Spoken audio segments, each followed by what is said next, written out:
Bada bing, bada boo. We get a lot of odd emails. Sometimes we get emails just simply telling us to look into somebody's name. Like there's no criminal record, there's no online discourse, it's just a name. And then we respond and then there's no response back. But that is still probably nothing at all compared to what the producers of the Oprah Winfrey Show likely got when it was on air. December 2006, the Oprah Show just flew out an entire family, almost 24 family members, all the way from Arkansas to Chicago. They're paying for the airfare, hotel costs, food costs, everything, which is a lot of money for almost 20 people. But the family that they're bringing in to interview, they're famous. They're the Duggars. They have their own TLC reality show. They're all about good Christian values and procreating. Like there is a mandated law that if you don't pop out a child every other summer out of you, you will be struck down by lightning. They're naturally a very interesting sight. The girls in the family all have curly hair, wear long dresses. They look like they're stepping out of a movie from decades ago before cities had running water. But before they can even step foot onto the production stage for the Oprah Winfrey Show, before they can even do a sound check, an email lands in one of the producers' inboxes. Before you air the Duggar family from Arkansas, you need to know the truth. They are not what they seem to be. Joshua, the eldest son of the 19 kids, has molested his siblings while they were sleeping, and the parents have been hiding this secret for a long time. Jim Bob, the father, lies to his church and his friends to make him look good. At this moment, he is in trouble with the church for lying about Joshua and the things that concern the way the church members reacted. I think that you should know the truth before they make a complete fool out of you in your show. They have been on TV before and come across as a perfect family, which couldn't be further from the truth. They jump from show to receive gifts for their family to make them look really good. Please consider this and confront them about their secret. Whoa. The Oprah Winfrey Show, they canceled the Duggar interview. Even though they're already waiting for the Oprah Winfrey Show in Chicago ready to film, they cancel it. And then they forward this email to the local police station. This email from 2006 is going to kickstart a decade-long secret ordeal that ultimately implodes and results in multiple arrests.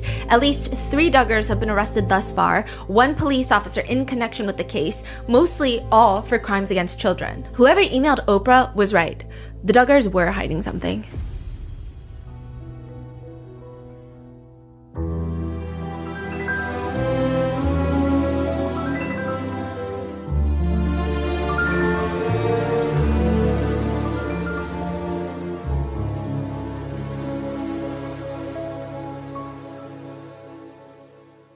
We would like to thank today's sponsors who have made it possible for Rotten Mango to support NCMEC, the National Center for Missing and Exploited Children. They are the nation's largest and most influential child protection organization. This episode's partnerships have also made it possible to support Rotten Mango's growing team of dedicated researchers. And we'd also like to thank you guys for your continued support. As always, full show notes are available at rottenmangopodcast.com. A lot of disclaimers with this case. There's religious trauma, grooming, incest, CSAM, CSA, so please watch with caution. This is going to be a multi-episode series, so please take breaks whenever you feel overwhelmed. All information is publicly available. Any netizen comments, speculations, theories, or allegations are opinions of netizens, and statements and quotes have been condensed for brevity. This is going to be a massive deep dive.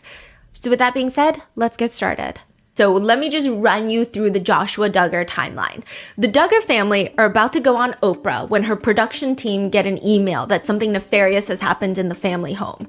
That the eldest child, the first son, Joshua Duggar, has been molesting his younger sisters. Did you say this is 2006? Yes, 2006. So it's very early on, right? Mm-hmm. And then from then, nothing. The letter made it to the Oprah team, and it's not made public because I'm sure the Oprah team would have been sued and back for that. Though the production crew, they do forward this email to the rightful police department that would have jurisdiction, but the public don't know any of this. The show, 19 Kids and Counting, continues to air the happy, solidly wholesome, at least the Duggar parents, they're very much bigoted, okay? Some of the children, I'm sure they have different views, I don't know, but on the show, they're wholesome, and their biggest problem is making enough dinner for their 20-plus member family. The public does not know that there are crimes against children being committed in the family home. It's not until 2015, almost 10 years later, that information is made public. In Touch magazine does a FOIA request, and they do an expose. They reveal that they were able to get their hands on the police files from back in 2006 when the police investigate the family after the failed Oprah interview. The police document goes public. The sisters who were abused by Joshua were very upset that the police file was made public because people are guessing which sister was the victim in the redacted files. They were able to put the ages together, the length of the redacted names, and it was pretty easy to figure out who had been victimized by Joshua. And they don't want that information public. No. So while a few of the sisters have publicly spoken out about it, I'm going to be very vague in some of the details, so it's hard to pinpoint who was a victim. But let's run through the timeline. Jim Bob Duggar, the family man Christian who wants capital punishment for crimes like incest, first learns that Joshua has been assaulting his sisters, touching his sisters while they were asleep. This is back in 2002 he figures this out. Joshua is 14. Okay. Joshua is 14, 2002, Jim Bob finds out. He does not report this to the police. A few months later, Joshua admits again that he's been molesting yet another sister. So the parents decide that they're going to discipline him privately at home, but nothing else. No call to the police, nothing. They will later report it, but not right now. Instead, Jim Bob punishes Joshua, and at the same time, he's running for the Republican Senate seat in Arkansas, and he's talking about how incest needs to be a capital crime. And the next year, in 2003, the Duggar parents are made aware of 2 more incidents where he molests a victim who is awake and sitting on his lap. Then around the same time, in the laundry room, he later puts his hand up another victim's dress. Jim Bob goes to the church. He asks the church leaders for the best course of action because he doesn't know how to prevent this from happening again. The church elders are like, oh yeah, he needs help. You gotta send him away. Jim Bob sends him to this counseling camp, or at least that's like what Jim Bob tells the police. There's a Christian counseling program where he had to do manual labor and work with counselors, which turned out not to even be a counseling camp. It was just like a fellow Christian who owned a home remodeling business. Not that I would even think a counseling camp would suffice, but it's just some church friend. When he gets back, remember Jim Holt? Joshua Duggar was supposed to court Jim Holt's oldest daughter, Yes. Kaylee. Everyone was like, oh yeah, they're definitely going to get married because Jim Bob and Jim Holt are besties. They're both politicians. They both have a trillion children, and their son and daughter are they're the same age. They're going to get married. Well, out of nowhere, Jim Holt is like, I'm not friends with Jim Bob anymore. I'm not talking about Jim Bob. My daughter will never be around Jim Bob's kids anymore. So no, fuck Jim Bob. And everyone's like, what happened? It was at this moment that Jim Bob tells Jim Holt, hey, this is what my son's been doing, and we're trying to remedy it by sending him to this counseling program. Wow, he volunteered that information. Yeah, and Jim Holt is like, that's actually crazy. You need to take him to the police. This is a literal crime that you actually advocate against when you're trying to run for office. So like, you need to take him to the police. So that's what they do. They take Joshua to the police and they choose a very specific officer by the name of Joseph Hutchins. He's a former state trooper, but he's now in prison, federal prison, for the next 56 years for CSAM. The officer also? Yeah. Mm-hmm. But they didn't know that, right? When that happened. That's what they say. So what do you mean by they take it to... No, so Joseph Hutchins was a close friend, it seems, of the family.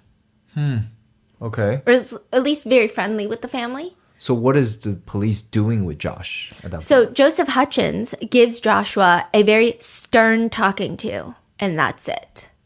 What? Joseph Hutchins, also, he is in prison right now, and he will come out to state that, well, actually, Jim Bob lied to me. He told me it was just one time. If I had known it was multiple times, I would have written him up and done something about it, but he told me it was one time, so I gave him a stern talking to, essentially like that.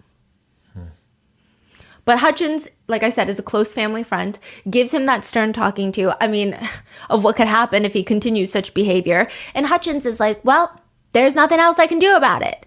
So for the next 3 years since that point, the Duggars focus on getting famous, making millions of dollars, showing their very safe, very loving, wholesome family of children who all live together while there were reported crimes inside the house. And then 2006, 3 years after reporting it to the police, they show up in Chicago for the Oprah Winfrey interview, and the producers get an email that something nefarious is happening in the house. A formal investigation starts. The family fly back to Arkansas. They relay all the stuff that's happened in the past few years, and the police determined in 2006 that the time in which they could have pressed charges has expired. They can't do anything about it. Everything is out in the open. No one is negating that this happened. It's just they can't do anything about it. And if you're wondering, how did somebody email Oprah? So the identity of the emailer is a little bit vague right now, but there were 2 emails sent, one to the police station directly, and then one to the Oprah Winfrey Show. And it seems like it all starts with a letter inside of a book. The In Touch reports, the Duggars told police that at the time Josh was accused of and admitting to these sexual acts, a family friend aware of what had happened had written down, in this little piece of paper, a letter, what he knew of Josh's actions. That letter was then placed inside of a book and then forgotten about. And then just recently in 2006, the book had been loaned out to someone else with the letter in it, and that person read the letter and started talking to all the church community members about what they found in the book of this letter, and somebody emailed Oprah. That's insane. Yeah. So in 2006, mainstream media, the press, the public, they still don't know about any of these accusations, these allegations, except there's a few whispers on forums that something weird is happening with Josh Duggar and he's not a golden boy. But a lot of these whispers are coming from people that are in that same church community in Arkansas. They don't have proof. It's just like an internet whisper. Nothing is confirmed. 2015. In Touch gets their hands on that police file, and they decide to metaphorically let the hell gates open and release them to the public. They reveal that Joshua was 15 years old when he molested his much younger siblings and committed at least 7 acts of sexual molestation. It alleges that he would go from sister to sister because all the girls would sleep in one common room, all the guys would sleep in a common room, and he would molest them. Jim, Bob, and Michelle argued that Joshua apologized to the victims and they had forgiven him. So what's crazy is what follows after is almost as alarming as the original reports. The family released statements. Side note, in 2015, that's when the Ashley Madison leak is also occurring. So Joshua is married. He and his wife, Anna Duggar, have 4 kids, one of whom is born during the midst of all of this in 2015. She gives birth while all of this is happening. The In Touch expose goes live. Then the Ashley Madison leak happens. Wow. But Jim, Bob, and Michelle, they write, back 12 years ago, our family went through one of the most difficult times of our lives. When Joshua was a young teenager, he made some very bad mistakes and we were shocked. We had tried to teach him right from wrong. That dark and difficult time caused us to seek God like never before.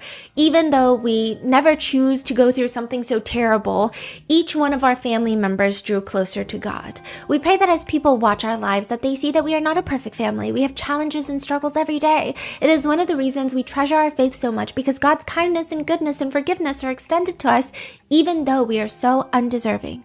Josh writes in his statement, 12 years ago, as a young teenager, I acted inexcusably, for which I am extremely sorry and deeply regret. Is this the same response to the Ashley Madison post or a separate one? A separate one. So this one comes first and then Ashley Madison comes next. Okay. I heard others, including my family and close friends. I confessed this to my parents, who took several steps to help me address the situation. We spoke with the authorities where I confessed my wrongdoing, and my parents arranged for me and those affected by my actions to receive counseling. So he just goes down I sought forgiveness, Christ forgave me, so I'm thankful for God's grace, mercy, and redemption. Anna Duggar, Joshua's wife and the mother of their 4 children, who the world thinks is just finding out about the fact that he molested his sisters, she makes a statement. I can imagine the shock many of you are going through reading this. I remember feeling that same shock. It was not at the point of engagement or after we were married. It was 2 years before Josh asked me to marry him. Josh shared his past teenage mistakes. I was surprised at his openness and humility, and at the same time, I didn't know why he was sharing it. For Josh, he wanted not just me, but my parents to know who he really was, even every difficult past mistake. At that point, and over the next 2 years, Joshua shared how the counseling he received changed his life as he continued to do what he was taught. She says that she felt comfortable marrying Josh because he was someone who, quote, had gone down a wrong path and had humbled himself before God and those whom he had offended, someone who had received the help needed to change the direction of his life and do what is right. I want to say thank you to those who took time over a decade ago to help Josh in a time of crisis. Your investment changed his life from going down the wrong path into doing what's right. If it weren't for your help, I would not be here as a wife celebrating 6.5 years of marriage to a man who knows how to be a gentleman and treat a girl right.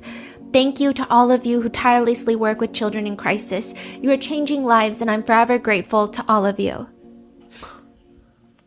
That's just not how it works, okay? A lot of people think that Anna Duggar's reaction, Jim Bob, Michelle, Joshua Duggar, are they living in the same reality as we are? This is not the kind of statement that you release in a situation like this. Like, this is not normal. TLC, there's talks of them canceling their show. They stop all reruns of 19 Kids and Counting. Advertisers start backing out, not of just 19 Kids and Counting, but of the TLC network. People are rightfully fucking pissed off. How dare you preach family values and use it as a way to justify being homophobic, transphobic against women, and then you're what? Protecting a predator in your own home? And then the interview drops. The Duggars decide, in the heat of this PR crisis, they're going to sit down for an hour-long interview with Megyn Kelly, then with Fox News. So that's when Megyn Kelly was an anchor on Fox News, to share their side of the story. Who's there? Everyone. So first, it's Jim Bob and Michelle sitting side by side, appearing almost with like a strange, nonchalant attitude, as if this is just another press tour for one of their many, many specials. But they're here to address the fact that their eldest son was molesting his younger sisters in their sleep inside their house, and they did nothing about it. Jim Bob starts. We went through one of the most darkest times that our family's ever gone through. And our son Josh came to us on his own, and he was crying. And he had just turned 14. And he said that he had actually improperly touched some of our daughters. We were shocked. I mean, we were just devastated. I don't think any parent is prepared for trauma like that. And I think we had one ray of hope in that Josh had a tender conscience, and he was the one that came and shared on his own, even though the others really didn't know anything of his wrongdoing. This is something that they do, which is skip over the fact that the police report states that he had a victim on his lap when he molested her, and she was very much conscious. But the Duggar parents, they seem to only like to talk about the fact that Joshua molested his sisters while they were asleep, almost as if, well, they didn't realize what he was doing, so it must be no harm, no foul. It's like a victimless crime. Michelle states that, yes, as a parent, she was devastated because they're trying to raise their kids right, but here's one of their children just making some really bad choices. Jim Bob says, he was just curious about girls, and he had gone in and just basically touched them over their clothes while they were asleep, and they didn't even know he had done it. And so we went, and the first thing was to protect the girls because and the children. It was so important for us as parents to talk to our girls and make sure that nothing else had happened. And so what did they say? Well, one by one, as we talked with them, none of them were aware of Josh's wrongdoing. When asked about what they did, Jim Bob says, so I talked to him and we put all kinds of punishments on him. We watched him all the time. I took him to work with me, and he just, we poured our lives into him. So we had safeguards that protected them from that. But there was another incident where, two different instances where girls were like laying on the couch, and he had touched like over the couch and actually touched their breast while they were asleep. And so, over their clothes. And so it was a very difficult situation. But as we talked to other parents and different ones since then, a lot of families have said that they've had similar things happen in their families. And so, That's freaking crazy. Yeah. What? For us, of course, this is public shame that our son did this back 12, 13 years ago.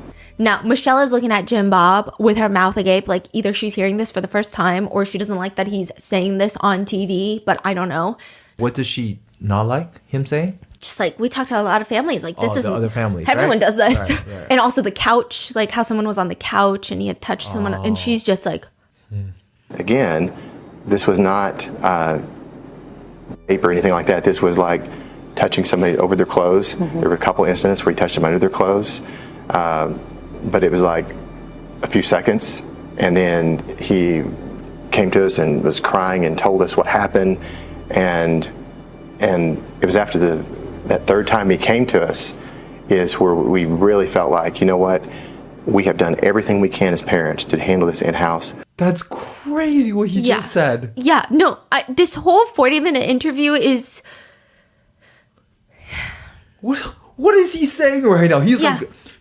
sounds like he's trying to minimize the situation by adding more details, and the more he says, the worse it becomes. Yeah, but like, I genuinely think he believes it, which makes it so much worse. He doesn't care. He doesn't think it's a big deal.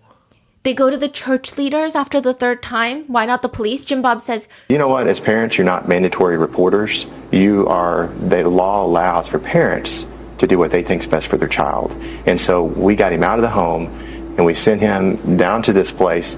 And that was really probably the best decision that we made through this whole process, because it was at that place. This is the first time Josh had ever been out of the home. Mm-hmm. But I was thankful. The ray of hope was that Josh had came and told us, and that his heart was still soft, because we wouldn't have known about any of these things if he hadn't came and told us. It gets disturbing to the point that Megyn Kelly becomes the voice of reason. And she's like, hey, can you just talk for a moment as the father of your daughters who are also the victims instead of like the father of the perpetrator? And he says, I was so thankful, though, that Josh came and told us. And our girls, even though this was a very bad situation, as we've talked to other families who've had, other things happen, a lot of their stories were even worse. I can't imagine my dad saying that. That's actually insane.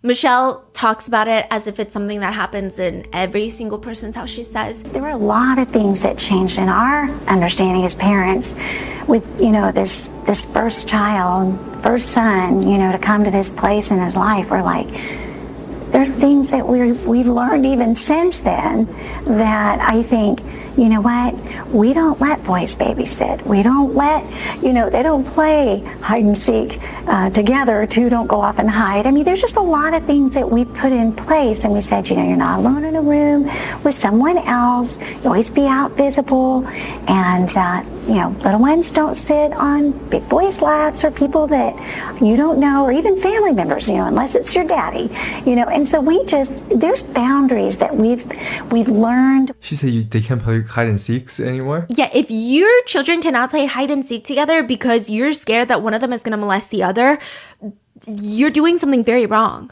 Whoa. Megyn Kelly is asking, how could you, unfairly in their view, because this is Fox News, compare transgendered people to child molesters? Because that's what they've done. Suggest that they're child molesters knowing that you know about Josh.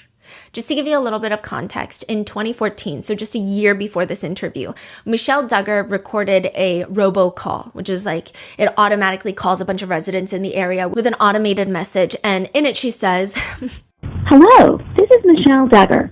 I'm calling to inform you of some shocking news that will affect the safety of Northwest Arkansas women and children. The Fayetteville City Council is voting on an ordinance this Tuesday night that would allow men, yes, I said men, to use women's and girls' restrooms, locker rooms, showers, sleeping areas, and other areas that are designated for females only. Basically, transgender women. She's misgendering them and being transphobic. I don't believe the citizens of Fayetteville would want males with past child predator convictions that claim they are female to have a legal right to enter private areas reserved for women and girls. I doubt that Fayetteville parents would stand for a law that would endanger their daughters or allow them to be traumatized by a man joining them in their private space. Parents, who do you want undressing next to your daughter at the public swimming pool's private changing area? I still believe that we are a society that puts women and children first. Will you speak up for protecting women and children? Call 575-8330 and tell the Fayetteville City Council members and Mayor Jordan to vote no on Ordinance 119. Megyn Kelly's like, you just said every transgender woman is a fucking child predator that molests children. Meanwhile, they're not. And second of all, and like the fact that Megyn Kelly is the voice of reason, and this is so beyond me. Meanwhile, you're harboring a child predator in your house. Michelle responds with as many neurons firing in her brain as a tater tot. I think that protecting young girls and not allowing young men and men in general to go into a girl's locker room is just common sense. But this is different because you injected child molestation into it. You weren't even just transphobic with it. You just called them all child molesters.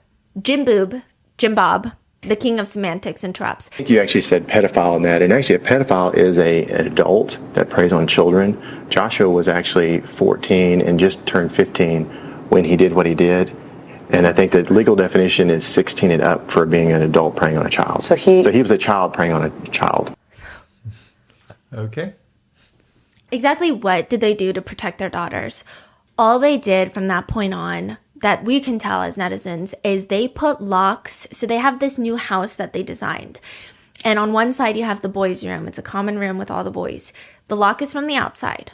So they lock them in there at night, I guess. Which is, I mean, you're going to get arrested for that because if there's a fire, they can't get out. Like, that's very dangerous. And then the girls' room, you actually have to walk through Jim, Bob, and Michelle's room to get to the girls' room. Okay. And if you want to know whose bright idea this interview was, look no further than Chad Gallagher. Chad Gallagher is a political consultant that focuses on crisis management and government relations. He was a large figure in Mike Huckabee's early political career. Earlier, I should say. That man is pretty old. He's also the current ambassador to Israel, and he's got like a very terrifying aura. He looks like President Snow from Hunger Games. I would not be personally surprised if he kind of acted like it too. But Chad Gallagher gets hired by the Duggars to help manage this full-blown PR crisis. The whole goal, according to Jill from her book, is, quote, Chad was the one who was setting up the Megyn Kelly interview to try and get it to where TLC would be cool with moving forward with the show. Obviously, Fox News was chosen because the Duggars viewers are super conservative. But the real reason is they decide that this is going to be the classic PR stunt response of redirect and deflect. The family's message is going to pivot from Josh's crimes to victimhood. So the Duggar parents are arguing that the release of the sealed juvenile records caused the victims to be further victimized. And all the sisters will say that is true. And I want to make it abundantly clear, I agree with it. But that being the only takeaway from this case is kind of absurd. As parents, to the victims as well. And if Jim, Bob, and Michelle really cared about the daughters that were victimized by Joshua, this is a very, very sick way of expressing that. Because right after Jim, Bob, and Michelle get off the counter stools, in walk 24-year-old Jill and 22-year-old Jessa. Mm-hmm. They're both married at this point. Jill is a mom, Jessa is expecting, and they're asked by Megyn Kelly, how old were you when Joshua inappropriately touched you? Jill says she was 12 and Jessa was 9 or 10.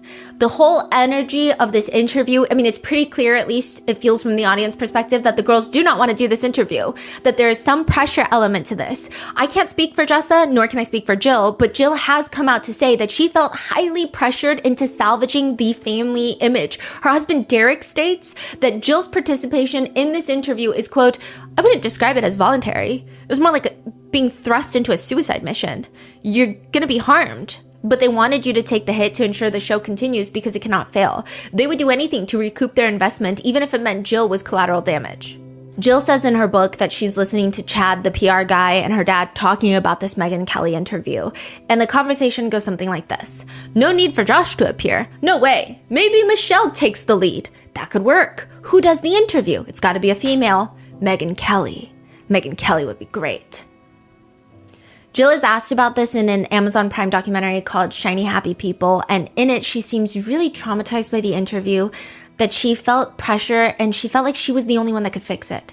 She says, it was like, okay, we need you to fall in line here and do these interviews for the show. Go here, do this thing and that thing to kind of like rally the troops and get it back together.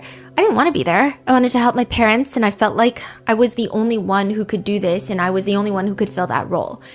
The interview is not something that I'm proud of. If I hadn't felt obligated to do one, do it for the sake of the show, and two, for the sake of my parents, I wouldn't have done it.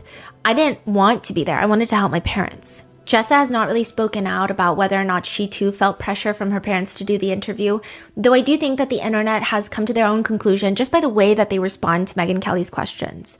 Jessa states in the interview that she thinks the public is blowing the whole thing out of proportion. And again, I'm not like... This is what she says, and I think this is why people think that she was also pressured. She says that people are calling Joshua a monster, a child molester, and she says... That is so overboard and a lie, really. I mean, people will get mad at me for saying that, but I'm like, I can say this, I was one of the victims, so I can speak out and I can say this and set the record straight here.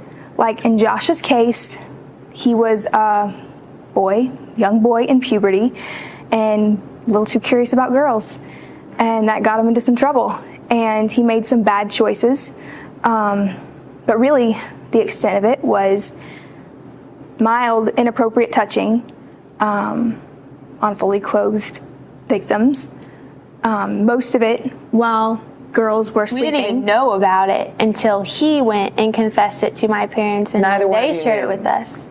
I think for us, our situation is so different than most girls in that he's very subtle in the way. Like, he knew in his mind my actions are wrong and I have bad intentions, but he was very sly. Like, the girls didn't catch on, you know. Mm-hmm. It was like, okay, if he catches a girl sleeping, you know, like a quick feel or whatever, or like, you know, if you're just not really aware, you know, in the situations that happened when the girls were awake, it was like they weren't aware of what was happening. Mm-hmm. It was very subtle. Mm-hmm. And so I think that for us, it's like, okay, we realize this is serious, mm-hmm. but at the same time, it wasn't like a horror story or like this terrible thing where we're like, oh my goodness, we're like, that's one of the headline covers, House of Horrors. Yeah, it's ridiculous. That is not how you view it. No, and I think my parents, they acted I can see looking back as an adult now, they handled the situation very well. Jill breaks down in the interview talking about all of this becoming public, and a lot of internet users agree on a few things.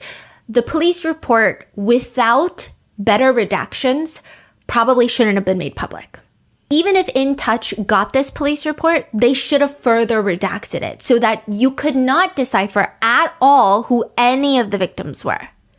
Mm-hmm. There were not enough redactions to safeguard the victims. It was pretty clear who everybody was. And then the internet agrees, though there is some debate about whether or not it should have been made public or not. That's up for debate. But they do agree with Jill, like there should have been better safeguards. However, netizens also notice from a trauma standpoint the fact that the girls are displaying more trauma about the information being made public while repeating very similar statements as their parents about the actual abuse. It seems like somewhat of an internet indication of how the parents told the girls to feel. Maybe not how they genuinely felt in that moment, is what the internet believes. It's all made worse by the fact that Josh is in the room while they're being interviewed by Megyn Kelly. Jill writes in her book, answering all of Megyn's questions with Josh watching from a couch just out of shot was like having a bandage ripped off a deep and open wound. It was agony, so painful that I didn't really pause to ask why Josh was allowed to be there in the first place. What was worse was the fact that I had hoped it would calm things down. It didn't. She says, I had no boundaries, no sense of what I needed to do to protect myself. I was terrified and didn't want to do the interview at all, but I felt like it was the only way to prove my love and commitment to my parents. I thought I knew how much it would cost me. And the worst part is, they do this interview and then the Ashley Madison scandal breaks. Mm-hmm. And Josh, he does like this really shitty apology that we covered in part 1 and 2. And then he just like goes to rehab. Jill says in an interview later, watching the way that my parents protected my brother, but then used me and some of my sisters, it was hard, and it's still hard to swallow. There's like one point where I call my dad out about it, and I just say, like, you treat me worse than you treat my brother, my pedophile brother. In the interview, they state, or were encouraged to state, I think by the time that all of that was done, the report was made and everything, it was very obvious to everyone, us and our family, friends, officials, that Josh was a completely changed person. He had not gone down that path for years. He was humble before God, before us, before the officials that were involved. So In Touch breaks the news. This interview airs, and then the Ashley Madison leak happens, and then 2015 continues to be a pivotal year for the Duggar family because of Joshua. So after 2015, this all came out. They are done with the show. Oh, we're still not even done with 2015. Oh, I thought you said 2015. Okay, yeah, because right after the Ashley Madison leak, a lawsuit drops. Joshua Duggar is being sued by an adult film actress for assault and intentional infliction of emotional distress. Okay, I have to give you some context. Danica Dillon is the adult film actress, but she was also doing a lot of dancing and paid appearances for local clubs. She says that in March of 2015, so earlier this year, Joshua Duggar came in and paid about $600 for a lap dance. And again, this is also shocking. It just adds more elements to the sadistic quality of Joshua Duggar because his wife and kids are wearing $2 flip-flops. Like, they never buy anything new. They thrift. Anna Duggar will only cook him homemade meals to save money, and he's out here paying $600 for a lap dance. And then he offered her $1,500 for full intimacy at a local hotel. In an interview, she says, he was very rough with me. In all honesty, though it was consensual, it more or less felt like I was being raped. He was tossing me around like a rag doll, forcing me to go into positions. And she says that she has no clue who this guy was. Like, she just thought it was a patron of the club. She was terrified. She runs into him a month later at a second club, and he's like profusely apologizing. He walked up to me and he goes, "I am so sorry for the things that I did to you. I've been a fan of your movies. I've watched your scenes, that this is what you were into. I'm sorry if I ever mistreated you." And I believed him. That night they end up being intimate again, and she says he actually was a completely different person the second time. I mean, he was a little rough. So the Duggars, they fight this lawsuit. They first state that Danica Dillon herself stated in the interviews that she never said no, and that technically it was consensual, that technically it was consensual sexual contact for payment. That was her description of it. And then they later state, well, Joshua Duggar was never even in the area that Danica Dillon said that he was. Eventually, Danica Dillon drops the case with prejudice, which means that this is something that she tried to fight, but it means that she can never refile a lawsuit against Joshua Duggars for these crimes, alleged crimes, which has a lot of people at the time believing that Danica Dillon lied. Because, oh, the Duggars are getting press. Oh, so much is happening with Josh Duggar. She's probably lying because she's an adult film actress.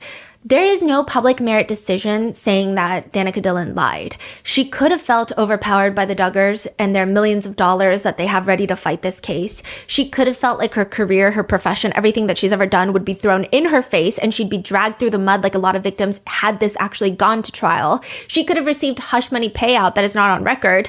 Many netizens are commenting, I think her story is accurate, but I believe that maybe she got some details wrong and the lawyers punched holes in her story and they convinced her to drop it. I think it's not unexpected or unreasonable that she couldn't remember every single thing. So like, maybe it wasn't the exact date she said. Maybe it wasn't the exact club. That's what netizens are saying. People believe that Jim, Bob, and Michelle would do anything to get rid of Joshua's quote-unquote problems. But like, what do you expect from the Duggar parents? Jim, Bob, and Michelle. In a blog article, Michelle Duggar teaches her audience. She's giving advice to anybody watching if you're going to be a newlywed. She writes, number 1, this is my advice to all newlyweds. Be joyfully available. Whenever I speak with groups of other moms and married women, I always share this advice. It's been the best advice that I was ever given in regard to my relationship with my husband, Jim Bob. She says that one day her friend was telling her about it. You've got to remember this. Anyone can iron Jim Bob's shirt. Anyone can make his lunch for him. He can get his lunch somewhere else. But you are the only one who can meet that special need that he has in his life for intimacy. You're it. You're the only one. So don't forget that. He needs you. So when you're exhausted by the end of the day, maybe from dealing with the little ones, and you fall into the bed so exhausted at night, don't forget about him, because you and he are the only ones who can have that time together. No one else in the world can meet that need. So be available, and not just available, but be joyfully available for him. Smile and be willing to say, yes, sweetie, I'm here for you no matter what, even though you may be exhausted and big pregnant and you may not feel like he feels. I'm still here for you and I'm going to meet that need because I know it's a need for you. Wow. She says that she will be sharing this information with her daughters who get married. But the crazier part is that this is written after the Ashley Madison scandal, and there are insider sources who know the family that said that Anna Duggar was fucking pissed because she thought that Michelle Duggar was saying it was her fault that she was not joyfully available, so Josh Duggar cheated on her. Which, Michelle Duggar, why are you even writing blog posts right now? This is not the time for this bullshit. The religious group that they belong to is the IBLP, which, more on this later, but it's led by a man named Bill Gothard. He thinks Cabbage Patch dolls are evil reincarnated. Cabbage Patch dolls, they look like little dolls, okay? They look cute. But he said that the creator is a warlock who bewitched every single one to carry the soul of the devil. Okay. So, like, you just know where that's going to go. Bill Gothard goes on to create these wisdom booklets. This teaches the followers everything. They're all homeschooled. It teaches them what to wear, how to choose the right toothbrush, and detrimentally, what to do in the event of being sexually assaulted. In the wisdom booklet, they have this whole part on what to do, and it asks what part of your being did the offender damage, and which part of yourself did you damage with that bitterness and guilt. And it asks you to ask the question, why did God let it happen? And maybe because we're all fucking dim-witted, it gives you multiple choice answers. A, immodest dress. B, indecent exposure. 3, being out from protection of your parents. D, being with evil friends. And if you're not at fault, congratulations, this is a learning lesson for you. Quote, God compensated physical abuse with spiritual power. What is being mighty in spirit? Greater faith, spiritual discernment, genuine love, wisdom and understanding, creativity, energy and enthusiasm, joy, inner peace. It reads that a reason for your bitterness after essay is he damaged your body. Important step, dedicate your body to God. If you had to choose no physical abuse or being mighty in spirit, what would you choose? So he's saying after you've been assaulted, you're going to become mighty in spirit. Would you give up not being essayed? Or would you rather be mighty in spirit? Just to give you an idea of how deeply followers believed in this brain dead concept, and I'm not blaming the people that grew up in this concept because it's for the adults to realize, hey, I'm not going to teach my kid this. Another higher up in the IBLP leadership ladder, he runs a counseling camp. He says, you know, what you're hearing about Josh is a stupid thing that a little boy did. In the seminar, Bill Gothard calls it natural curiosity. Had it been as traumatic as they make it out to be, the sisters would have been bitter. And the sisters are not bitter. In another wisdom booklet, there's a little Q&A portion that reads, what if a wife is a victim of her husband's hostility? Basically, what if you're a domestic violence victim? The answer reads, there is no victim if we understand that we are called to suffer for righteousness because Christ also suffered for us, leaving us an example that you should follow his steps. Christ was not a victim. He willingly gave his life for us. Christ's life teaches us how to suffer. Question, if my husband violates God's moral laws against our children, shouldn't I at least separate from him in order to protect our children?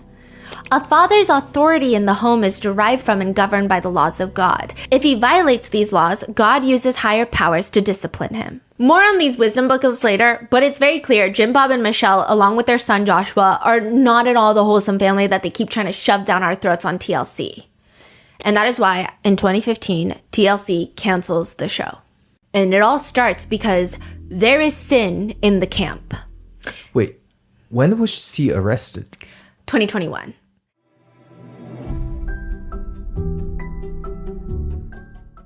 There is only one rule in this story. Survive.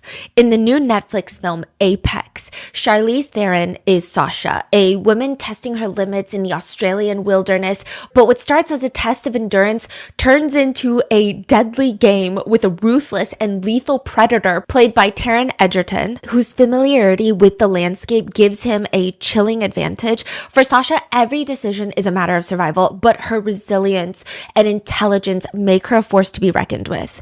Apex, only on Netflix, April 24th.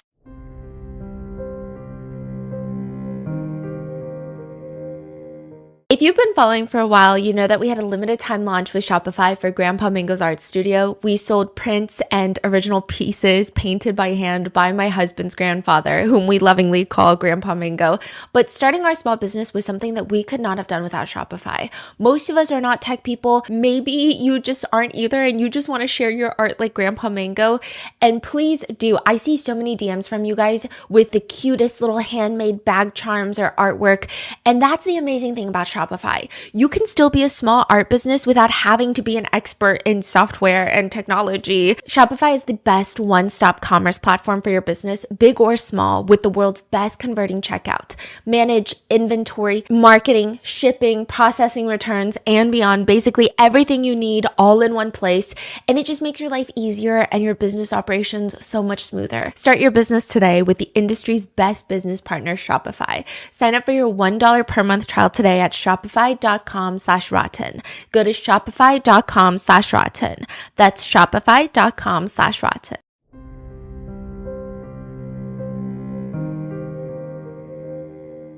April 29th, 2021, Homeland Security investigators walk into a car dealership and they have a federal search warrant for all of Joshua Duggars' devices.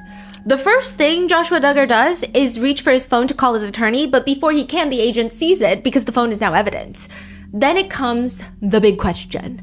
Before the agents tell Joshua Duggar what they're even investigating, he opens his mouth and he asks, "What is this about? Has somebody been downloading child pornography?"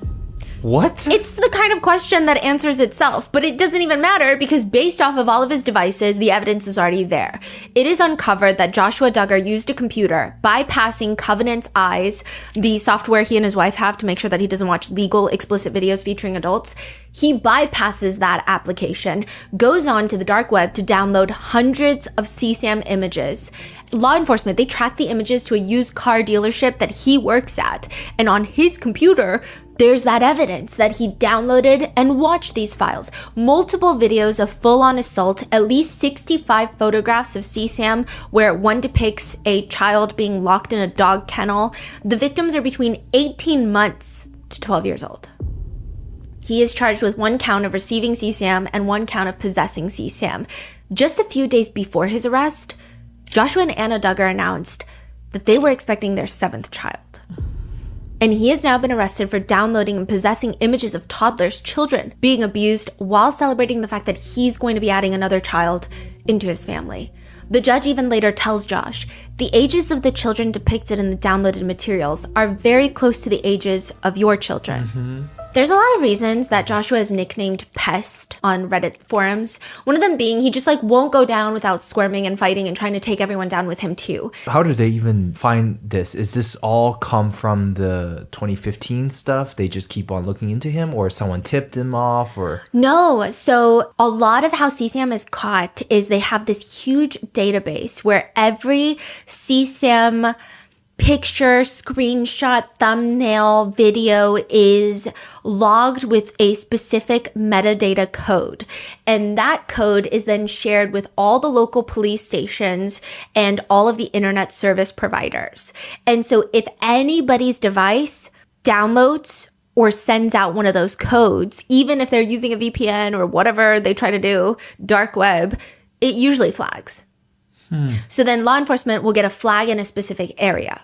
Then they'll go to the ISPs, the internet service providers, and they'll bring a search warrant. They're like, we got a flag in this area, so we need all of the IP addresses so we can see whose it is. Mm-hmm. And then they usually come with an IP address, and that leads to a physical location. And then they go to that police station in that jurisdiction, and then they go and arrest. They work with the police station, but it's Homeland Security. So this wasn't related to everything that happened? No. No one was specifically looking into Joshua Duggar. Wow. So that actually is more terrifying because this is just an off chance he got caught. Yeah. This is not, oh, we've been building a case on him and this is the first time he's done something, so we're going to get him. It's just, this is just a coincidence. Wow. Yeah. This guy. The first problem is the evidentiary hearing. This is the day before the trial. There is a 3-hour hearing discussing whether or not Joshua's prior molestation of his sisters can be admissible during the trial.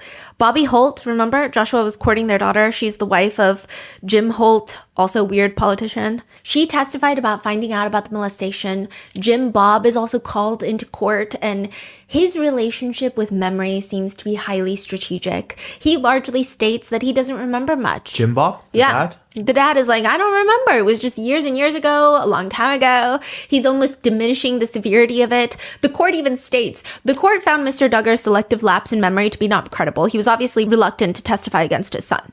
It must run in the family because when Joshua was interviewed before his arrest, the way he responds to questions is eerily calm. He's just asking. I mean, I have quite a few questions about it, but I don't know, how much you can divulge. But I'm curious. You're saying there's images being uploaded or images being downloaded? The IP address from this had a lot of CSAM associated to it in a peer-to-peer software program. He's like, well, I do have a peer-to-peer software program. So peer-to-peer means that you can transmit files without going through a third party. It would be unencrypted or something like that. I don't know. I don't use peer-to-peer software programs like that, okay? Not that every time you use a peer-to-peer software program, you're doing something illegal. A lot of people do it because they just don't want to be surveilled. And a lot of people might need to do it because certain areas, the surveillance is, you get it. But Josh is like, oh yeah, I have that. And he just admits it very casually. Doesn't everyone? He's also like, I use Tor, which is how people access the dark web, if you will. And he's like a Tor browser or a Tor, we upload stuff for our cars and things like that. So he's like, I use the dark web for our car dealership. And then the agents are like, are you talking about torrent or Tor? Because those are very different things. And he's like, I don't know. I don't know anything. I guess what is the scope is what I've been trying to say. Like, is there something going on my devices where that's been something's accessed or something's downloaded or uploaded or something like that? The officers are like, well, that's what led us here. He later says so casually, I don't want to say that I'm guilty or not. I'm just not saying, accessing inappropriate content at some point, at any point in my life. Which is crazy. I mean, I will say that I will Google some crazy things for cases, but I can definitively say to a cop, I have never accessed anything inappropriate in my lifetime. But he's like, I can't say, for sure. I don't want to definitively, I don't want to put that in you know what I mean? It's like, what do you mean? I think most people can definitively say that. Regardless, Joshua's history of molesting his sisters is allowed to be admitted into trial. But the pest does not give up. During the trial, he tries to point the finger. His attorneys basically do the whole, this is a classic whodunit. Whodunit and downloaded the CSAM. Am I right? They even bring in people from Covenant's Eyes to testify how the operating system only works on Windows, but Joshua went and got Linux, I don't know, to bypass any and all detection that the software could have. The password used was allegedly the same password Josh used for the family's Instagram account. So the same password that he used to hide the CSAM is the same Instagram family account password. And then Josh and his attorneys try to suggest that a former employee who happened to be a sex offender probably did this, but they don't call him to the stand because the judge is like, well, what are you going to ask him when you call him to the stand? You can't just point your finger at somebody and then say, well, maybe it's them. Well, you're not allowed to bring up his previous connection if that's what you're trying to do. You're not allowed to bring up the fact that he was a previous sex offender. And they're like, then don't bring him in. Which, the court, quote, surmises the only reason for calling him was to reveal his sex offense conviction to the jury. The defense also starts arguing that Joshua should be acquitted because there's no proof that he actually viewed the material.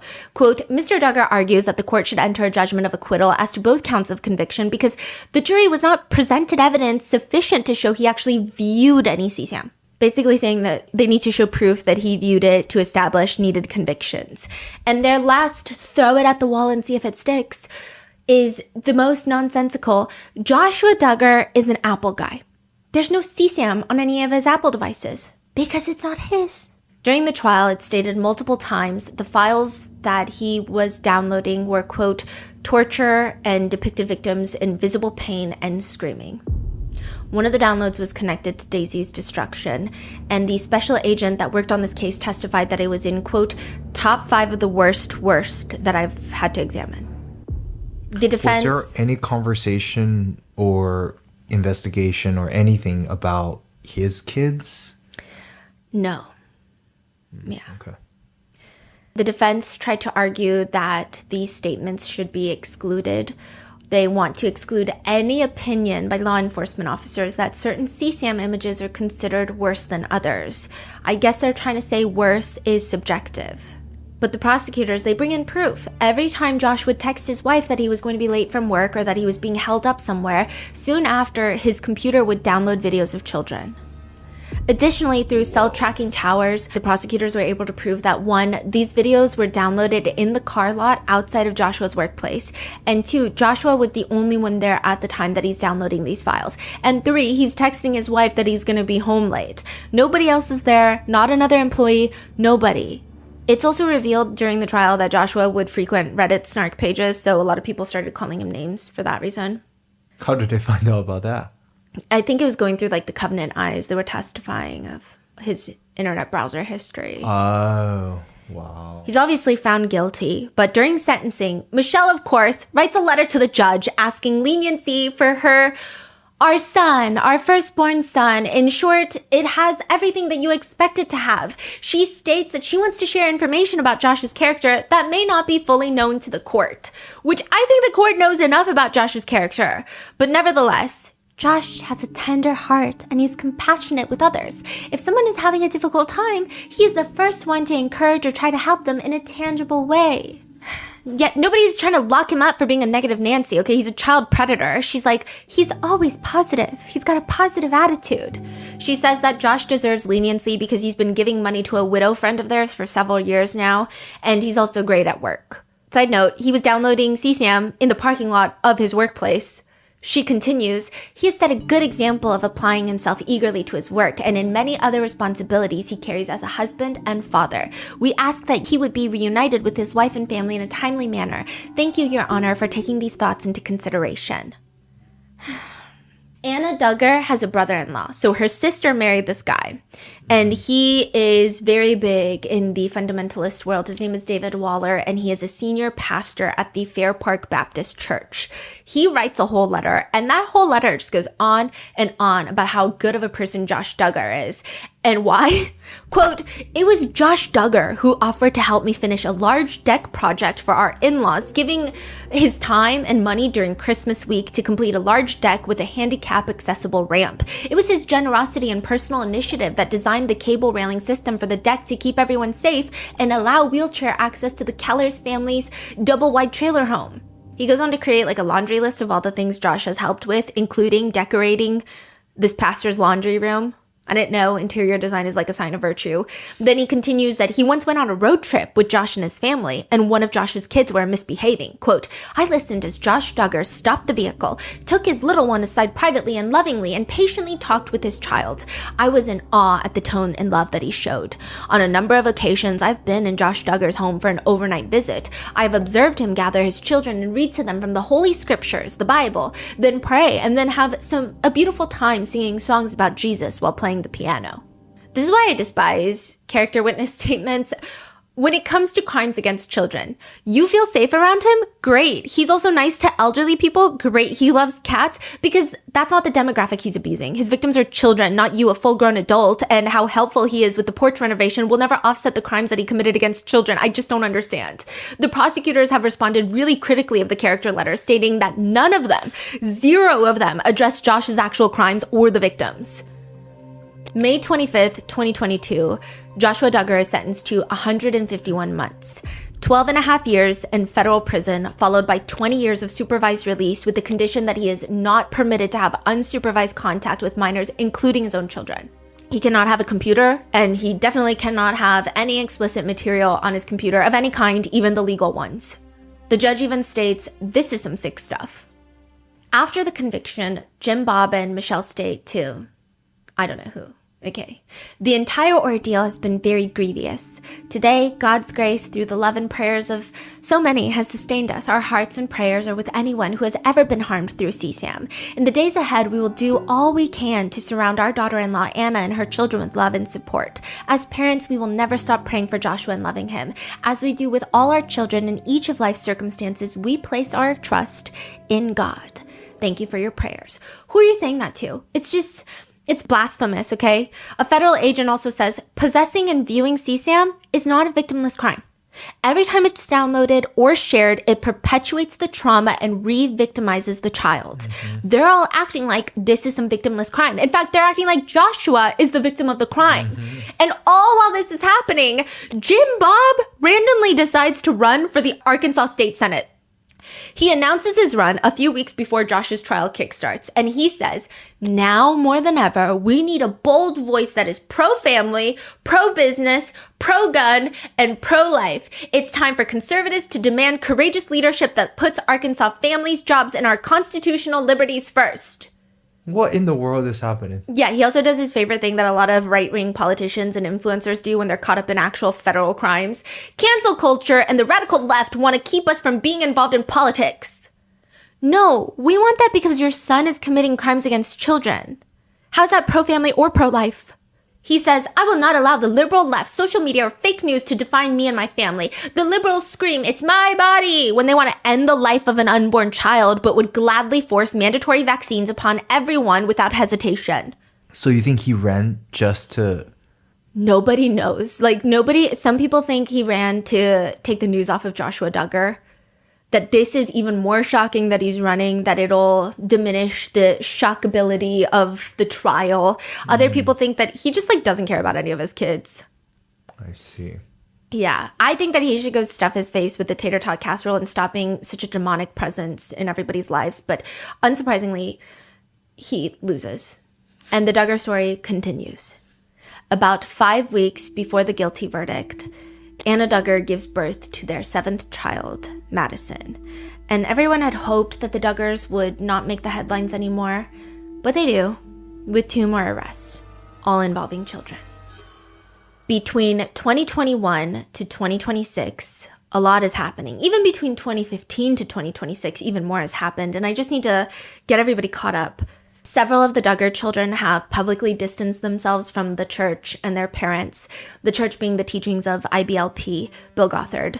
Bill Gothard, in my humble opinion, is like certified insane, and I mean zero offense to it. I grew up in a religious house, so I grapple with some level of religious trauma, and I still think that religion is an insanely beautiful thing, and I cast no judgment on anybody who is religious, but Bill Gothard makes my brain melt. He, in my opinion, ran a cult. Perhaps my definition of a cult is different from anybody else, but just from my limited research, I think that he was running a cult. And apparently, Bill Gothard would do this thing where if there is a stain on the carpet, he wanted young women in the church to get on their hands and knees and clean the stains out of the carpets with a rag or a spoon.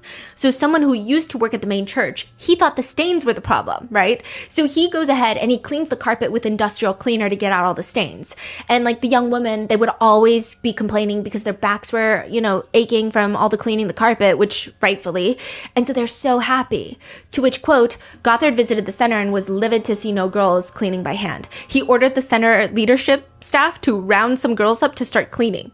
It was something that Gothard just wanted to see. He didn't care that I would come at night and industrially clean the carpet and get rid of all the stains. He wanted to see girls on their hands and knees scrubbing with rags and spoons. And I think that it was maybe a recruiting tactic. I imagine very specific types of people would walk in with their wives and their children and think, now this is a good God-fearing church. This is the type of example I want to set in my family.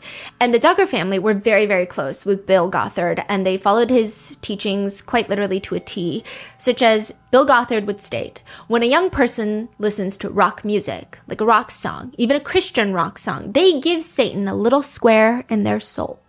The soul is depicted like a chessboard, and you give up one of those squares to Satan. He's playing chess with his soul, and we're just trying to survive in this economy. He's also racist, in my opinion, okay? Jesus Christ, nobody is more seasoned and desist happy than a religious cult leader, but I feel he is racist, and that's why he hates rock music. His teachings read, to the delinquency of minors, the characteristic offbeat in today's rock music has been traced to the satanic rituals in the jungles of West Africa. It was this type of drumbeat which certain tribe members were specifically trained for in order to open the people to demonic control. So you can't listen to rock music, but you also can't be a whore. And Bill Gothard's definition of a whore is showing a shoulder. If any sort of assault or bad thing happens to a woman, it's because a woman was showing a shoulder and leading men astray. But is being pedophile okay with him? That is natural curiosity, my friend. Just kidding. Not trying to get another one. Okay, one leader of the IBLP teaching states, the problem is that men have a problem with their eyes. The solution is to avoid eye traps. The shorter the skirt, the more vicious the trap. So the solution, right? If you were to tell me that all men have a problem with their eyes, which is not what I'm saying at all, but if that were the case, then the most logical solution would be to blindfold all men or gouge out their eyes. That would make more sense in her logic, if that's the real problem. But instead, she says it's the women's fault. They have in the wisdom booklet, which is their teachings, pictures of women wearing various different outfits, and people are forced to ask, can you identify the eye traps in these pictures? What could you do to alter them? But maybe it's not what you're wearing. Maybe it's that little eye twitch thing you do. Like, the spasm of the muscle in the eye. But they consider that winking. And only whores wink. Yeah, you can't wink. It's a very whorish thing to do. And quote, those who fall to her whoredom are stripped of resources and vibrancy of life. And what do whores get? Crabs. Crabs. Quote, the public lice often called the crab is only one of several parasites which can be transmitted through immorality. I mean, the logic is sound if you have the genetic makeup of a russet potato. They've also said some other controversial things such as the abortions in America right now, there is currently a baby holocaust. Bill Gothard states, the one who has made porn popular in America has done more damage to America than 100 Hitlers. Ginger Duggar has since left IBLP and denounced Bill Gothard's teachings. And she says, I was in the very back row of a 15-passenger van and somebody turned on Christian worship music. And I was like, this is the day we all die. And I was crying in the back seat of a car. Like, that's how shook up I was over it. Jill says that whenever she wore pants, that was seen as a small act of independence. And quote, anyone who is making decisions for themselves that the parents don't give their blessing, that is seen as rebellious. One former member of the IBLP says, girls were taught that boys were almost unable to control their lust. It was our responsibility to help them control it by dressing modestly. And if we didn't, we just got what we had coming to us. One victim of IBLP says that when a man shows up in your life and decides he wants you, it's not up to you to say no. If you don't want him back, you have to come to terms with it because this is surely what God wants for you. Dangerously, the wisdom booklet teaches that in the event of unfaithfulness in the marriage, quote, allow for divorce and or remarriage is basically destroying someone's relationship with Christ and the church. An article on the IBLP's website reads, serve and appeal to your husband. And it gives these like short biblical references, but it reads, you must ask God for a plan on how you can serve your king in order to gain his heart and present your appeal. They talk about a woman named Esther from the book. It was from the place of service that Esther was able to make her appeal. As she served the king, she gained his attention. He was now ready to listen to her heart. And whoever is writing this article is a woman, and she writes, this area is a challenge for me. I tend to serve my children before my husband. To be honest, most of the time I'm so busy that my home becomes like a self-service gas station for everyone, which isn't good. Once again, ask the Lord what you can do to serve your husband as Esther did. Ladies, fast, pray, cry out to the Lord, surrender to him, and serve your husband. Now, the mind-boggling aspect of this is it's written under an article focusing on what to do if your husband is not sorry for having an affair. Or in IBLP speak, quote, what can I do if my husband is not repentant over moral failure? I mean, clearly, this is not a safe space for women, with one former member saying, there was never, hey, what do you want? It was always, God wants this, and if you don't like it, you need to submit and be broken. People ask me why I stayed. I was isolated with no one to help me leave. I was brainwashed into believing God would hurt me if I didn't do everything I was told to do. And unfortunately, Bill Gothard has been accused of SA by like 30 women. And I could just do another multi-part series on Bill Gothard because... Is he still... He has stepped down from the IBLP church, but I don't know how much money he made off with. At one point, IBLP was like a $90 million institution. But with that said, I mean, some Duggars have remained religious, but just not following Bill Gothard. Others have spoken up. Some have been vocal. Others have found themselves in other scandals of their own. So I'm just going to run you through the major scandals. Jaina ends up getting charged with child endangerment. Nobody knew what was going on. There were all sorts of theories circulating because now Duggar and child endangerment, it seems synonymous with one kind of thing. And Jaina makes an online statement. I'm only sharing this because the media has been having a field day with it all. The raw facts. I was babysitting a few months ago when one of the children wandered outside alone. A passerby who saw the child called the police. This resulted in a written citation as well as a follow-up with child welfare, who concluded that it was an accident and the child was unharmed. They recognized it was a case of a child slipping out of the house when you turn your back for a moment. It all happened so quickly. It was so scary. I'm grateful for law enforcement and those who protect and serve our community. I was certainly never arrested like some may have implied. In the end, I was just upset at myself that this happened at all. But so thankful it all ended safely, and that's truly what mattered the most to me. Then you have Jill and Derek. They have been the most outspoken about the Duggar family and everything that they've been through. They've also had their fair share of critics online. They went through a missionary phase where a lot of people said that they just like kind of played white savior. So they would go into different countries and they recount stories of how they would treat their bathroom as the safe room. And there's this one incident where they hear this huge metal clinking. They rush Jill into the bathroom. Derek is ready to fight. Jill is messaging her family to pray. Turns out a shower rack fell down. But you know, it could have been one of the terrifying POCs out there, basically. What is happening? Okay, this is maybe like the nuance of it is lost. Because I grew up in a church that would do missions.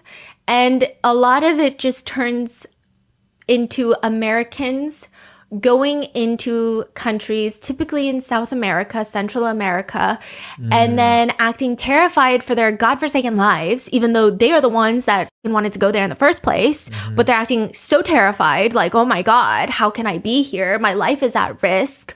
And then they're saving people at the same time. I don't know how they do that. How do you be so terrified of the country that you're going into and then save people at the same time who don't even need to be saved?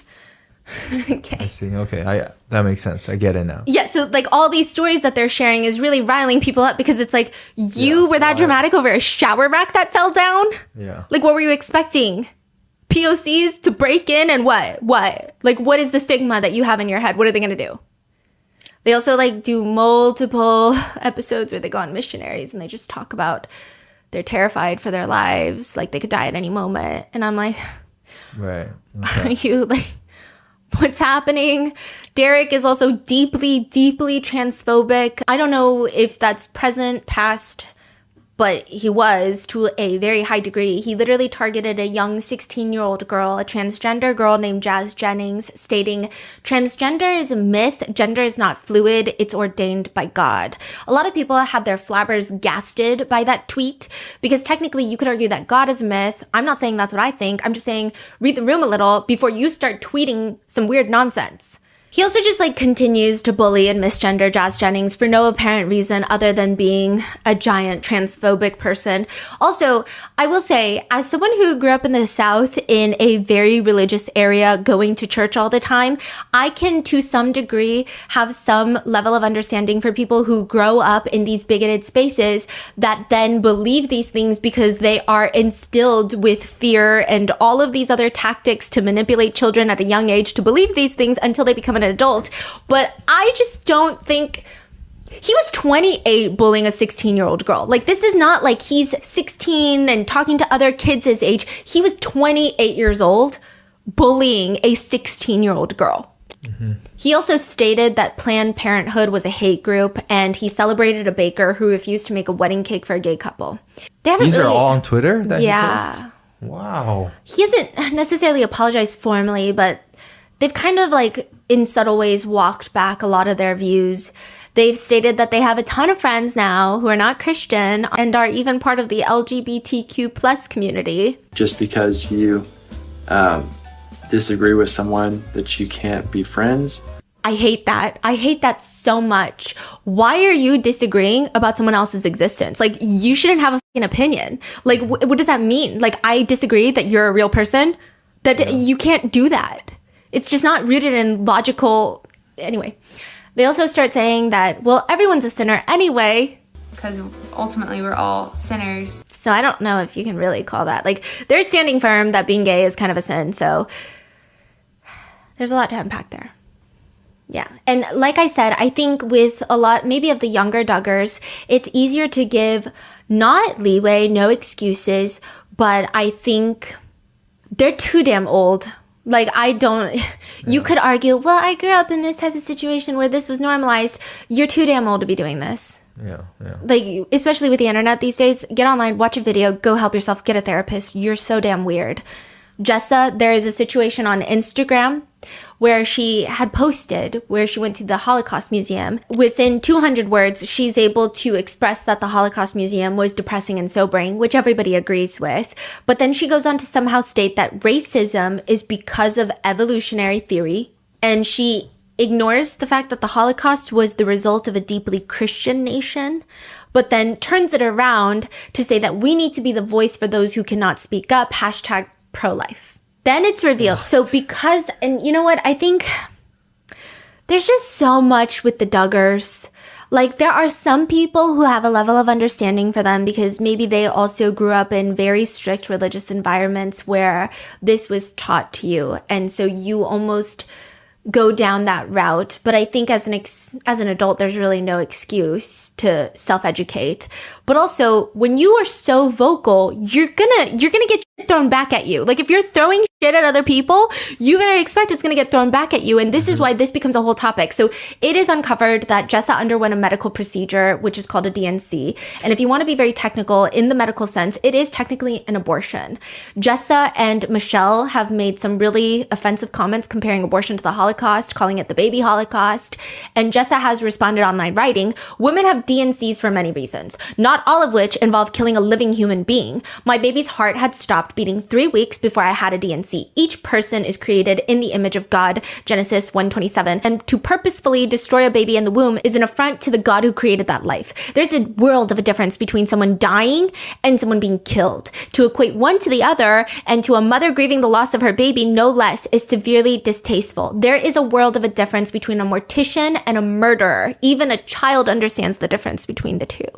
So a lot of people started dragging her about the DNC.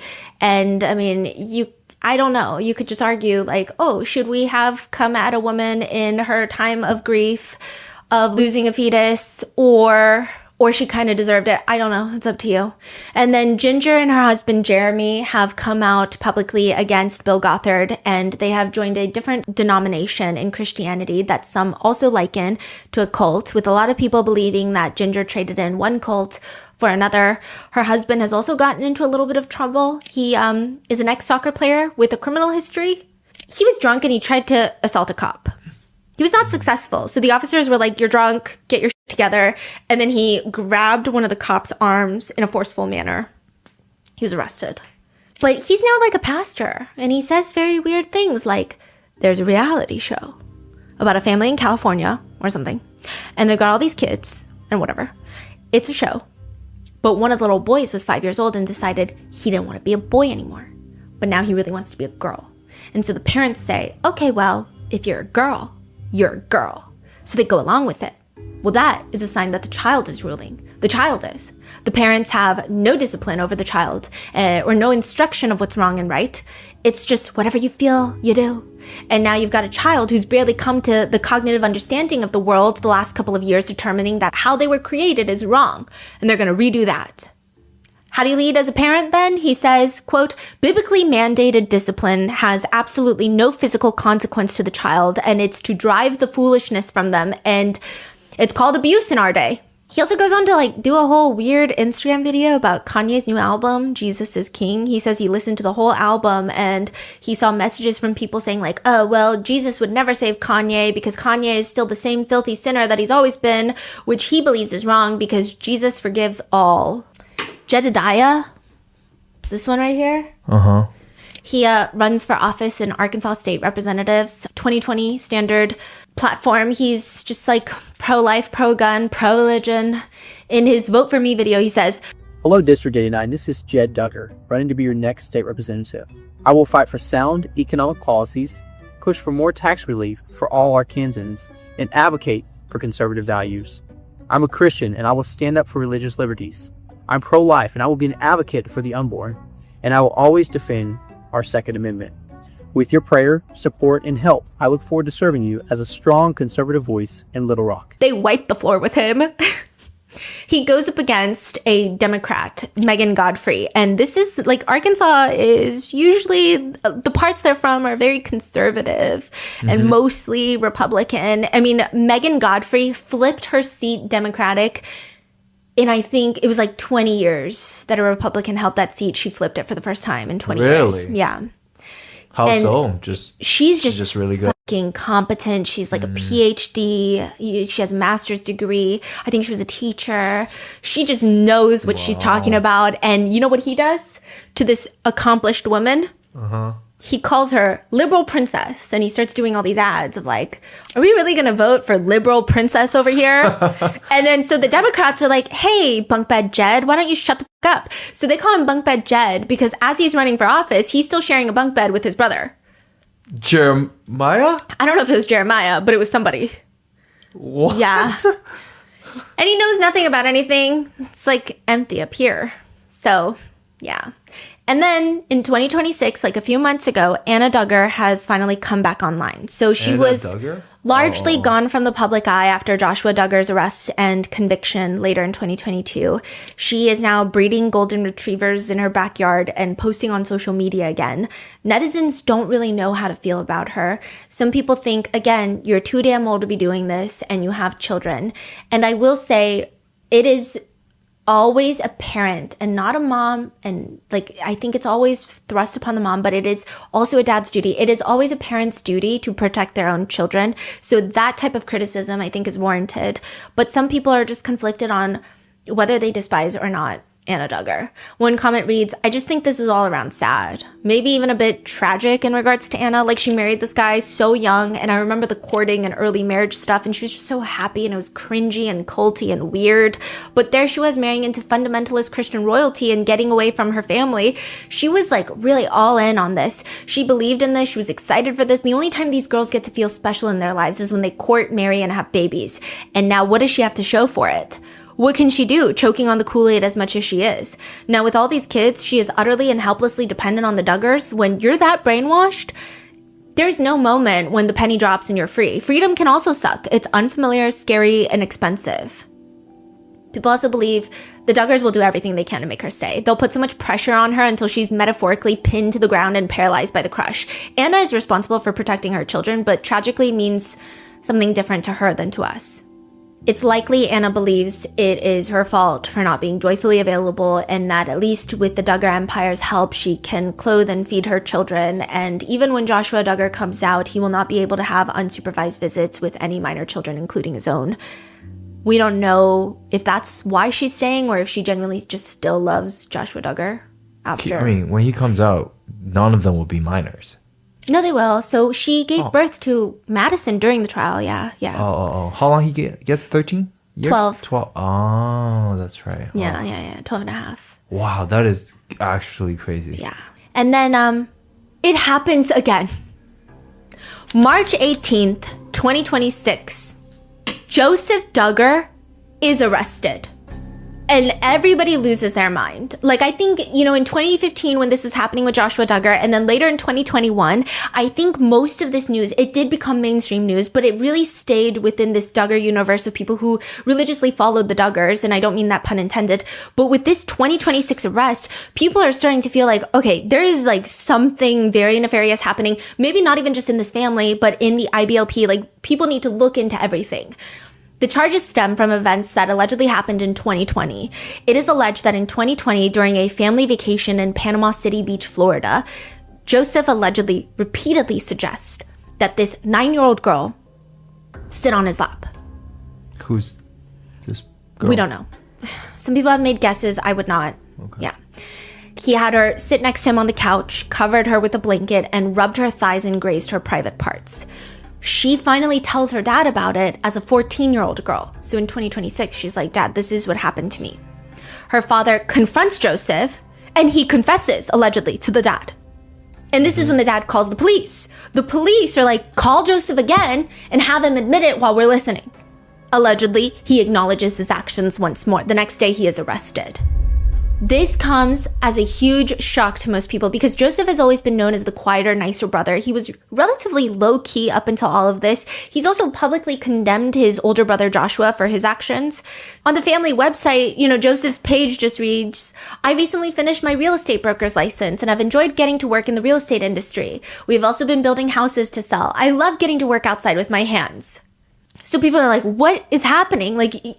And I think it's so reminiscent of the crimes that Joshua Duggar committed against his own sisters that people are starting to wonder what's going on. Does everybody just know that this is a thing that's happening? And then Jim Bob's previous remarks about how this is like a lot of families go through this. So a lot of people online are speculating if Joseph's wife, Kendra, knew what was going on. And if she did, why didn't she turn him in? And a lot of people who have been following the Duggar universe, I guess, they have been pinpointing when Kendra had stopped posting online on Instagram, she took a break. And people are wondering if maybe she took a break around that time in 2020, 2021 because of everything that was going on in her private life. Like maybe she found out about it then. But if she found out about it then, why didn't she go to the police? Is it the same thing that Jim Bob and Michelle Duggar have been doing where they don't go to the police for crimes against children? And alarmingly, they have 4 children together. And then 2 days after Joseph Duggar's arrest, Kendra Duggar is arrested. And people are like, okay, that means she knew about it, right? What's going on? She's actually arrested for a completely different charge, 4 counts of child endangerment and false imprisonment.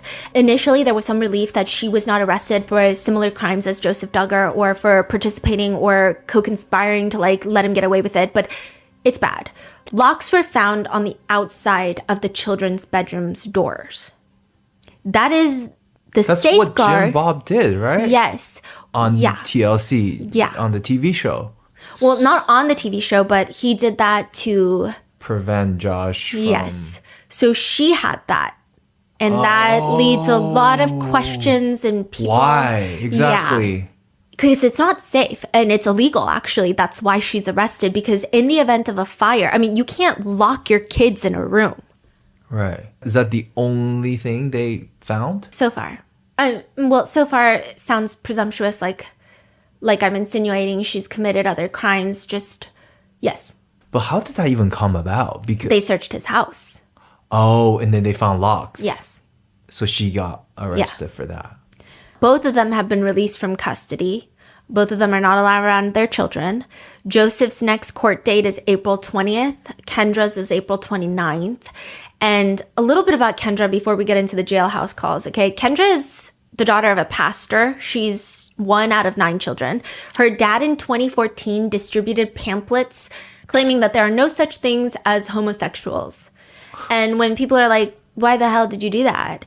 He said that it was merely him trying to spread love. I don't know what his definition of love is. And also during Kendra and Joseph's wedding, Kendra's dad just keeps telling Kendra that she reminds him so much of his wife, aka Kendra's mom. And it was just like so repeatedly, not the sweet, like, oh, you have your mother's eyes. But like, why do you keep saying that? It was just weird. They have 4 children together that Kendra is not allowed to see right now. And then all of this is just blowing up in March of 2026. And then it gets crazier because emails and jail calls are released. In emails between Joseph and his family members, Anna Duggar, Joshua Duggar's wife, makes an appearance. She lets Joseph know that they're all praying for him and that she deposited money into his commissary account. And then, quote, just remember, don't talk about anything legal unless you're with an attorney. Everything said in these messages, phone calls, and video chats are recorded and turned over to prosecutors. Joshua's experience at Washington County Jail was fairly safe. Anna talks about Kendra writing an email to Joseph. She loves you so much, and she was strong during our call, except when she mentioned it would be a month before she could see the kids. My heart aches for all of you. I believe she will prevail in the end. It may just take some time. Kendra is an extraordinary woman. God's grace shines through her. She is truly a treasure. Praying for you. Love ya, Anna. Is Anna the only one? No, a lot of other people are writing emails. Like family members? Mm-hmm. Kendra is writing emails. That is crazy because your husband committed these crimes and here's Joseph who's potentially, like how could you? Yeah, I think the terrifying thing is it's become so normalized in certain communities that doing this, okay, for Joshua, it was normalized of natural curiosity of a young boy. I don't know what logic they're using for Joseph. Mm-hmm. But this is truly just another way that certain communities, and I'm not saying all fundamentalist Christians or anyone with faith-based religion, I'm just saying like there are certain groups of people that will use religious text and genuinely good faith-based findings to just victimize women and children, and that's it. And then in another email, Anna Duggar writes to Joseph, I'm praising God that we started getting closer to you guys within the last year and a half. He knew that Kendra was going to need help. We will and are helping her. What? Yeah. Jim Bob is emailing Joseph. Joseph, I'm so sorry for what you're going through. Mom and I love you very much. Looks like you have a long road ahead of you, but God will get you through. You have made some terrible decisions, but God has already forgiven you if you have asked him. You are just going to have to accept this situation at this point, and it's also fine to pray that God would have mercy on you, but you're probably going to face major consequences for several years to come. And he also insinuates that he should make lemonade out of lemons. Then there are phone calls between Joseph and Kendra Duggar where Kendra tells him that she has an attorney for her. And, he also has an attorney. He complains that he's been in solitary confinement. He's not really sleeping well through the night, but it's good to hear Kendra's voice. So you're doing okay? I'm trying to keep my spirits up, and I feel like reading the Bible has really been helpful to calm and not think about all the situations. It's been uplifting. So I will say listening to these phone calls is so odd. It's just odd. Is it just feels illegal to hear that? No, or? It's just the way they talk. Okay, so first of all, I can't imagine anyone talking to their spouse who has been charged with a crime like that in the way that Kendra is talking to Joseph. And it feels so distant and formal. You think that's how they usually talk? I think so. He is giving her religious advice. And she's like, praise the Lord. And I'm like, what the fuck is happening, everyone? Yeah. What is he saying? Like, he's like how he's reading Psalms and it's really getting him through. They have like a light moment where they talk about how Kendra mentions multiple times that she can't eat. She can't stomach anything. Everyone is worried about her because she can't eat and she needs energy, but like she just can't eat and she's frail and she's weak, right? And Joseph Duggar just didn't give a fuck. He does not give a flying fork about Kendra Duggar. I'm just going to say that right now. And I hope Kendra is listening to people that are telling her that too, because he almost sounds annoyed that she keeps mentioning this. He's like, well, you got to eat. I was reading Psalms. When I got home, a little bit of food, the most I've been able to eat probably all week. And I got a little bit of strength back where I was able to walk, not like, because I was yeah, you were very struggling. Said, yeah. Yeah. Wow. And she just keeps bringing it up. And he's just like, yeah, I'm having a hard time eating too. And then they joke about how they're both going to lose weight. And they're like, haha. Kendra says that she's being taken care of by Joseph's family, end quote. I just sometimes start crying because I know God's been so good. I've been writing down some of the things that I'm thankful for that, you know, we've gotten to do. Like I was thinking about our vacation we got to do as a family and our trip before. And so I was trying to write down all of that today too. He keeps preaching to her about how to listen to God, let God's voice take over, and read the book of Psalms. Yeah, and she says that she's just like, yeah. And there is this point that people have a lot of people online have brought it up, but she says that she's working through the list that he gave her on his iPad, and she's trying to coordinate how to get his phone out of custody, because when you get booked into jail, they take it into custody so that she can go through his phone. So a lot of people are concerned that she's trying to delete evidence. Further jail conversations talk about how she's getting passwords, I'm assuming to like banking and business stuff, but they could be the same thing. They could be different things. We don't know. But a lot of people, I think, just from the recollection of what happened with Joshua, there's concern that something is happening there. Yeah. But nothing is as blasphemous as Joshua Duggar's statement through his attorney when Joseph Duggar is arrested. The attorney says that Josh said that the allegations against Joseph have deeply saddened him, and that Joshua understands the stigma of being accused. He lives with the painful reality of how false accusations can destroy a life. He understands how the targeting of a person for publicity can twist the truth into sensationalized fiction. Calm down. You were not that famous. You were not targeted. And that is currently where we are with the Duggars. We're waiting for their court dates later in this month. We're just going to see where we go from there. It could be really, really bad, right? Yeah. I find it a little shocking that Kendra is just like arrested. Yes, it is very bad that you are locking, but I feel like if Kendra could have been like, oh no, Joseph put the lock on or something. I don't know. What do you think it made them charge her that quickly? Do you feel like there's more things? No, I think... Or you think that's it? There's lock on the door. Yeah. I think you would charge both parents immediately. Because it's just like that illegal. Right, okay. You know? I mean, I think maybe because... That is true. Yeah. Like, why would they do something like that? So abnormal. Because, I mean, my sister even had to watch out for the locks in the door when the kids were young because they would lock themselves in a room. So to have a lock outside the room is just... Okay, right. So what's going... Like, yeah, I guess something's it's like going something's going on in this house. Yeah, and it's not really safe. Like, you cannot be alone. Like, Kendra cannot be alone with her kids anymore. I don't even think she can see her kids right now until April 29th. I think there will be another judgment, but something really dark is going on. And I imagine that it was not... Because, you know, like maybe you could argue there's like a lock that locks from both sides. I'm imagining it was like very clear as day for the officers what that lock was. Who else wrote letters or emailed Joseph and Kendra? in the family? Do you know? It was mainly them. A lot of the others have spoken out. I mean, interestingly enough, Jill said that she learned about Joseph's arrest through the media. She did not know from her parents. And so a lot of siblings have spoken out publicly that they are condemning what Joseph has done. Oh, okay. Or some of them have given slightly more PR-friendly remarks of like, you know, victims, my heart breaks, can't believe it, but like not definitive, like, oh my God, fuck that guy, my brother, you know. So Anna is supporting. Yeah. Jim Bob, Michelle, and Kendra is very much supporting her husband in this. Interesting. Yeah. A lot of people are having a hard time swallowing all of this. And I think there will probably be more that comes out as time passes. But what are your thoughts on this case? I feel that the Duggar family their arrest recently has caused a lot more eyes into even the past of all the Duggar family members. And I think it's just, there's such a high barrier of entry to get to know the family's entire digital footprint and lore, because there's just so much information out there.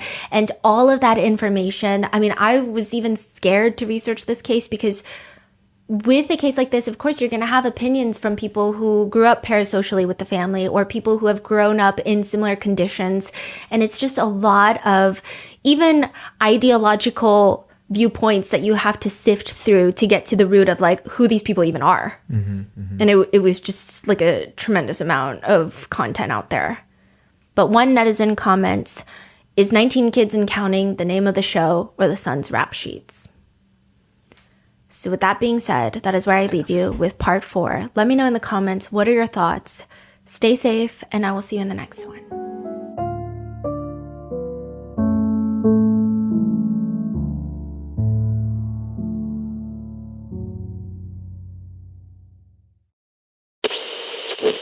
Bada bing, bada boo.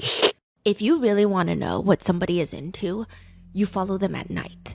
You do not follow them throughout the day, because during the day, we're all doing things that we don't really want to do, but we kind of have to do. We're going to work, we're going to school, we're running errands. But at night, that's usually when someone makes a choice. Regardless of sleep, the fact that it's dark outside, I'm going to go outside and I'm going to do this thing. And taxi drivers are the ones that get to see all of us in our dirty little glory. One taxi driver says, you're awake when the world is asleep. It changes how you see things. The night shifts. Okay, a lot of taxi drivers have stated during the night, people are more open to sharing things about themselves that they probably wouldn't during the day. Maybe because it's dark in the car and they feel the need to fill the silence all of a sudden. And you just see weird things. One taxi driver said the strangest incident that he had was, this guy gets into the back. He makes eye contact through the rear view mirror. He's got this pent up energy like something big is about to happen. Where to? The whole time, he's anxiously rubbing his hands on his thighs. He's gonna propose to the love of his life. It's like a beautiful thing to witness. The driver drops him off, wishes him good luck in the rear view mirror, and then a few stops later, he picks up the same man. Now the destination is a bar. The girl said no. Same person, same night, 2 very different car rides. Taxi drivers, they just know way too much about people. Not in like the psychic way, but the observational way, which I think is arguably a lot creepier. Another one, the same taxi driver had a woman get into the back of his car. Quote, she silently cried the whole time in the back. Completely silent the whole ride. And then just says, thank you for not asking anything. And then walked away. She told him, thank you for not asking her if she's okay while she's falling apart in the back of his car. One finance executive is picked up and he confesses to the taxi driver at 2 a.m. that this is his very first conversation in months. He doesn't talk to his wife. He doesn't talk to his kids. He has no friends. The only people that he talks to are people at work, and it's mainly through emails. And taxis all have a very specific smell at 2 a.m. It's usually people going out in the middle of the night, and for some odd reason, they spray a lot more perfume and cologne at night. Maybe it's because they haven't showered all day and they're still headed out, or maybe because they're meeting someone who's going to be able to smell them. It's that mixed with the sanitizing scent of the seats. That's the smell. Except one particular taxi driver in South Korea. He's on his night shift when the door opens.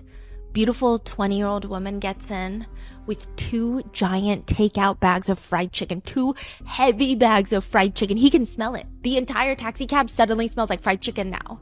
She gets into the car, and the driver is trying his best not to stare at her chest in the rearview mirror, but it's just, she's wearing a very unusually low-cut shirt considering how cold it is outside, and it's also the middle of the night, and she's got 2 bags of fried chicken. And he's picking her up from a local motel. Because, I don't know, you can ponder a bit further. She's the first to talk. "Hurry, sir. Go fast. I'm being chased. I'll give you cash." And she's like, "Go, go, go." So out of just pure instinct, he's stepping on the gas and she's leaning back, taking a deep breath of what looks like $100 worth of fried chicken. And then she starts taking a picture. She's almost smirking while she's typing something out on her phone. And the whole reason that this is odd is because the driver's on high alert. He's looking for whoever could be potentially chasing this young woman in the middle of the night. Like, what happens if they catch up? But also, the fried chicken smell is very distracting. And she said someone is chasing them. But suddenly her demeanor is very relaxed in the back of the car, as if she's just getting a ride to a local coffee shop at 2 p.m., not 2 a.m. Everything about this ride, even though it's not one of the most outwardly outrageous rides that he's had recently, everything about this ride makes him uncomfortable. He can't stop thinking about it to the point where he starts coming up with these random ideas of why she was in a rush, but not really. He comes up with this idea. Maybe she wanted him to take her seriously and rush her home so that she could eat the fried chicken before it got cold. But if she had just said that, then he wouldn't have taken her seriously. So like maybe she just said, "Someone's chasing me." He's like thinking of all these weird scenarios until he turns on the news one day and he realizes the woman that he picked up that night is the motel serial killer, the newest female serial killer of South Korea. The one that netizens have said is too pretty to go to jail.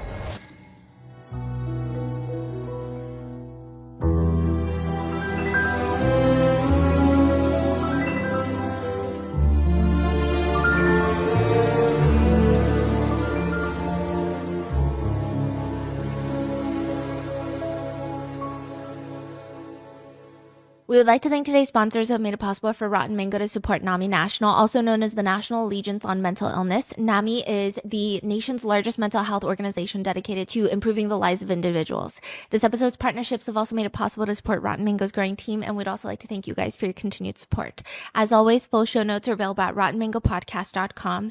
Today's case involves the intentional drugging of individuals without their consent, also sometimes referred to as date R-word drugging, so please watch with caution. We did have help from our wonderful Korean researchers for translations for today's case, but if anything is misrepresented or miscommunicated, please let us know in the comments.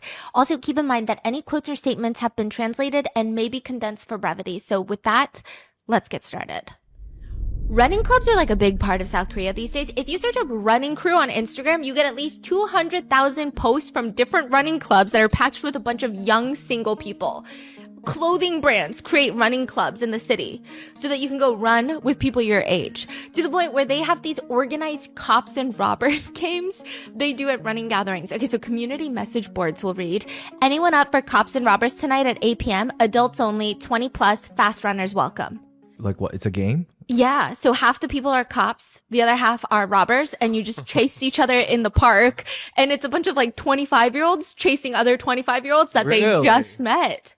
This is like a Korean thing? Yeah, and it's like normal people go. Because I think when you think of a message board like that, maybe in the States, it sounds like not a lot of normal people will go and you'd be kind of scared. Runners and... Yeah, but just lots of normal young people go because it's so hard to meet people these days. And Korea, there's also this like contextual nuance of usually when you meet people in a serious setting, everyone wants to know your age, your income, what you do for a living, who your parents are. And it's a very strict society of who you know is what you are. And so this running club, nobody asks what your job is. You just be chasing people. It will be 14 degrees outside and there will be gatherings of people in their 20s and 30s outside at the park, and it looks like some sort of corporate initiation. But they're just here to play tag in the freezing cold. It's just, are you a cop? Are you a runner? Start running. That's how younger people in South Korea will meet people these days. Or you could make it easier and just go to a hunting bar. A hunting bar is a bar specifically set up in Korea for singles to approach strangers and try to start dates. It's set up so there's a bunch of tables all circling a dance floor, and singles will walk from table to table asking if they can join them. So sometimes you'll have like a full table of women, and then a group of men will want to join their table, or tables of men and groups of women will come up and want to join their table. That's cool. Yeah, it's set up so singles are encouraged, and it's very normal to go from table to table. So it's not like, oh, you need to know all these people to make friends at the bar. It's like Tinder in real life. Yeah, it's like speed dating in real life. It's weird. Yeah. And then sometimes they'll pay for the drinks. Sometimes they'll get drunk, and then maybe they'll go to a second part for like the second half of the show, I guess. They'll go to a separate bar or a separate club.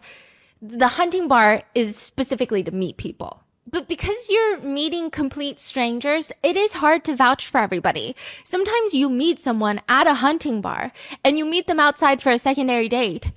And maybe it's without the beer all of a sudden or the dim lights, and they're just like a little weird. They're just weird.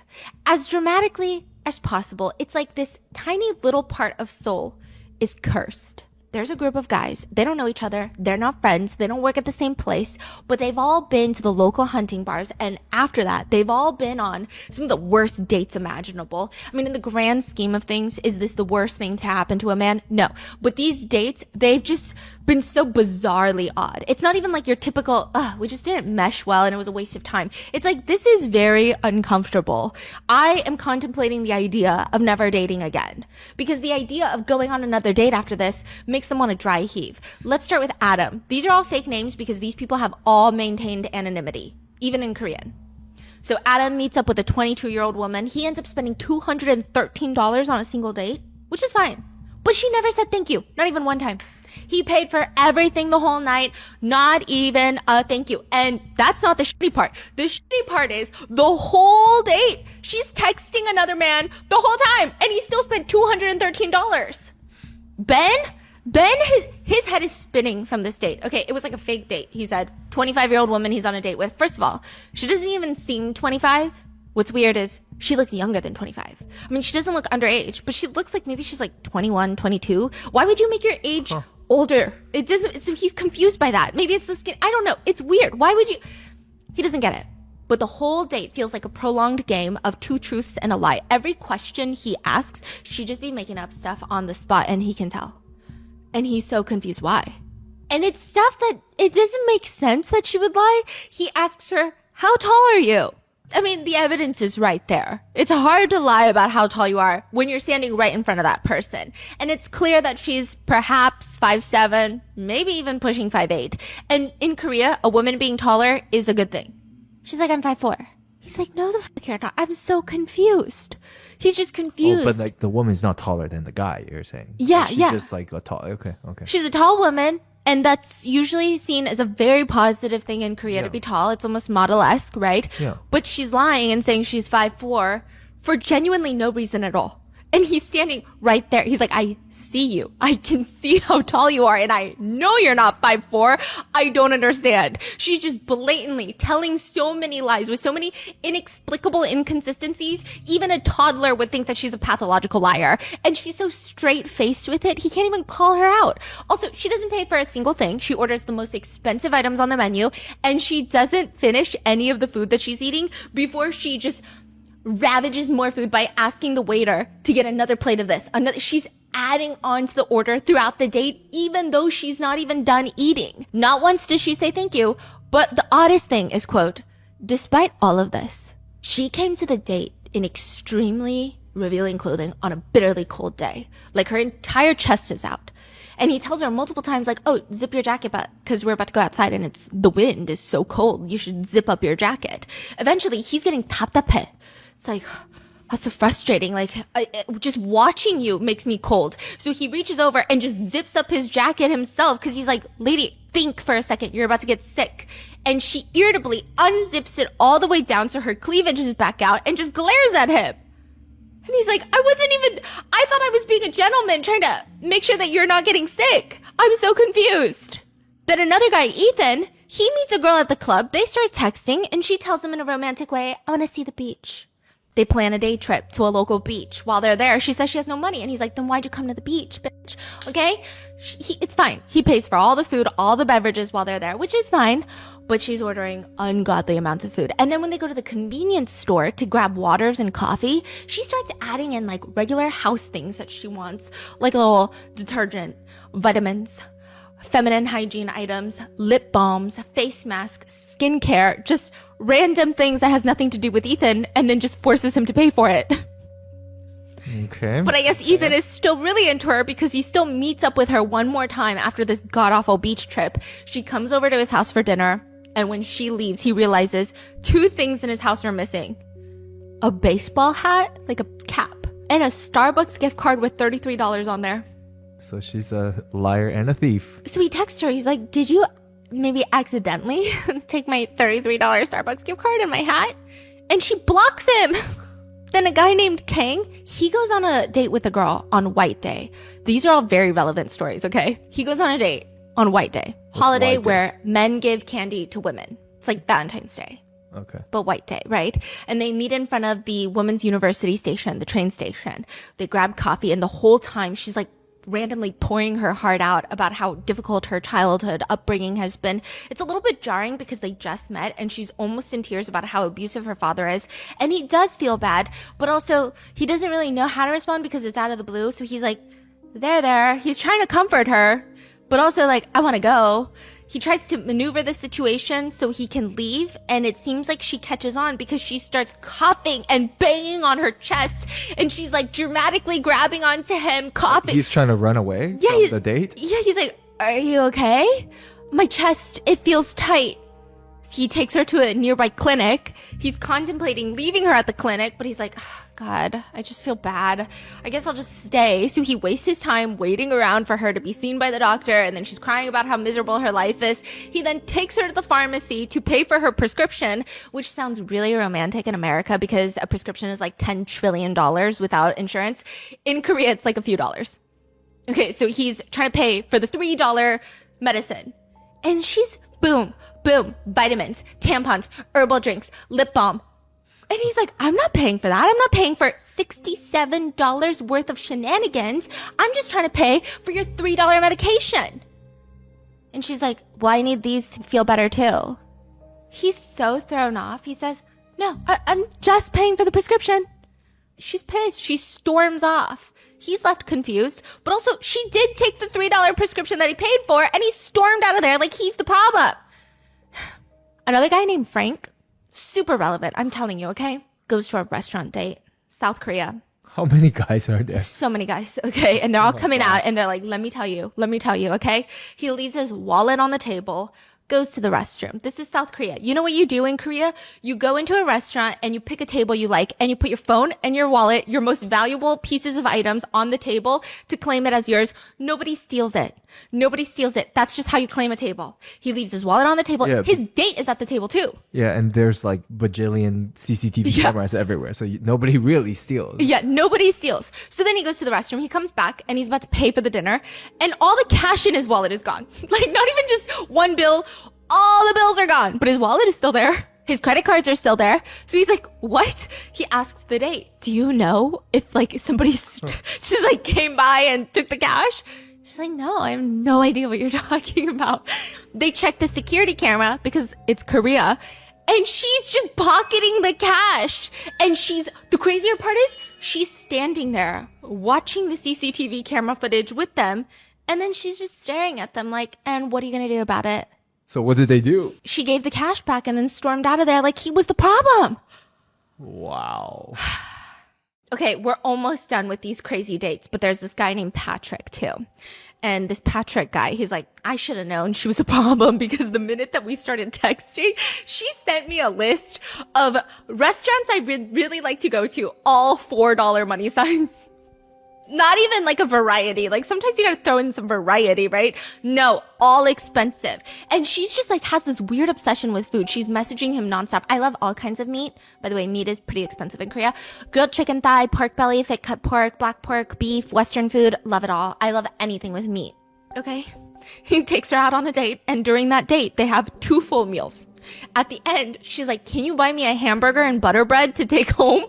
It's like she has this enormous, insatiable obsession with food. And the strange thing is, well, first of all, she doesn't pay for anything, which is like a thing. But also, on top of that, she never used the restroom. Like, they were out the whole day, never used the restroom. And he was like, hey, you don't think, I've peed like 10 times since we've been on this date. Yeah. Because it's like a 24-hour long date. You haven't peed once. You don't think that's weird? And she was like, that's weird. I gotta go pee. And then she just like went the minute that he pointed. Weird. Very weird. Okay. Yeah. What is so going weird. on? So all these people, they're like, I don't know what's going on. But what happens is I meet a girl at a hunting bar, go on a date with her, and it's been weird. Oh, they all met at this hunting bar. Soon, it will be revealed that every single one of these guys, they find out that they were on a date with the same woman. And she will be all over the news for being a serial killer who kills her dates. Serial killer? That's what they're calling her in Korea. Sam, this is a pseudonym. He's about ready to go on a date. He's already told his close friends about this girl that he's going to meet. They've been texting back and forth. And she seems like the type of person that he could see himself getting serious with. He's at the age where he's thinking about getting married. He's been saving every single month to open up his own restaurant. He's a chef. And he's really nervous about this date. He gets on ChatGPT and he looks up, can you suggest what to say on a blind date? His date is also on ChatGPT right before the date, asking questions. Her searches include, what is a lethal overdose of sleeping pills? If you take sleeping pills with alcohol, can you die? And she's taking notes in her journal with each date. This dose doesn't even kill them. They wake up and become even more of a nuisance to me. It's so crazy that we've entered the ChatGPT era. Yeah. Like every case now, like we constantly talk about AI and ChatGPT. Yeah, they're all searching some bizarre things on Yeah. ChatGPT. Now, motels in Korea are not the same as the United States. I feel like the word motel has a very strong connotation with either affordable place to stay for the night or usually a place where scary things can happen just because of the way the buildings were set up and the locations. Korean motels are very different in the sense that they're everywhere. If you're on a street with karaoke bars and clubs, there's going to be a lot of motels. So it's used by a lot of passerby, so business travelers, but also couples who still live with their parents. Because in Korea, you stay with your parents for quite a bit of time before you get married. So it's not like you just go out and live on your own where you can invite your boyfriend or your girlfriend over and do things you would do in a loving, consensual adult relationship. So couples will go to motels. Or couples who have just met each other and don't know each other's names and just want to have a good one-night stand, they'll go to a motel. But motels are also used by friends. A lot of friends, if they have a gathering of 10 friends who want to get drunk and play drinking games, but they don't want to go to an establishment and pay money for food and service charge and tip and this and that, they'll rent a motel room and just hang out in the motel room as if it's like a friend's house. Usually a younger crowd, because maybe their apartments, they still live with their parents or it's not enough space. Yeah. So they'll just rent a cheap motel room. It's not unusual, and it certainly doesn't have the seedier connotation maybe American motels have. But the police, they walk into this cramped motel room. There is a man on the bed, laying on his side. He's rigid, and he's dead.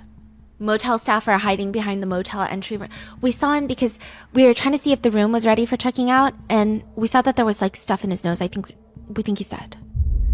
The police are glancing around. There's nothing particularly alarming about the room.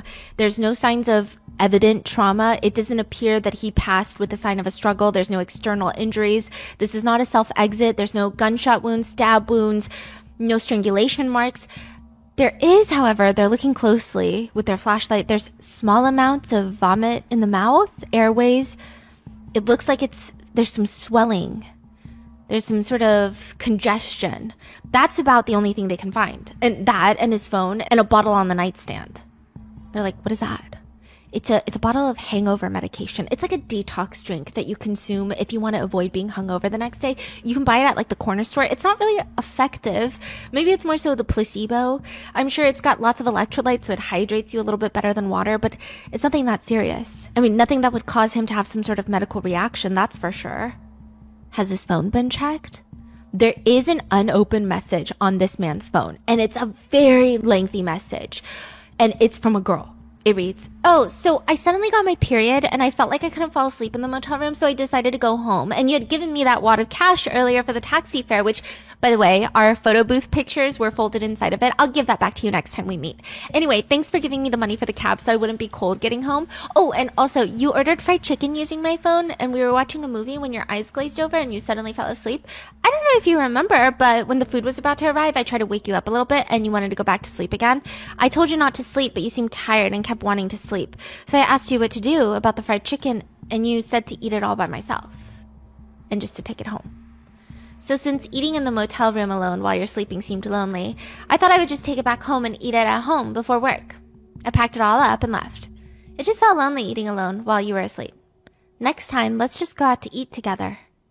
That sounds very goofy. Like Yeah. It's like a confession note almost. Yeah, you don't have to be an investigator to think that this is weird. Usually people don't say things like, well, A happened, so then you said B, and remember how I said C, and now this is D, and now E, and so thanks. You just say, hey, thanks for the night. Yeah. This looks like meeting notes or a cover your ass email after a meeting where you told everyone you knew something was not a good idea if they kept doing that, and they kept doing that anyway. That's what it sounds like. But then there's another message. A picture from inside the taxi. So it's like a girl is sitting in the back of the taxi taking a picture with the words, I'm in the taxi heading home. I know you got the room because you wanted to hang out together, but like I said, I happen to be on the period, so a lot of stomach cramps. And I had no pads. Then you gave me the wad of cash for the taxi and treated me to food, so thank you. Just weird. Yeah. The police are like, who was in the motel room with him? The motel staff said, well, I mean, there was this woman. So they came in last night. He walked in with this woman. They didn't seem that drunk or anything. They just seemed normal, like a normal couple.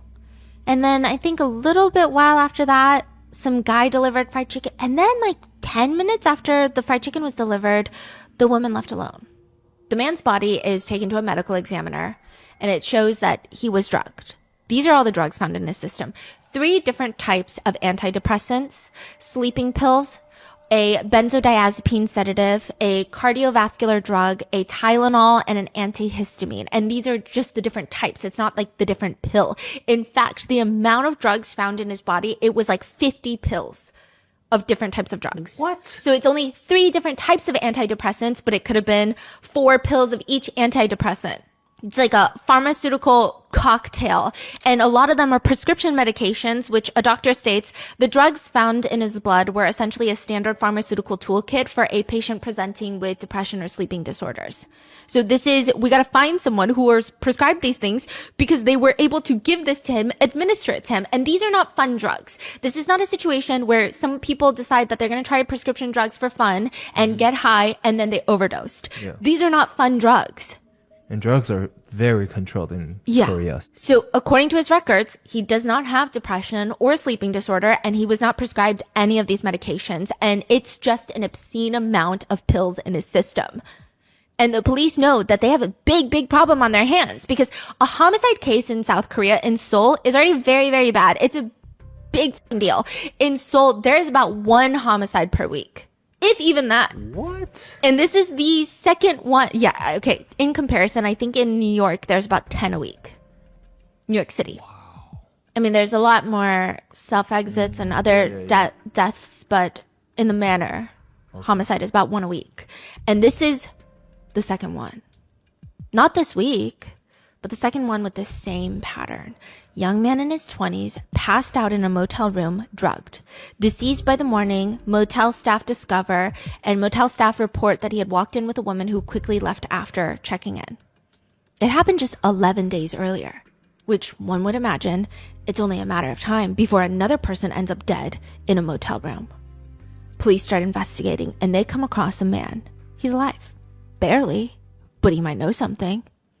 Police talked to him now that he's feeling better. He had spent 2 days in the hospital unconscious. What happened? Was he in a motel room? Did he wake up in a motel room? He's like, no. December 14th, 2025. Noon. It's like 11:20 a.m. When was the previous one found dead? January and February. Oh, this one was a month ago. Okay. So he's like, I was in the parking lot of this bakery with my girlfriend. And that's all I remember. That's it. Well, that, and she gave me this drink. Was it a hangover recovery drink? Like a detox drink?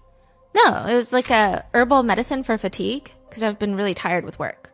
I drank it, and then I don't remember anything else. I woke up in the hospital 2 days later. I was out for 2 days. He wakes up and he texts her, what did you put in that drink? The doctor told my mom twice that I could have never woken up. Like it was that bad. The bakery, the owner, the employees, they've all been shaking in their boots, frightened beyond comprehension because they assumed it was something they did with the baked goods by accident. I mean, it was a very dramatic scene. The ambulance showed up. It doesn't make sense. But I'm alive now and I have no idea what happened and she won't talk to me.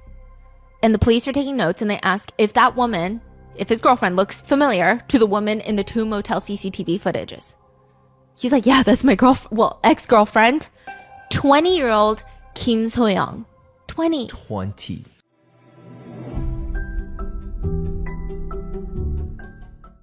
There is only one rule in this story. Survive. In the new Netflix film Apex, Charlize Theron is Sasha, a woman testing her limits in the Australian wilderness, but what starts as a test of endurance turns into a deadly game with a ruthless and lethal predator played by Taron Egerton, whose familiarity with the landscape gives him a chilling advantage. For Sasha, every decision is a matter of survival, but her resilience and intelligence make her a force to be reckoned with. Watch Apex now, only on Netflix.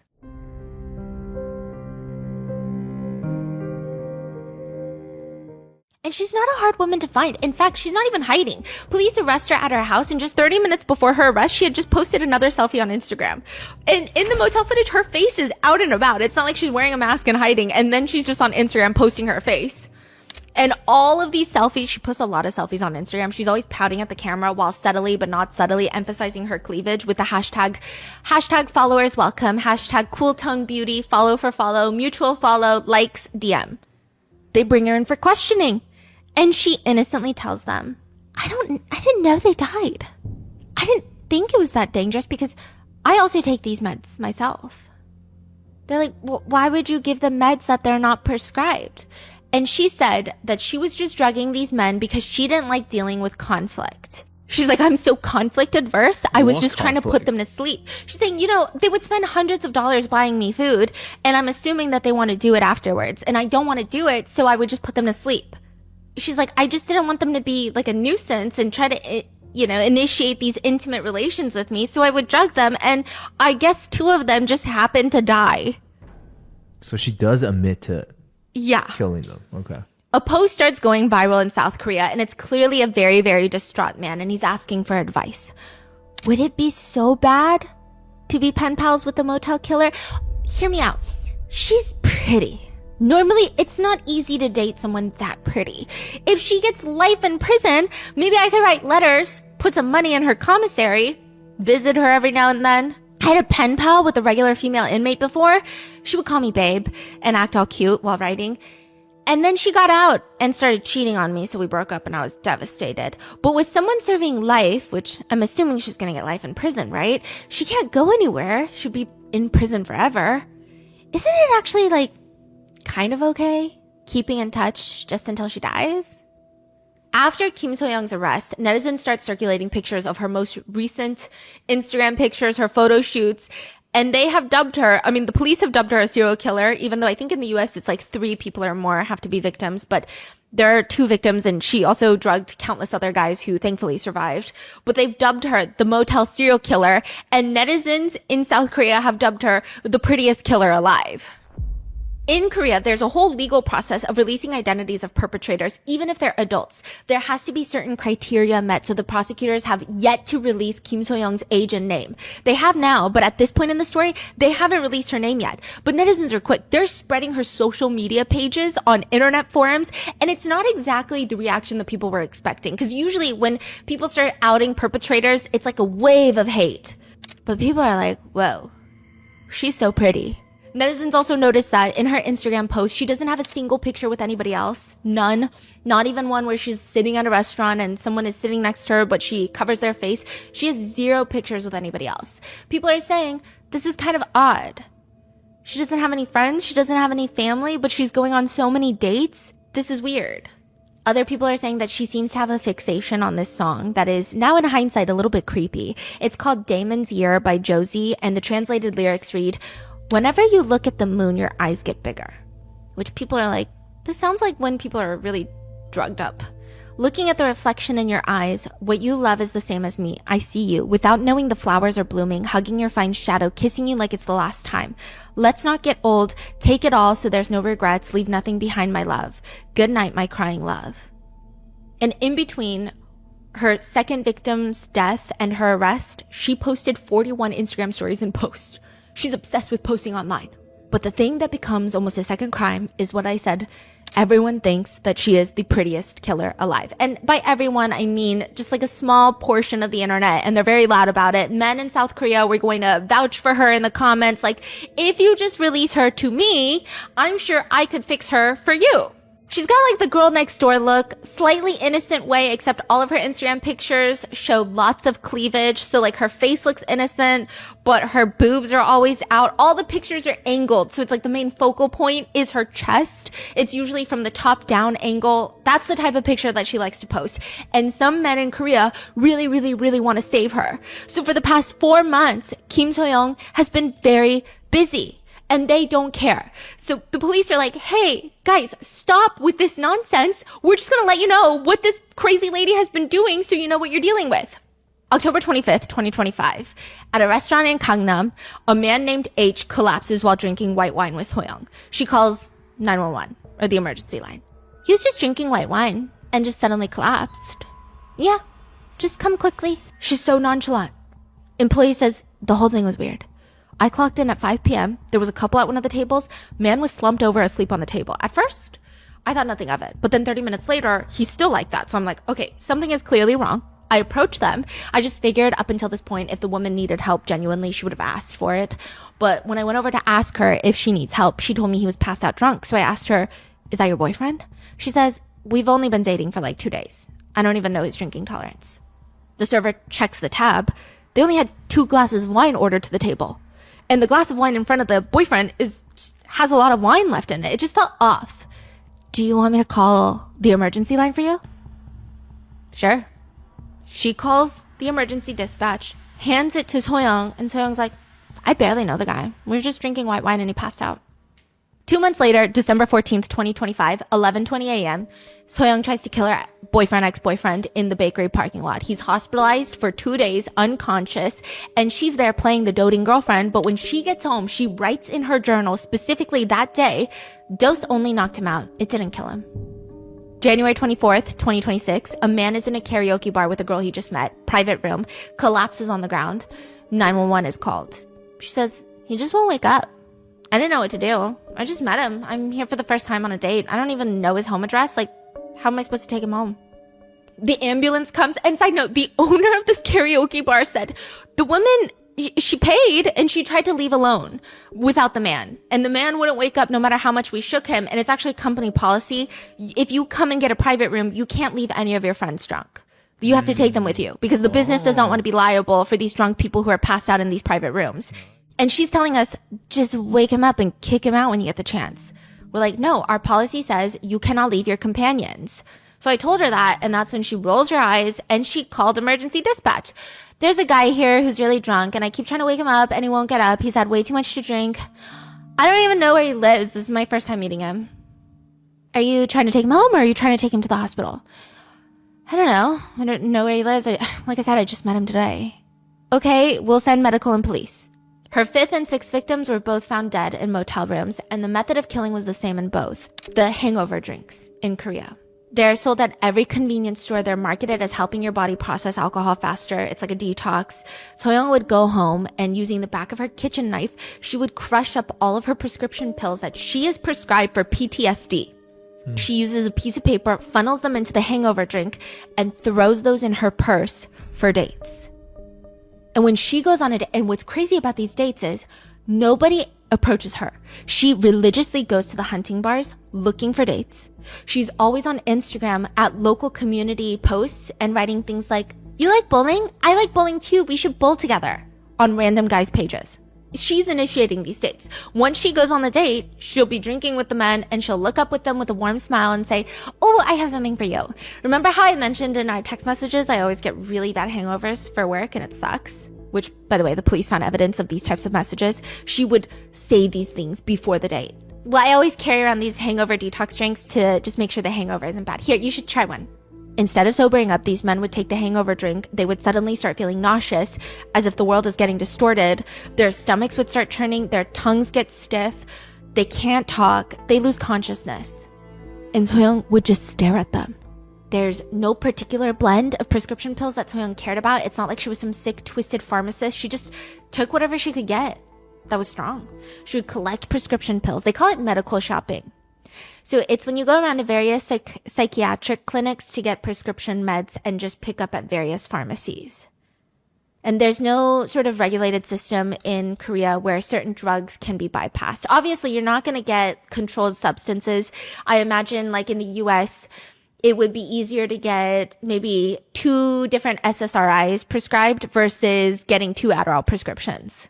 Because it's not a controlled substance, the SSRIs. There's not much of an oversight system that can prevent people from doing this. And she's just experimenting with different dosages and increasing the concentration to affect the victims. It's like she's researching.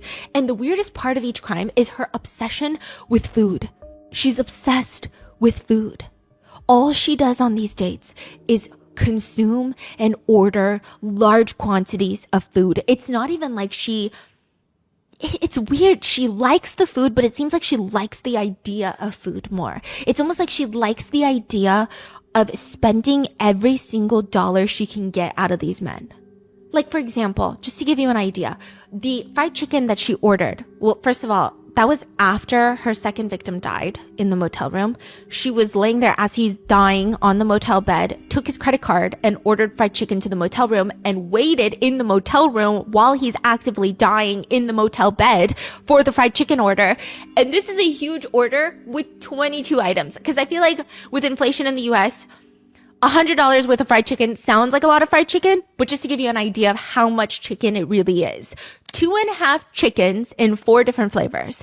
Tteokbokki, instant rice, drinks, sauces, black cheese ball, extra devil sauce, red pepper mayo sauce bottle, big cheese stick, instant rice, oil tteokbokki, onion ranch sauce, extra, tricolor ball, 3-piece, Coke Zero ×2, extra rice cakes, potato wedges, red pepper mayo sauce, big bottle.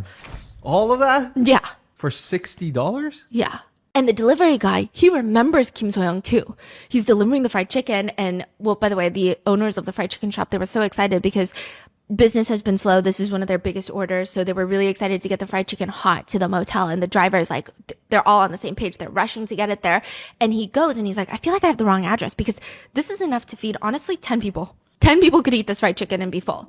And so he's expecting some sort of crazy party in the motel room. The door opens, no sound, no TV on. Nothing. Dead silent. And Kim So-young, she has the weirdest blank expression on her face. It's so entirely blank. It's not smiling. It's not angry. It's just empty. He doesn't know how to explain it. It's just empty. Her blank expression. It's freaky. And he's like, it's heavy. It's a lot of fried chicken. Yeah. And she just takes it and closes the door. He was like, it was just unsettling. But even with all this information, there are some netizens who believe that she can't be evil because look at her Instagram pictures and she's only 20. Why would she need to be a serial killer? Netizens started holding on to dear life on the one statement that she made to the police that she wanted to avoid confrontation with men. So some people are like, maybe the men were asking for it. So, okay, a couple questions, right? Is she just a liar? Why is she lying about making her age older and... She's shorter just, and yeah, I think she's a pathological liar. And just okay. Yeah. And then you're saying like the journal she's writing, oh, this didn't kill him. Are there more? Yeah, she's just talking about dosages, but nothing else in her journal. Okay, so that's the only information we have. She didn't write after she killed someone. She didn't write, oh, that worked or whatever. I think she did, but it was very simple. Like it worked, doubling dosage next time.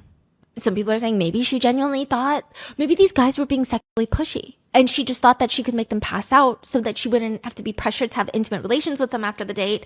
Comments read, he was a stranger that followed her. You know, he kind of asked for it. The guy must have been acting up for her to want us to date him. She takes the same pills herself. She probably didn't think that he would die. She said she was just trying to put him to sleep. There must have been a reason. Like, I'm curious about her past. But the doctor who worked on this case, they state, even if she only wanted to sedate these men, she would have only needed one sleeping pill. Why was there a cocktail of antidepressants and other drugs on top of that? The combination clearly goes beyond what's needed for sleep.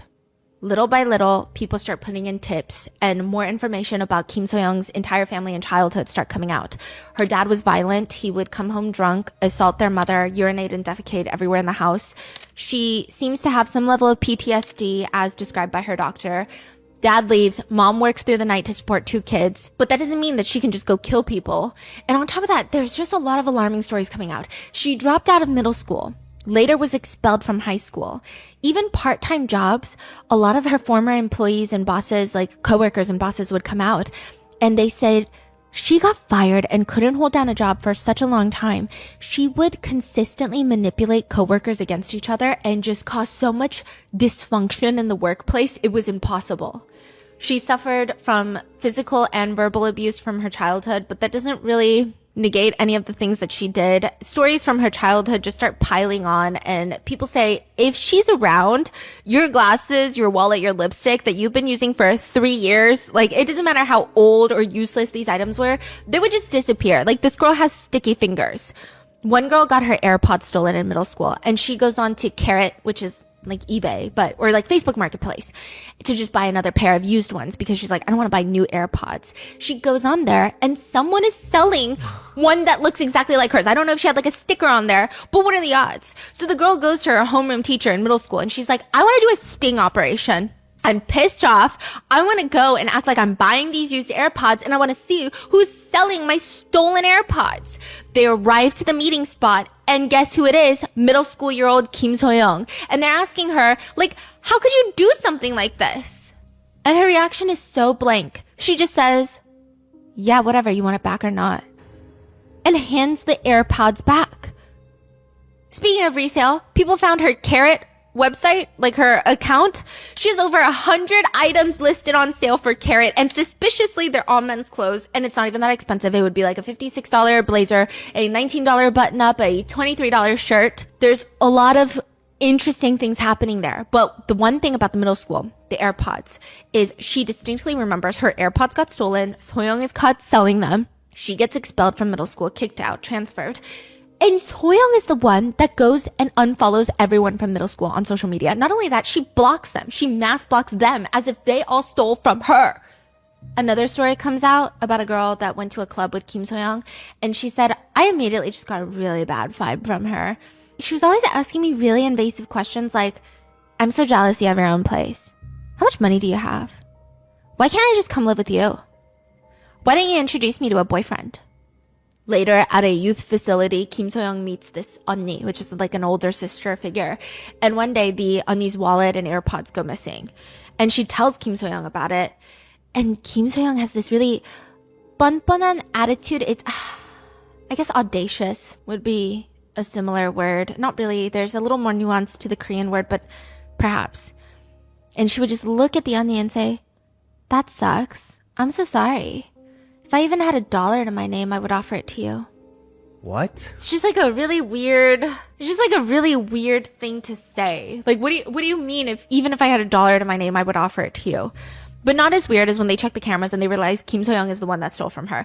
The wallet, she returns. And then the 언니 is like, well, my AirPods, you took my AirPods too. I don't have them anymore. What did you do with them? Did you sell them? No. I crushed them up and I flushed them down the toilet.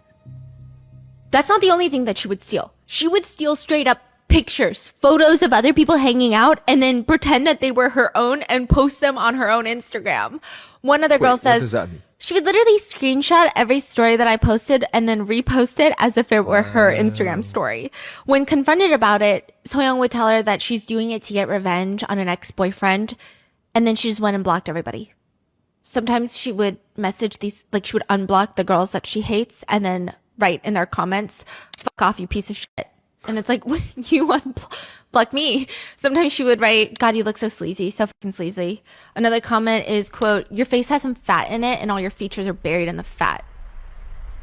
But with that, there are still comments supporting So-young. Some people are saying she just wants to meet a boyfriend and dating is so hard in this day and age. She just felt used by men. She just wanted real, genuine connection. Comments about the way she looks reads, she's like really pretty. She looks, I would drink the drink immediately too. She has genuinely beautiful eyes. Like they're sharp and yet beautiful and just like breathtaking. In a world where everyone kills each other, she just happened to get caught. I don't really think we should think much into it. Pretty face, well put together. She's got interest, just wanting love. She looks exactly like a typical girl her age. Looking through all her social media posts, it's sad that there's not a single picture with another person, you know? It seems like maybe she's lonely. I mean, she's got to serve her time, but I hope she gets to live a second life in genuine reflection. She's a true beauty. The meme in Korea suddenly became, if she's pretty, she must be forgiven. There is a checkpoint in Korea that has to be met for the identity of a perpetrator to be disclosed. The method of the crime has to be brutal. There has to be significant harm caused. There must be sufficient evidence to believe the suspect committed the crime, and there must be public interest, which there's enough information that she definitely committed these crimes. There is public interest. It's significant harm. She killed 2 people, but the brutal part, the prosecutors state the manner of the death and the killings was not brutal. They think, you got to behead someone in order for that to be considered brutal. There's a lot of cases where someone was dismembered and that was up for debate about whether the perpetrator's identity should be released. That type of statement, the victims' families were besides themselves. They exploded. The internet rallied behind them. Like, how dare you decide if something is brutal or not? These people were killed and their families are now, they have to watch everybody say, look how pretty she is. Look how pretty she is. There's no accountability. Like, what the hell are you guys doing? Police, they won't release it. So the public are like, we got to do something. This causes a whole stir. And finally, because you can't put the toothpaste back in the tube, everybody's already seen her pictures on social media. Victim's family are upset. Under that pressure, the prosecutors release Kim So-young's name, age, and her mugshot photos. And there's almost a collective silence in South Korea. The comments read, I think they arrested the wrong person. Are we sure these aren't 2 different suspects? Other people are commenting, this level of editing she does for her photos would bankrupt AI. It would use too many resources to sustain that just for her Instagram page. Others are saying, so everybody looks like a supermodel on Instagram and I don't see a single one of them on the street. The retouching in her photos must be insane. People went from defending her because she was the prettiest killer alive to now hating her because she's ugly in her mugshots. Really? Yeah. Like, she looks completely different? Completely different. If her Instagram photo and her mugshot photos, I would say absolutely not. They're not even related. They're not even sisters.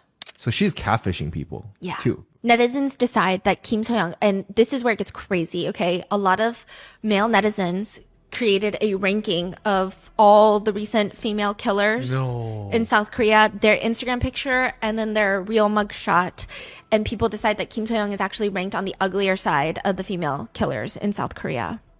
Yeah, I don't know why they made that ranking, but one person comments, we were tricked by the photo fillers. Looks completely different from her Instagram. I take everything I said about her back. Others say she looks way older than 20. Another comment reads, and this got a lot of likes, add some fraud charges too. And a lot of women were very upset, rightfully, and they were commenting, Korean men cannot go a single day without rating a woman's looks. But Kim So-young is not going down without a fight. She starts releasing, and the trial is happening this month for this case in Korea. Okay. She starts releasing letters in prison to journalists, begging journalists to air her words. A lot of people believe that she's manipulative and she's writing some crazy things.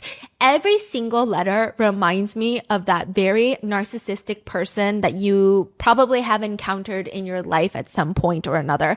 You tell them, hey, narcissistic person, I didn't really enjoy it when you called me really ugly and disgusting to look at and then punched me in the face and then tried to ruin my life. So like, maybe you can not do that ever again. And they go, oh, sorry, I'll just go kill myself. And you're like, okay, well, that's not what I said at all, is that? All of her letters are written like this. This is direct quotes.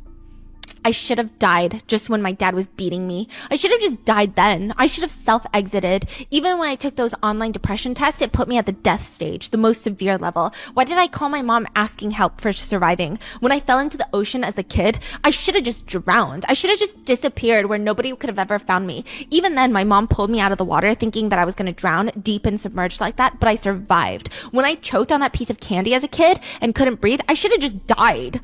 Even then, if my mom hadn't done the Heimlich maneuver, the candy would have stayed stuck and I would have died without being able to breathe. But I survived. Like, what?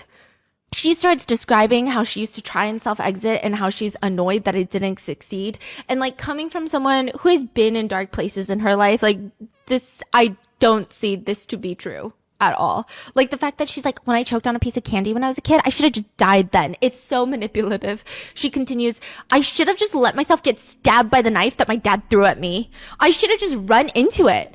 Then my mom wouldn't have to stay up all night blocking the door with her body all night to protect my sister and me, putting herself through all of that. If I had just been stabbed by his knife back then, there would have been none of this pain now. It would have been so much easier for me. Then my mom and sister could live better lives and I couldn't protect them. Everyone probably wants me dead anyway. If I'm going to get life in prison anyway, if I'm going to spend my whole life without seeing my family, I would rather die. Living scares me. If I had died back then, would I have been at peace? Would my mother and sister have had life a bit easier? Then she writes another letter to the journalist and she's like, you got to air these letters, by the way. The journalist is like, okay, I will. I think she genuinely thinks that she is manipulating the public. Yeah. But nobody's buying it at this No, point, right? Okay. Everyone's like, are you dumb? Yeah. Like, what's happening?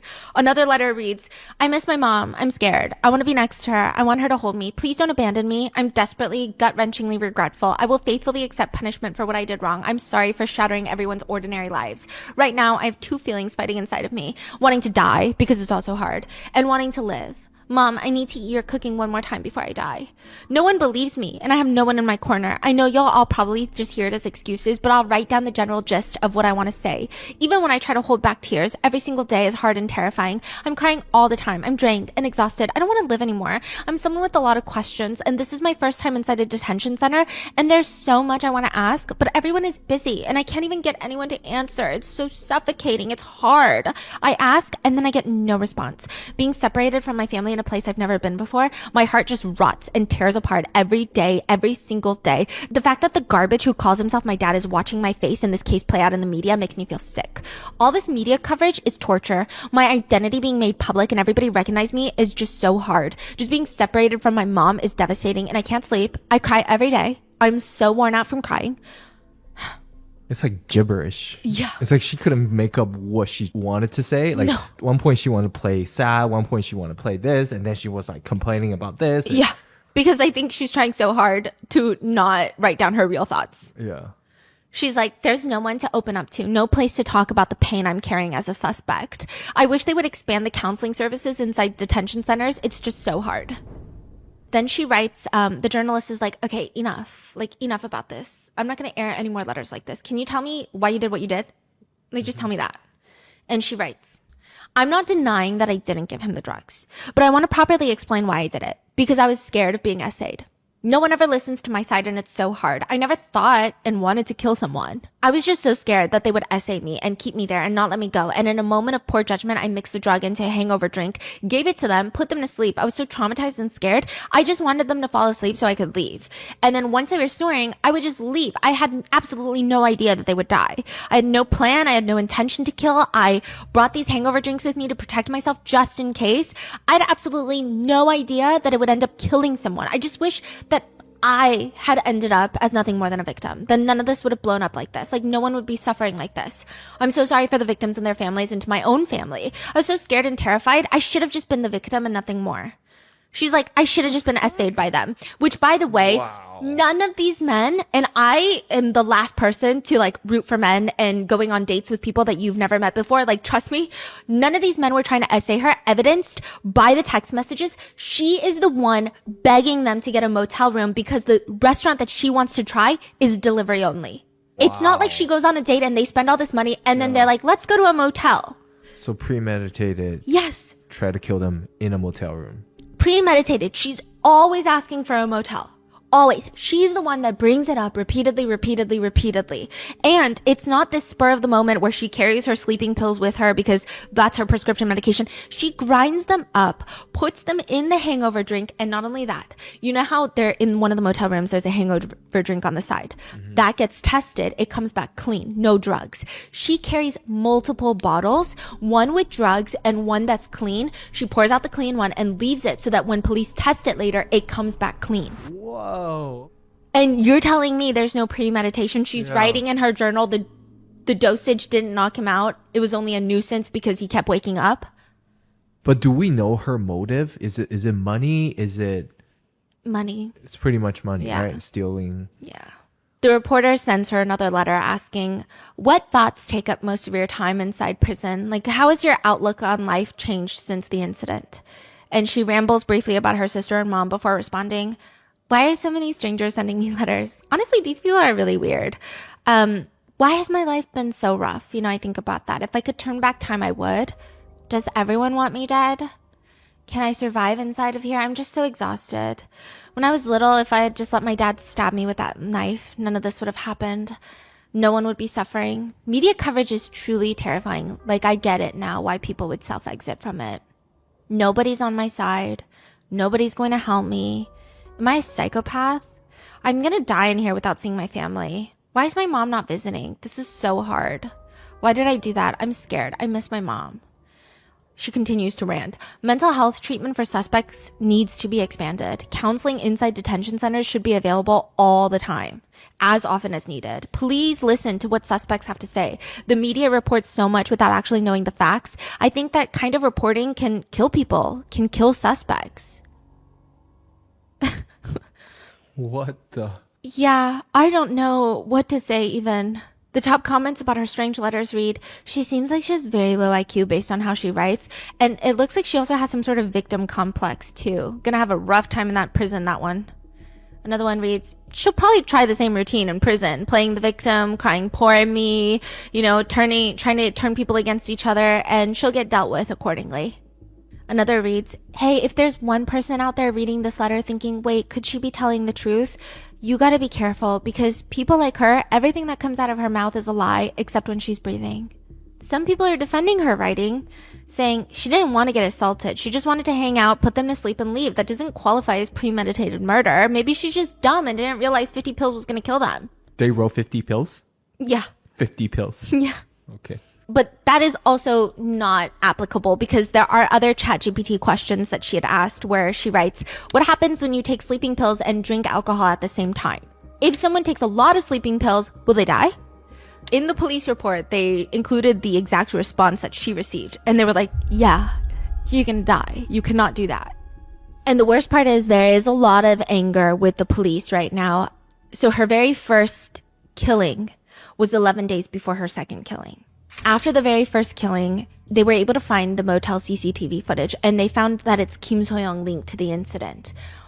They called Kim So-young, and they were going to arrange for a time for her to come in for a police interview. And during that time, she killed another person. Yeah.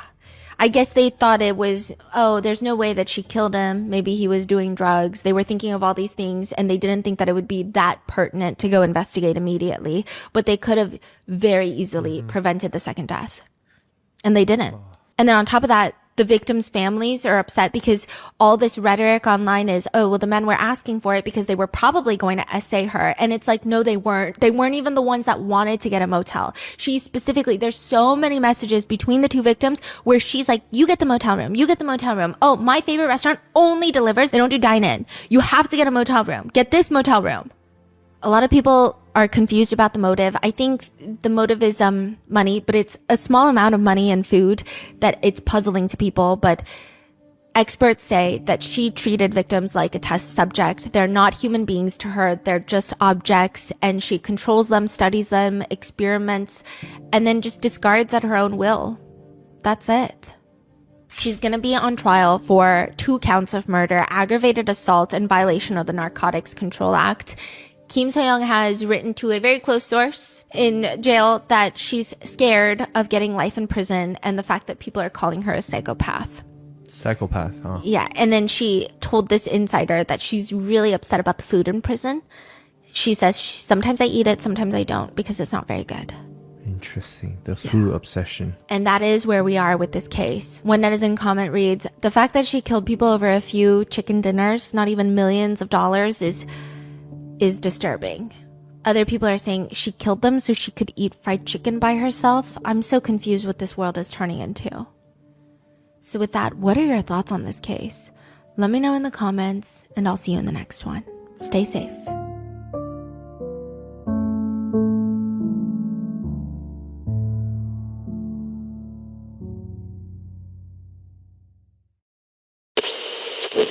Bada bing, bada boo. They have eyes everywhere. For every 45 seconds that you use your phone, there is a secret screenshot that is being taken of whatever your phone is looking at. That screenshot is then used to compile a report, and it sends it directly to somebody that you know. It screenshots literally everything: your messages, your email passwords, your Amazon purchases, articles that you're reading, whose profile you're viewing on Instagram. The things that you do on incognito mode, it is screenshotting your phone at least once a minute. And it's not like it's every minute, so you can time it. If it just took a screenshot, which you wouldn't really know, but if it did, theoretically, you have a minute to do something on your phone that is completely private before another screenshot is taken. But it's not like that. It's just completely random. It's sporadic. I mean, it sounds like something Palantir would do, or some shady defense contractor that works for the NSA. But it's just an app that you can download on your phone. A public software that anyone can willingly install on their phone and their devices. And there is a company making tens of millions of dollars in revenue every single year because people want a screenshot of their phone taken every minute. It's the Covenant Eyes. It's a software that you install on all your devices that monitors and makes sure that you do not watch any explicit videos where adults do adult things. And in the event that you do, the software will take a screenshot of your phone, whatever page and video you're on, and send it in a weekly email to your wife, husband, church leader, boss, accountability partner, whoever they might be. It's a spying on the phone, or? They call it not spyware, shameware. Okay. Do people know when they are being someone installed it? Uh-huh. Oh, so they willingly install it. Oh, okay. So it's not a secret. No. Okay. You willingly do it. One Redditor breaks down the Covenant Eyes like this. This is from a few years ago, so there could have been a bunch of software updates, but there are 3 main services it has: Screen Accountability, Website Blocker, and Safe Search. Screen Accountability being the most important. Quote, it's their patented software that will periodically take screenshots of your screen. AI then will analyze it, and then it blurs all of the screenshots slightly, and then you and your accountability partner get a weekly report with some of these screenshots. And if you didn't look at X-rated videos, then the report will just say you didn't look at X-rated videos. It encourages you to look at their screenshots for anything that they might have missed. And if you did look at X-rated videos, it will attach those specific screenshots, and it will report to your partner that you tried to look at X-rated videos. The website blocker will block any website that is mature, so you can set it to like teen mature, adult mature. And teen mature, I believe even Reddit is hard to get on. Interesting. Safe Search will make sure no explicit content comes up on any search engine, and all of this data gets sent to your partner. If you want to uninstall Covenant Eyes, you have to call a number, and once you call them and confirm you want to uninstall, they give you a code. Your accountability partner will receive a notification saying you did this.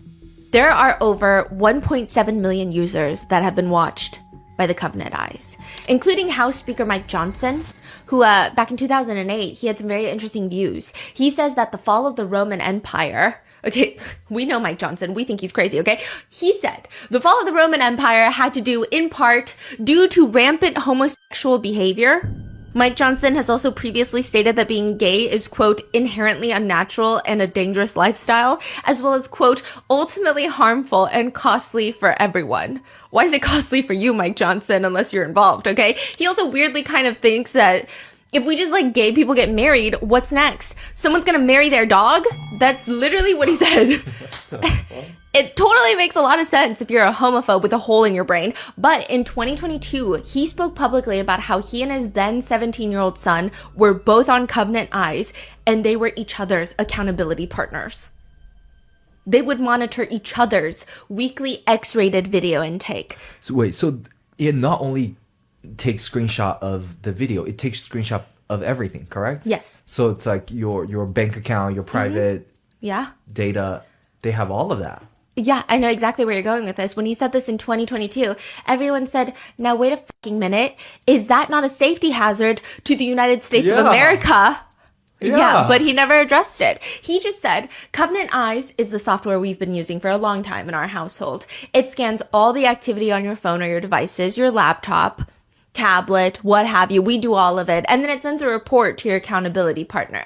So my accountability partner right now is Jack, my son. He's 17. So he and I get a report of all the things that are on our devices once a week. If anything objectionable comes up, your accountability partner gets an immediate notice. I'm proud to tell you my son has got a clean slate. Yeah. Okay. Perhaps he no longer uses it because he is a sitting member of Congress. I don't know, but it's just alarming. But what happens when you have Covenant Eyes and the content being viewed is not on a legal X-rated website? What if the content being viewed is not even legal and is just one of the most morally bankrupt, ethically bankrupt things that you can do on an electronic device that involves crimes against children? If there is CSAM, does it send an alert? Who gets alerted for that? Because that is what reality TV star Joshua Duggar gets arrested for. This is the case of the Duggars and the 3 arrests of Josh Duggar and more recently Joseph and Kendra Duggar and all of the potential crimes in between.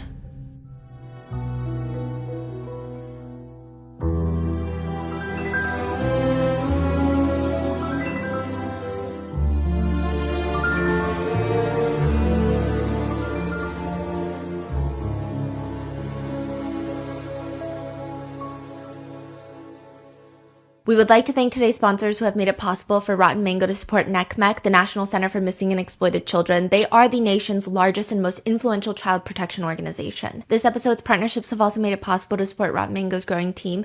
We'd also like to thank you guys for your continued support. As always, full show notes are available at rottenmangopodcast.com. A few intense disclaimers, including religious trauma, grooming, incest, CSAM, CSA. Please watch with caution. This is going to be a multi-episode series, so please take breaks whenever you feel overwhelmed. All the information is also publicly available. Any netizen comments, speculations, theories, or allegations or opinions of netizens.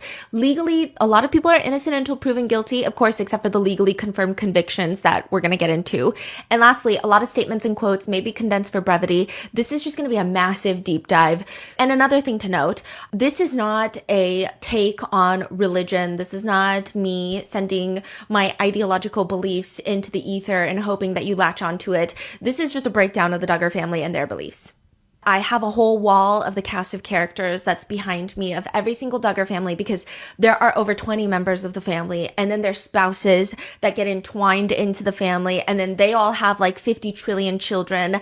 And you'll see why, because they don't believe in... Anyway, we're going to get there when we get there. If you want to know who the Duggars are, all of their first names start with a J.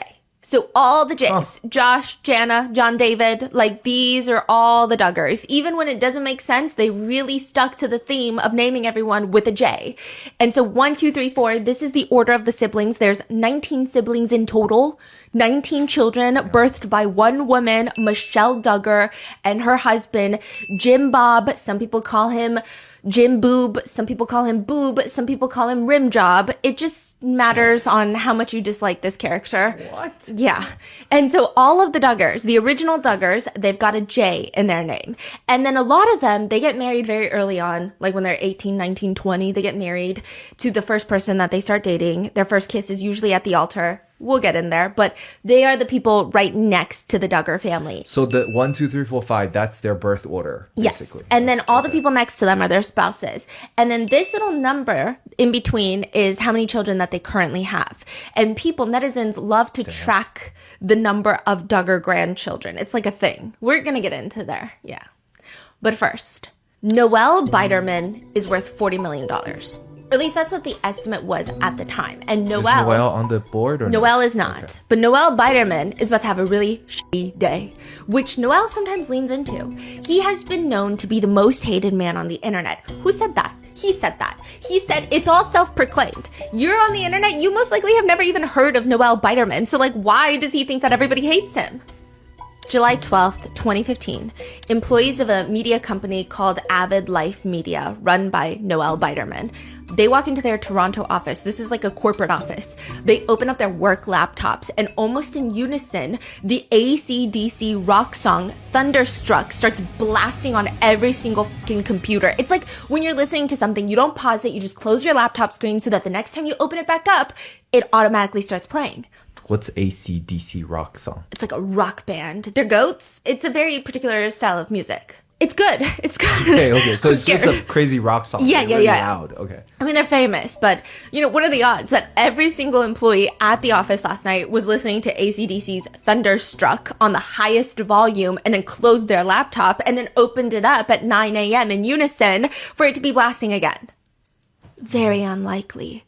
All of them are trying to turn off their sound, mute their computers, and then a message pops up. We are the Impact Team. We have taken over all systems in your entire office and production domains, all customer databases, source code repositories, financial records, emails. Shut down AM and EM. It will cost you, but non-compliance will cost you more. We will release all customer records. Which, AM and EM, if that were a grocery store or even like a frozen yogurt chain, that would be disastrous. Customer database just released to the public, but it's even worse because AM, I'm sorry. AM is Ashley Madison and EM is established men. These are dating websites. Oh. For cheaters. Oh.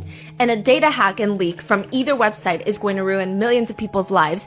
And that's not even me speaking hyperbolically. Ashley Madison was run on the slogan, "Life is short, have an affair." So it's not just a dating website, it's a dating website where people go to cheat on their spouses. They launched in 40 countries, they had more than 37 million users, and the threat message continues. We will release all customer records, profiles with the customer's secret sexual fantasies, nude pictures and conversations and matching credit card transactions, real names and addresses, documents and emails. Avid Life Media will be liable for fraud and extreme harm to millions of users. This is a big deal. Now, side note, Ashley Madison would even charge people extra money for, quote, full delete of their profiles. Because when you run an affair website, sometimes you're like, you know what? I gotta delete and make sure there's no traces left of me being here. They had a $19 full delete. I mean, pretty economical if you ask me to hide an affair. And they were making $1.7 million in one fiscal year just off of this extra add-on of being able to fully delete your profile. I feel like they could have 10x that and Yes. make 10x the money. Exactly. People will pay. But here's the point of fraud. Nothing was ever really deleted. And the Impact Team is saying, I'm going to release it all. Even the former vice president of sales at the company would later say... I'm sorry. Yes. This is the company who owns Ashley Madison? Or? Avid Life Media owns Ashley Madison, Established Men, and a ton of other weird websites. Oh. So they just got hacked. And they're getting a threat message like, we're going to expose you for fraud. You're going to be liable for fraud. Because not only are we going to hack and leak all of the customer databases, they're going to know that you're not even deleting any of this information. The promise of security, anonymity, and safety was just something we said. It wasn't something we did. This is the former vice president of sales. Now, just overall, the way that Ashley Madison, the entire company Avid Life Media, was run, their operational practices were clearly less than great. Noel Biderman, the guy who ran Avid Life Media, he has stated that data into infidelity can help us make better choices. That was like the platform he was on. He was like, no, I know, I'm sleazy. I run an affair website and I make millions of dollars off of it, but hold on.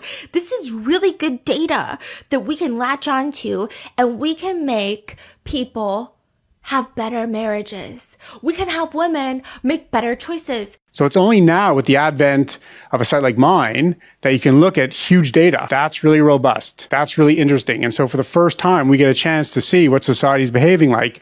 And so that's really interesting to me. He says the day after Valentine's Day, it's a real slippery slope for when people have affairs. So maybe the day before, you want to step up and play differently. Let's take this data and make it more consumable and give people a better roadmap to navigate at least the infidelity components of marriage. Wait, what does Valentine's Day have?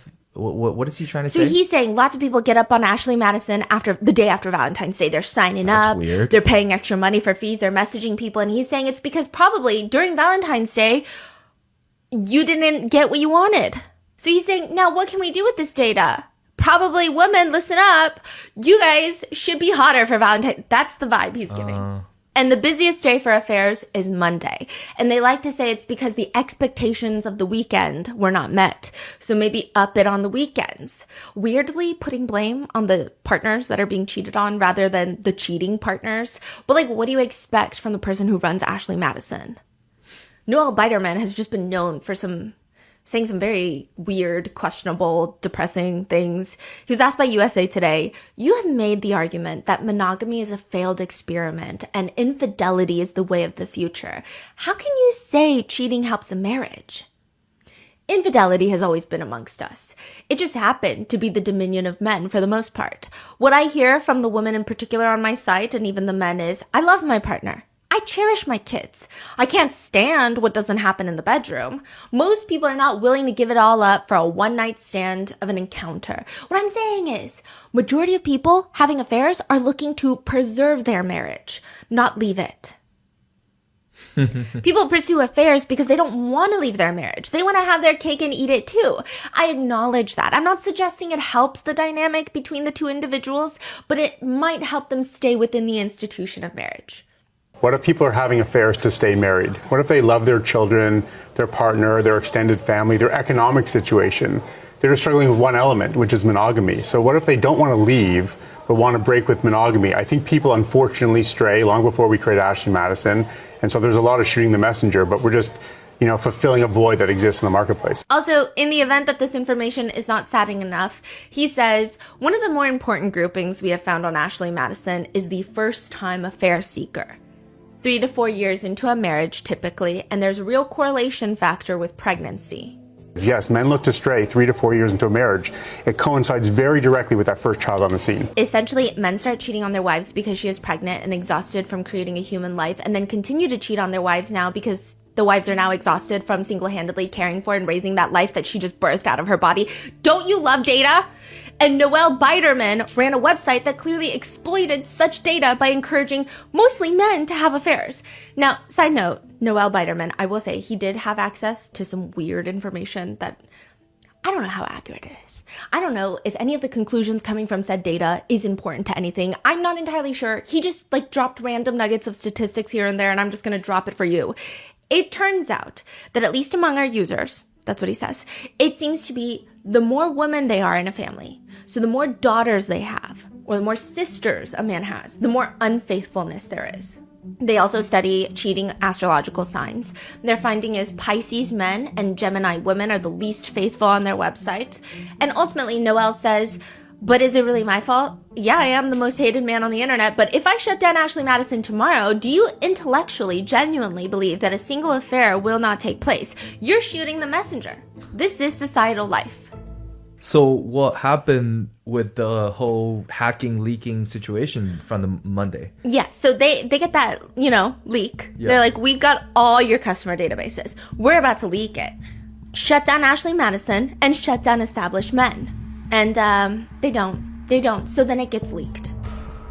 It gets leaked and it's an implosion. And someone on this board is involved in this leak. Okay? Now, but because everything must come back to this, as always, Noel Biderman was in the Epstein files. He was being introduced by a third party who emails Jeffrey Epstein and Noel, writing, "Hi, Jeffrey. I hope all is well. I want to introduce you to Noel Biderman, who was the CEO of Ashley Madison and is now experiencing some of the downsides of their scandal. I was hoping that when Noel is next in New York that the two of you could meet and maybe you could help him think about life after a scandal. And in general, I hope all is well. Irrationally yours, Dan." Irrational, indeed. Fucking Dan, okay? But why was Avid Life Media targeted by this impact team of anonymous hackers? Wait. Why is Noel trying to get connected with Epstein? Yeah, we don't know. It doesn't seem like they met. There's a few back and forth emails that I could find. I mean, there's no definitive response of if they did meet or did not meet, but there's no confirmative email of hey, so nice to meet you. Yeah. But why was Avid Life Media targeted by this anonymous hacking team? Is it just a bunch of scorned spouses who hate infidelity with a fire-burning passion and want to get rid of any safe space for the offenders and also have hacking experience? Valid reason enough, but there is a lot more to it.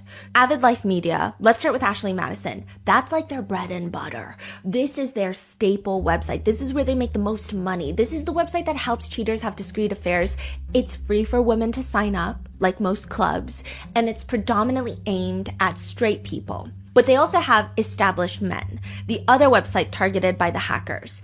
It's essentially a sugar daddy website, supposedly to connect older wealthy men with young women, both wanting quote-unquote mutually beneficial arrangements.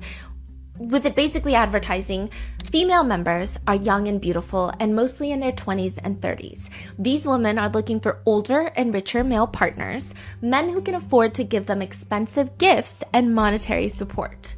Then you have the counterpart of that, which was Cougar Life. Older women with younger men, which they called Cougars and Cubs. They had Arrangement Finders, another sugar daddy website, but more emphasis on direct and explicit transactional nature of it. Broke College Girls, self-explanatory. They also had like a few smaller niche websites, but these are not just morally bankrupt sites. It's been reported that Avid Life Media employees would actively recruit escorts to join their sites like Arrangement Finders. And they had emails internally where they were discussing how they were going to grab foreign young women, smuggle them into the US, bypassing immigration to sign them up for these websites, which could very loosely be defined as human trafficking, sex trafficking. International. Yeah. Too. I'm not saying that they did this, but I'm just saying they were coming up with ways of like, well, how would we lie to immigration authorities about it? Which I feel like you're already trying to commit the crime. But this threat that shows up on the employees' computers reads, Avid Life Media runs Ashley Madison, the internet's #1 cheating site for people who are married or in a relationship to have an affair.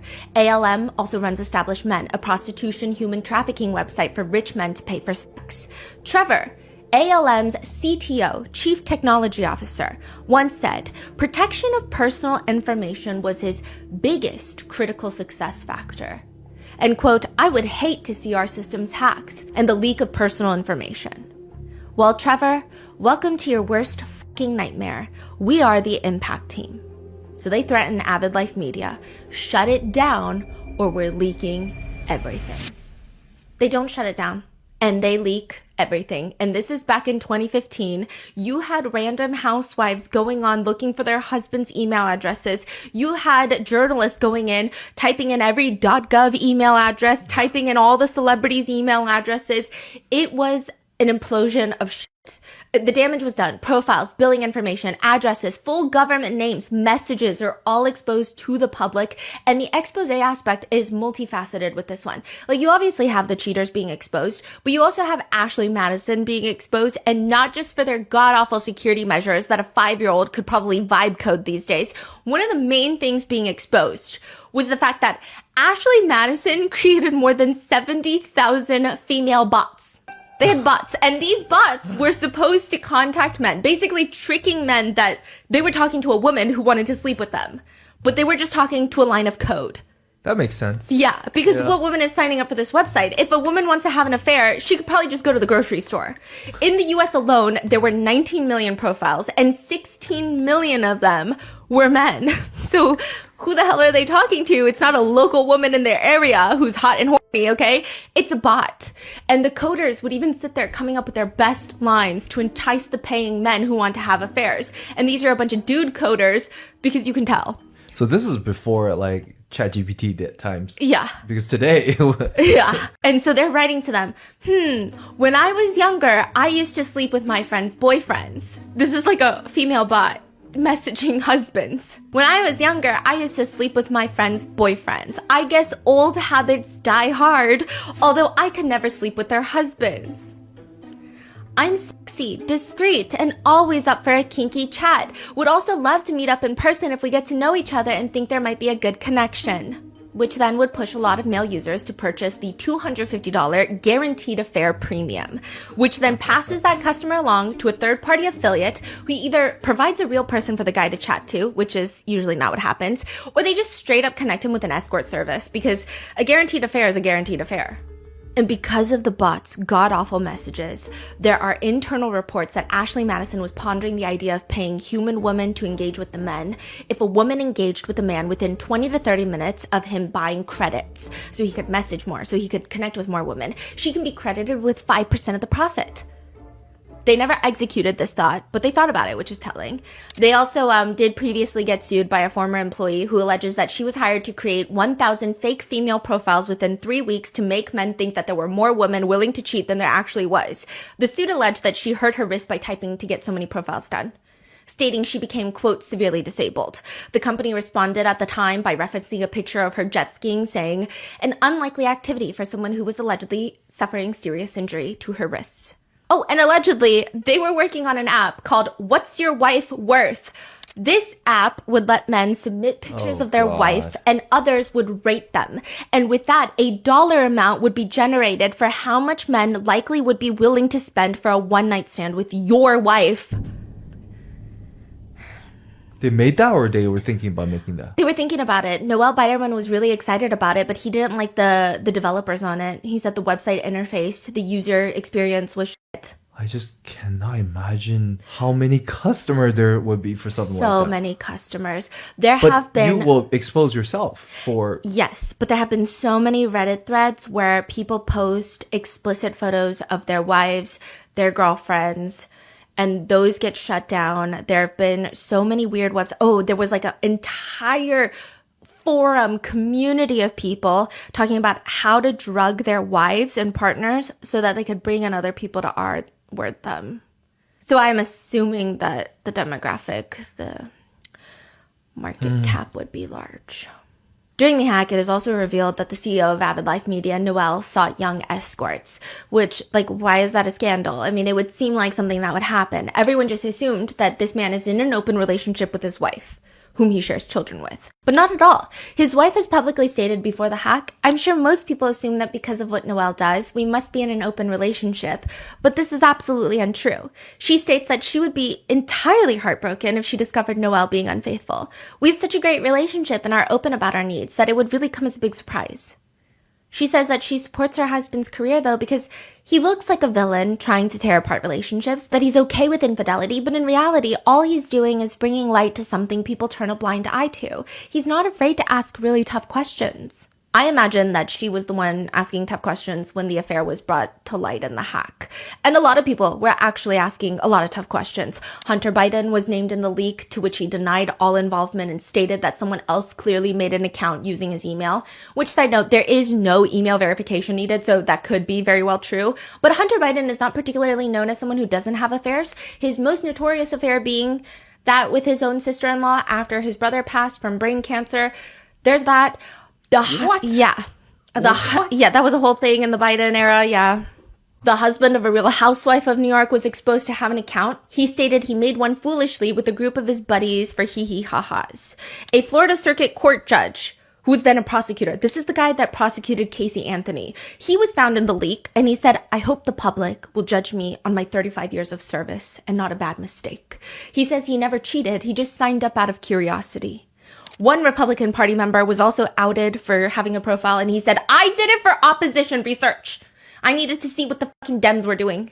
A Christian YouTuber, Sam Rader, and his name starts circulating on Twitter associated with the data leak. This is a Christian couple that makes Christian videos where they're like, I serve my husband. And you know what? I have religious trauma, so I can have a little bit of sass with this one, okay? But it's all like, this is how I serve my husband. I never question his leadership. And I'm like, I question literally everything in everybody's life all the time. Like, you should question more. You should have more question marks in your head, girly pop. But he was associated with the data leak. He says that during this time, this was a very vulnerable time in his life. He was working as a nurse and taking care of their firstborn son. So he was very overwhelmed, which naturally one would think that the way to decompress from life being overwhelming is to, I don't know, take a fucking bath, take a Xanax if you must.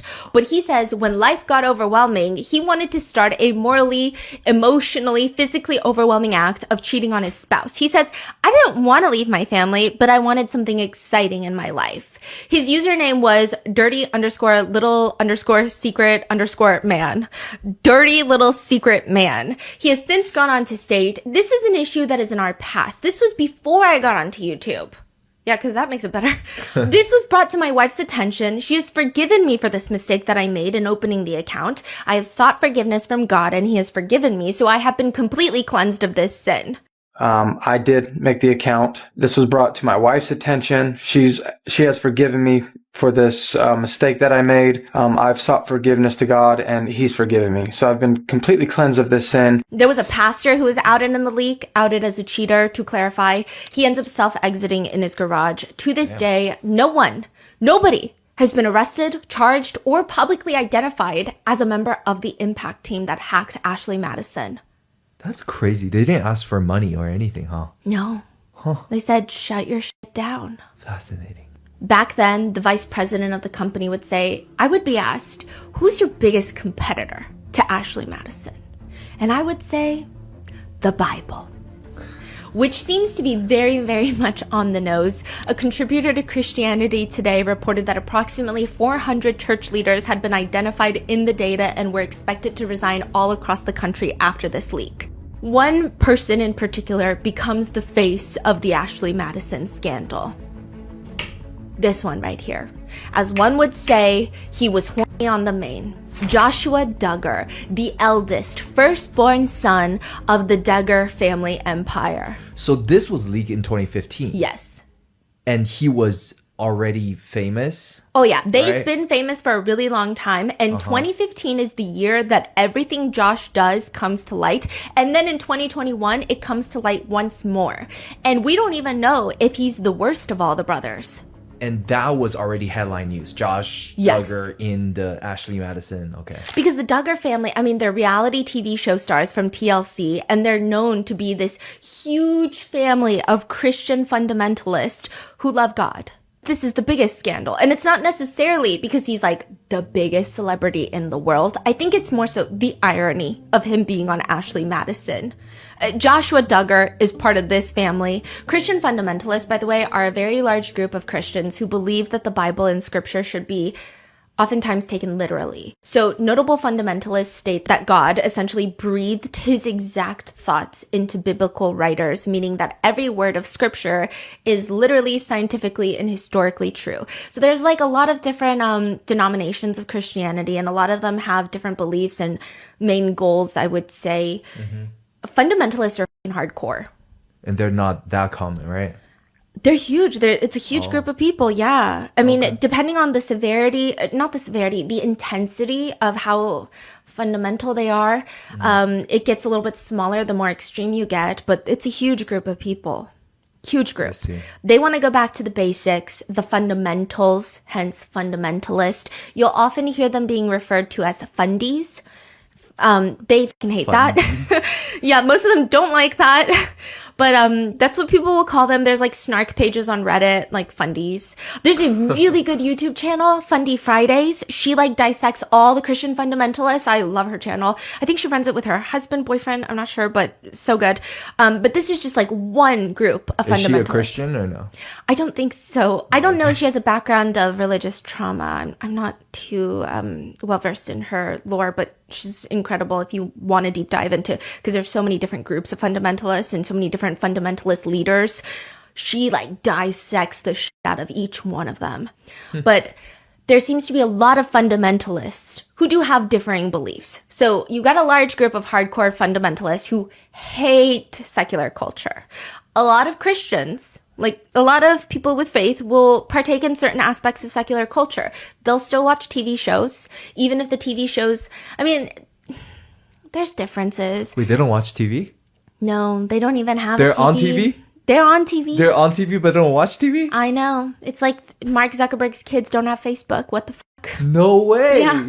They don't watch their own show? No, I don't think so. Wow. Okay. Yeah. So a lot of Christians, I mean, some of them, because I grew up Christian, not me like having religious trauma right now, but a lot of them will not allow you to even watch any sort of show that has anything that is against the Bible. So witches, magic, Harry Potter's a big one, and it has nothing to do with J.K. Rowling being transphobic. In fact, that probably would have, my old pastor would probably have loved that, but you get what I'm saying. Like it's a, you know, if there's something that is ungodly, they don't want you to watch it. Some people are more relaxed about it and they're like, I watch fucking Game of Thrones and I watch nasty stuff on screen. I might look away, but I still watch it. It's just a movie. It's just a show. It's fine. But historically, fundamentalists typically do not engage with any secular culture, with many of them believing that rock music specifically is akin to the devil's soundtrack to life. Drums could potentially be demonic. Women aren't even really allowed to wear pants for a lot of fundamentalists, only dresses and skirts. So many fundamentalists, they see the Bible as a document that is perfect and so literal that questioning any part of it means questioning all of it. And once you start questioning all the Bible, are you even a person of faith? Joshua Duggar and the entire Duggar family are reality show stars that were like the face of fundamentalist Christians for almost a decade. That's why they had their own reality show. That and the fact that Michelle Duggar and Jim Bob, they've got like 20 kids. Like, I'm going to run you through all of them in a second. Joshua, at this point, though, in 2015, when the Ashley Madison scandal happens, he's 27 years old. He's married to Anna Duggar, and at that point, they have 4 children. He was the executive director of FRC Action. So, like, I need to give you all the information to know why this scandal was a big, huge, colossal failure for the Duggar family. FRC is the Family Research Council. Some call it a right-wing think tank. Others will call it a hate group. It has been declared a hate group, by the way, by Southern Poverty Law Center. So this is not me just like throwing around the word hate group. Their goal is to produce policy research from a self-described biblical worldview. The core agenda revolves around 3 pillars: faith, family, freedom, which means anti-abortion legislation. They focus on trying to ban abortion at every level. They want to support what they call fetal personhood laws. They oppose most, if not all, LGBTQ plus rights. They literally fight same-sex marriage as if someone wants to marry them, which is what I would just call delusional self-flattery. They stay up and fight gender-affirming healthcare. They push for clauses that allow medical workers to refuse treatments for things like birth control, abortions, and they defend prayer being required in public schools. And they also actively oppose the Equality Act. Wait, what is his role again, you say? Director? He's the executive director of one of the FRC's arms, the political arm, where they lobby politicians. Like, that's a huge deal for a 27-year-old to get that position. I mean, he got it through nepotism. A lot of people said that he was largely incompetent and he would show up to meetings late and he had no idea what he was talking about. But because he's famous. Yeah. Right. And he's a family man. And he's like the face of Christian fundamentalism. And now he is the face of the Ashley Madison leak. But also, like, just to give you a background on who Josh Duggar is, they oppose the Equality Act. That's like waking up one day and decide you want to kill every single butterfly on the planet. Like, you just hate them. Obviously, it's not remotely the same thing, but it's kind of ridiculous to oppose the Equality Act. The Equality Act would prohibit discrimination based on sexual orientation, gender identity, and employment, housing, and public accommodations. They also think X-rated videos are the poison seeping through, running through the rivers, the Chattahoochee River of America. And I'm like, look around. We're not going to war in the Middle East because all of us are horned up. Get a grip. Okay? That's not our problem. FRC Action is part of the Family Research Council. Super powerful council. They are now a church. They just like recently applied for nonprofit church status and they got it. So, I mean, they're rolling in money. They're terrifying. Yeah. And the council that he's on is the lobbying and political arm. So he moves to DC with Anna Duggar and his 4 kids. And even though a lot of Americans have not heard of FRC Action, they have been changing our lives. FRC Action has been instrumental in pushing state-level abortion bans. So if you live in a state with restricted access, FRC's decades of lobbying, judicial appointment advocacy, legislative strategy, and fucking Josh Duggar probably played a huge role in that. Not that he's competent, but he was part of the organization. So the organization is still very much alive and thriving. Yeah. A lot of people would say that they have strong political sway of who even ends up in SCOTUS, the Supreme Court of the United States. I mean, this is like a very powerful organization. Is he still in there? No, because he's in federal prison. We'll get there. What? They're also like an advisory board member, FRC Action, of Project 2025. They don't just like to fuck with Americans. They paid $25,000 to congressional lobbyists to propose the anti-homosexuality bill in Uganda, which would propose the death penalty or life imprisonment for anyone who's gay or caught being gay. FRC would later state that they were actually opposing the bill. Nobody believes them. Josh Duggar, just 27 years old, is the executive director of the FRC Action, the lobbying pack. But here he is on Ashley Madison. Josh Duggar is a paying member. He didn't just have one account on Ashley Madison. He had 2 accounts on Ashley Madison, 2 separate accounts from February 2013 to May 2015. In total, he spent almost $1,000, $986.76 to be exact, for 2 separate accounts, including he paid for the $250 affair guarantee fee. Ooh. His account names were Ready for This DC.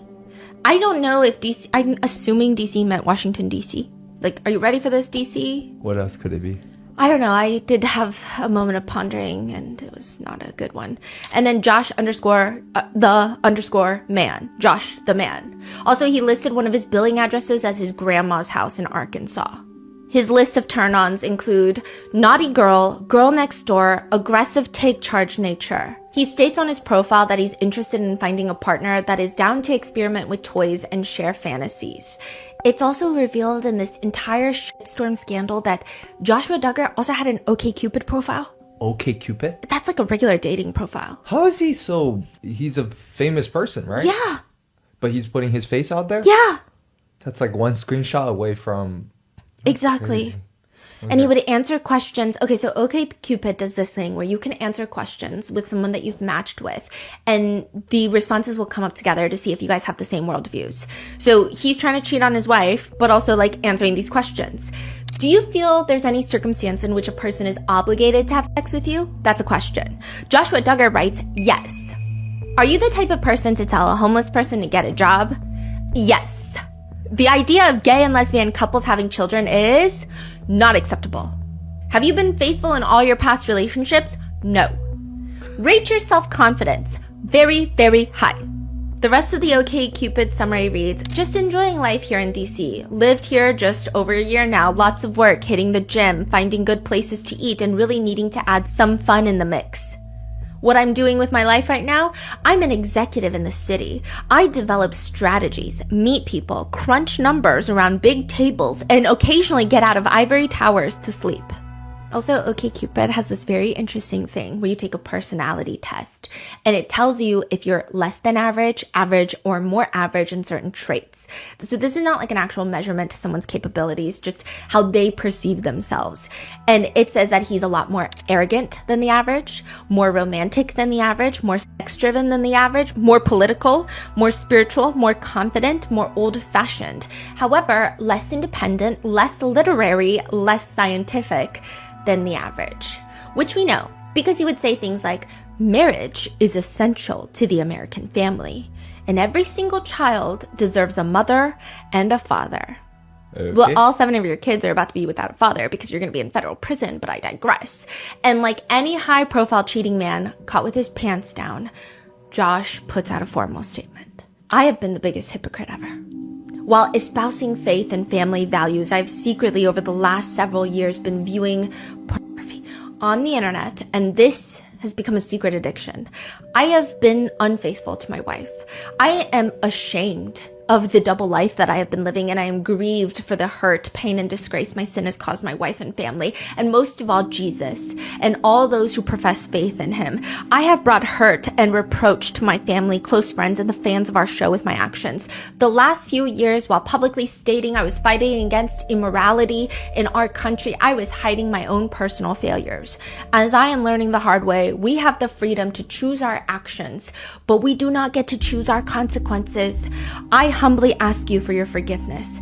Please pray for my precious wife Anna and our family during this time. Joshua Duggar. Jim, Bob, and Michelle, his parents, come out with a statement. When we learned of this late last night, our hearts were broken. As we continue to place our trust in God, we ask for your prayers for Josh, Anna, his wife, our grandchildren, and our entire family. Joshua Duggar's wife, Anna Duggar, whom a lot of people felt that she was going to leave him at this point. She states in an interview, I think it's such a betrayal for a spouse to go through what we're walking through. Not only was it a betrayal against me, but it was also a betrayal against those that call themselves Christian, because here we are as a Christian couple, getting married. Everyone was able to see us get married and to vow before God to be loyal to each other, and that loyalty was broken. And so for my heart, it was broken. But Anna will decide to stay with her husband, and eventually they will go on to have another child, 7th child. They name her Madison. But this will be the least of Joshua Duggar's problems, because he's going to end up in jail for something much, much, much worse. When you think of the Department of Health, Education, and Welfare, MILF Manor typically isn't the first thing that comes to mind. I mean, maybe it is. Okay, maybe I need to broaden my imagination, right? MILF Manor. TLC is the reality show channel. It actually was never that in the beginning. It started off being the learning channel. And it was funded by the Department of Health and NASA to essentially create... TLC stands for the Learning Channel? The Learning Channel. I know. And it was funded by the Department of Health and NASA to create learning material for people who did not have as much access to schooling. So they would be these little educational videos, hour-long videos of teaching people how to read, would be distributed through a free NASA satellite to all the rural areas where there's not a lot of schools set up. It was, unsurprisingly, not a profit machine. I mean, turns out we don't really enjoy learning, especially not with riveting titles like Learn to Read. If I don't know how to read, how am I going to read your title? The initiative itself was solid. I mean, there were regions in the US with illiteracy rates that were 3 times the national average. Like, genuinely, I think that this was like one of the times the government was maybe in the right place. But because money runs the world, the parent company eventually goes bankrupt and it's no longer being funded. And the Discovery Network swoop in, buy the Learning Channel, and it's now almost defunct, right? They originally stay on brand. Discovery Channel is like, we're just gonna do like slightly more fun. We're gonna release multi-part series on literature's most influential works. We're gonna bring in scholars, historians, novelists to come in and comment on pieces like Frankenstein, The Origin of Species. Then Paleo World, that was a hit, 50-episode series on dinosaurs. Paleo World, Sundays at 9 Eastern and Pacific on TLC. Wow. Yeah, Ready, Set, Learn, preschool programming. Ready, Set, Learn, we're on the move. And then because money still runs the world, the Discovery Channel starts getting creative. They're like, okay, well, maybe it doesn't have to be so informative every second of every time we're on air. Maybe we could just like ease into it. So they do. They ease into it. They don't go from Ready, Set, Learn to Extreme Cougar Wives. Right. Which features, you know, people like 76-year-old Hattie. She sleeps with men as young as 18 years old, and she says things like, I'm confident, I'm sexy, I'm loving, and I've never had a headache. I always have sex on the first date. I'm confident, I'm sexy, I'm loving, I never have a headache, because yes, I do it on the first date. You go, Hattie. Okay. Then there's Stephanie, not to be confused with me. She's 65, dating a 28-year-old. Yeah. And that's what they do now. So where the switch, like, they just start making some... Yeah, so they had Ready, Set, Learn, and then they start doing, you know what we could learn about? Weddings. A wedding story. Watch real couples get married and learn how to wedding plan. And maybe they do these DIY projects to save money, and you can learn, the Learning Channel, how to do that for your own wedding. Then that transitions into a baby story. Watch real couples give birth, and it's medical, and it's relationship, and you can learn the healthcare system, and we can capture their emotional first birth moments. Trading spaces, neighbors swap home. Okay, this one, I don't know what we're learning from it, but like neighbors would swap homes and then redecorate a room in the neighbor's house with money and a designer's help. There's a viral moment where a designer covered up a homeowner's beloved fireplace with a wooden facade, even though the homeowner explicitly told the show not to, and she broke down on camera. They also have While You Were Out. A family member would decide that your house is disgusting, filthy, and ugly. They would lure you out of the house for 48 hours. A team of designers would come in with the Learning Channel and redo the room that they deemed to be fucking filth.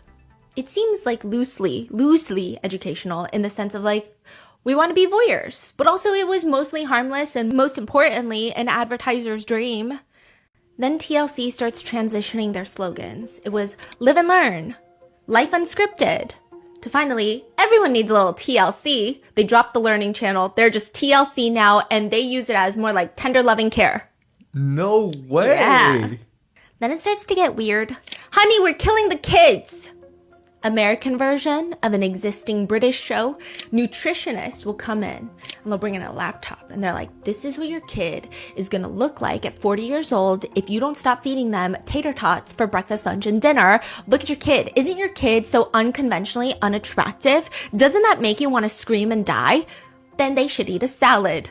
And everyone's like, this is actually horrendous when you think about it. Like, there's no aspect of this that could be even remotely healthy. They would get a 4-week boot camp to transform the family's habits and follow-up episodes to show how they're going to look more conventionally attractive now with their new lifestyle. It's just like shaming, okay?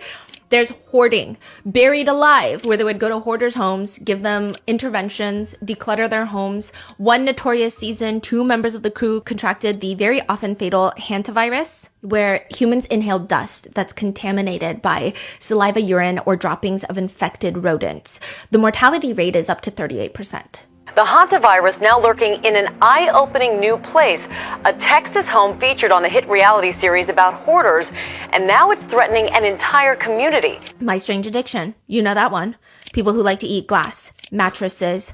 Participants have come forward to state that there was a lot that was depicted that was just straight up staged and set up. And also, like, there was no therapy. There was no nothing. Extreme couponing. This is like a whole national scandal, that show. Couponers would coupon stack to purchase hundreds of dollars of groceries for pennies. The show triggered a surge of extreme couponing, and stores blamed the show for coupon fraud. A huge wave of coupon fraud took over America after this show. I believe there were people investigated in regards to coupon fraud because of the show. Freaky eaters. Hey you only eat French fries? Welcome to the show. Sister wives, where a man has 4 wives, and I believe at one point they all lived in the same cul-de-sac, and he would go from house to house, and he'd be like, on Mondays, I stay with Megan. On Tuesdays, I go to Terry's house. Outrageous kids parties. Parents would just be spending a lot of money for over-the-top birthday parties for their children. And just like really oddball shows like Mall Cops, where they would follow the security staff at the Mall of America in Minnesota while they deal with shoplifters and people peeing in fitting rooms. Toddlers and Tiaras followed child beauty pageants. That was one of the more controversial ones, as you would imagine, with the constant sexualization of little children. 90 Day Fiancé, very controversial, still up and running. My 600-Pound Life. Multiple former cast members have filed lawsuits against the producers. Here Comes Honey Boo Boo. That's a whole other situation I could do a whole episode on, because Honey Boo Boo's mom ends up staying with a child sex offender. Breaking Amish, where they allegedly filmed former Amish people leaving their communities in real time. Social media investigations stated that that was all fake, that these cast members were actually had left their communities years earlier, so the show was not that accurate, but more staged. My 5 Wives, another polygamist. Seeking Sister Wives, another polygamist, where now they're like, my husband wants another wife. Let's go find the perfect wife. They had a special called My Husband's Not Gay, which focused on 4 Mormon or LDS church members who stated that they had SSA, same-sex attraction, and they chose to live in heterosexual marriages because that's in line with their religious beliefs. The men framed their attractions as something they chose not to act on, emphasizing religious conviction and marriage as the priority, which naturally drew significant backlash and criticism. Pregnant Behind Bars, documenting pregnant women in jail and prisons, which, you know, the anger there was that TLC just did not do enough to advocate for prison reform. My Teen is Pregnant and So Am I, where mom and teenage daughter in a family would be pregnant at the same time. Unexpected, another teen pregnancy show. Hot and Heavy, where they would document mixed weight couples, where plus size women are in relationships with thin male partners, but the name of the show, Hot and Heavy, feels like the men are hot and the women are heavy, and there's almost always this lingering question in every episode of like, why is he even with her when she's fat? MILF Manor. Wow. I believe this is the one, you know, where you had the older woman with the younger men. But so they had older women come into the villa where they thought that they were just going to meet a bunch of young hunks. But turns out all the young men that they're going to date are like their sons. So they're not going to date their own son, but like the other MILF, that's her son. And they had these weird segments where the mothers would grope the young men's torsos to identify their own son. But there was one show that was one of the biggest ratings success for TLC, like really unlike any other. And that is 19 Kids and Counting, the show about the Duggars. This show repeatedly, consistently hit new highs on TLC. I mean, because I never heard of them, right? Yeah. But you would say most Americans heard about them in this show. Yeah. I mean, like you would know this. Leave it in the comments. I knew of the Duggars. I never watched the show. I never kept up with the Duggars. I think maybe because I had a little bit of religious trauma, I don't watch shows like this. But yeah, I know a lot of people do. A lot of people that on the RM team, they're like, you don't know the Duggars? You don't know every person of the Duggars? I see. Yeah. But the show is long finished, right? The show ended in 2015. because of what I'm about to talk about. And it's not the Ashley Madison scandal that ends the show. Something worse ends the show. Really? So this whole show is about Jim Bob. Okay, his real name is Jim Bob. People call him Jim Boob. People call him Rim Job. People call him Boob. You decide what you want to call him. So Jim Bob Duggar is his full name? Yes. Do people just call him Jim? Jim Bob? They call him Jim Bob. Jim Bob, okay. Yeah. Then you have Michelle Duggar, and they are fundamentalist Christians, and they have 19 kids and counting. They had specials before their full-blown multi-season show, and it would be called things like 14 Children and Pregnant Again, Raising 16 Children, On the Road with 16 Children. Season 1 of the TLC reality show wasn't even 19 kids and counting. It was 17 kids and counting, and you can put together what happened there. Now, aside from the fact that Michelle Duggar herself birthed 19 kids and is, by the internet's opinion, freakishly fertile, they all live in one house. They've got to make 19 breakfasts, 19 dinners. There's the infamous tater tot casserole. I mean, it's weird. The whole show, Wait, the appeal. They all live in one house? Yeah. With the couple, with the wife, husband, everybody? No, so the minute that someone gets married, they usually move out. But there was a point in time where most of them were under the same roof. I see. Yeah. So when the show was going on, they were like younger. So they're still kids. Yes. And, okay. So I think it was like midway through the show that he's the first one to get married. And this was heavily documented. Joshua Duggar gets married. Heavily documented. Anna Duggar is a big part of the show. Okay, the whole appeal of this show is... It's like watching a woman wearing an ankle-length denim skirt, looking like... Michelle Duggar looks like she just walked out of a magazine from 100 years ago, and she runs her house and dinner time like a corporation. All the kids are employees. That fascination causes the show to become TLC's highest-rated program ever when it's released. The show is a ratings addiction. People are so confused and intrigued by this entire big family that seem normal, ? And I'm telling you in the perspective of the reality show appeal, not the actual family, because it would be kind of offensive to say that they're wholesome when they have all vocally, outside of the TV show, have stated, well, not all, but a lot of them have been very vocal against just like human rights. A lot of them are anti-abortion, anti-homosexuality. That's what they like to say, right? Over 130,000 people have signed a petition at change.org calling for the cancellation of the popular TLC reality show 19 Kids and Counting. Critics say the family's recent anti-LGBT statements have gone just too far. 19 Kids and Counting star Jessa Duggar is in the hot seat after comparing abortion to the Holocaust. They're exactly what you expect from like a hardcore Christian fundamentalist family. So, but I think when the TLC show originally aired, a lot of America had a fascination with them because at least on the show itself, they appeared very wholesome. They don't talk about these issues, right? No, they always seem like, well, it's always kind of like the nice Southern family of, well, if you don't believe in God, you're going to burn in the pits of hell, but like that vibe. Does Jim Bob have a job or? Yeah, so Jim Bob was like a car dealership dude, and then later they get into trying to flip houses and real estate, but his whole job becomes the reality show. Okay. He is a politician at one point, not a good one, but he was. Do they get paid for the TLC? Yes, they made millions and millions of dollars from this show, all taken by Jim Boob and Michelle Duggar.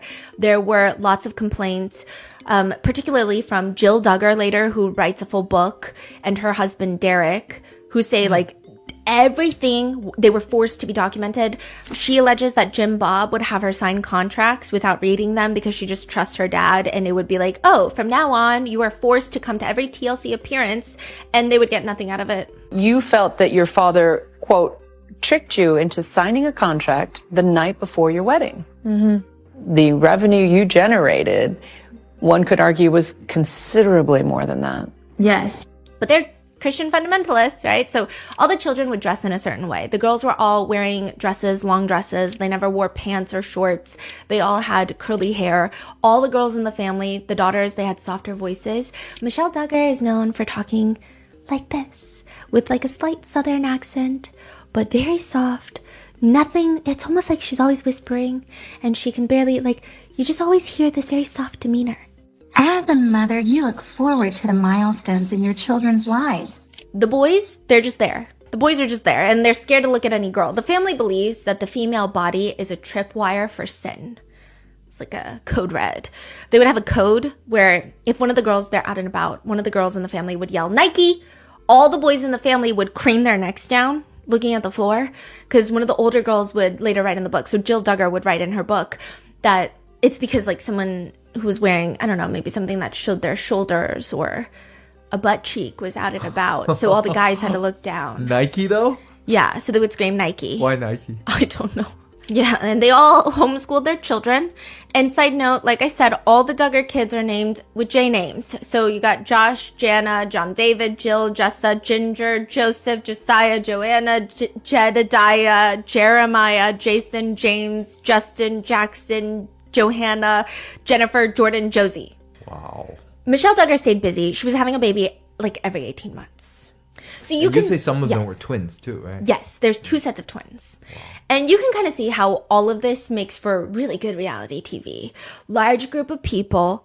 There's a large group of people who watch this show that could relate to the Duggars. So probably not the part where they need a whole school bus to transport the family to the grocery store, but a lot of people grew up in super conservative, strict religious families, and either they're still in it or they've left it and they're watching the show with perhaps morbid fascination of what their lives could have been.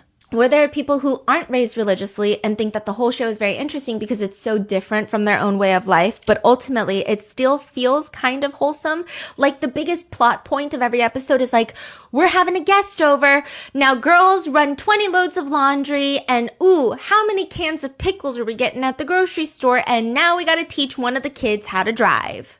It's like very slice of life-y.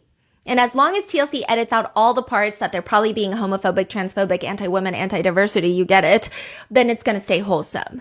Now, again, like I said, when I talk about their wholesome family image, it's not because I condone any of some of their bigoted beliefs, and many of them still hold those beliefs. I'm giving you a context on how they became famous, and without further research, why people might watch their reality show and perceive them to be wholesome. They were literally marketed that way. Christian family trying to navigate the world. It'd be like, Duggars go to New York City for the first time. And in this wholesome image, let's break down the family members. You've got Jim Bob, who comes off originally as the aw shucks guy, like the aw shucks patriarch. He runs the family. He originally had a Southern dad appeal. No more, but he did. He'll be asked about drugs. And he could just say, I've never taken drugs. But he's like the, shucks. There's a few times I've been sick and I've taken some Tylenol or aspirin, but I've never taken marijuana. Well, nobody was asking you about the Pepsid to cocaine pipeline. Like, that's a really, you didn't have to say that, right? Then you have Michelle Duggar, soft-spoken. Makes it hard to believe that she's birthed 18 kids because after like maybe 2, you start yelling a little bit more because life is hard, right? But she's not. She portrays herself as someone who never loses her cool, even though she has 19 more kids than most people. But she's also like super mom by the grace of God. She says she wasn't always like that before she found God. You know, she didn't grow up religious like Jim Boob. I hadn't really attended church that much growing up. And so I knew nothing. I didn't know what an invitation was. I didn't know what an altar call. I knew nothing. She actually used to do this crazy thing, sinful, where she would mow her lawn in a bikini as a teenager. And she felt it was sinful to lead all the married men astray in the neighborhood, which is not only really confident, but like a very odd story to share. Yeah. They get married on Michelle's 18th birthday. Story goes, Jim Bob walks into a yogurt shop and sees Michelle, falls in love. She converts to IBLP, his religion, and then Disney becomes synonymous with the devil. Apparently, the Duggars would have a bonfire where they would burn anything that was worldly and not godly. So fucking Mickey Mouse is getting cremated by the name of God. Okay. And again, I just want to make it like abundantly clear. I think religion is one of the more beautiful aspects to human life and existence, though I'm not religious, and that probably is like due to my own personal upbringing. But I think that most people who are in some sort of faith-based life, a lot of them are some of the sweetest people, and they support gay rights, women's rights. They support all of that, and they're just living life, going to temple, church, synagogue. But he's weird. Okay? So this is not me poking fun at religion. This is me poking fun at Jim Boop. He says they also are not allowed to dance. Jim Bob says, we try not to shake body parts to draw attention to our bodies. So the two of them, they go on to have their very first child, Josh Duggar. My name is Joshua Duggar. They called him the little governor. So Jim Bob eventually gets into politics. Josh Duggar would follow his dad to the Capitol in Arkansas and meet with all these politicians. He would even later join the Family Research Council, like I said, the highly, highly political right-wing group.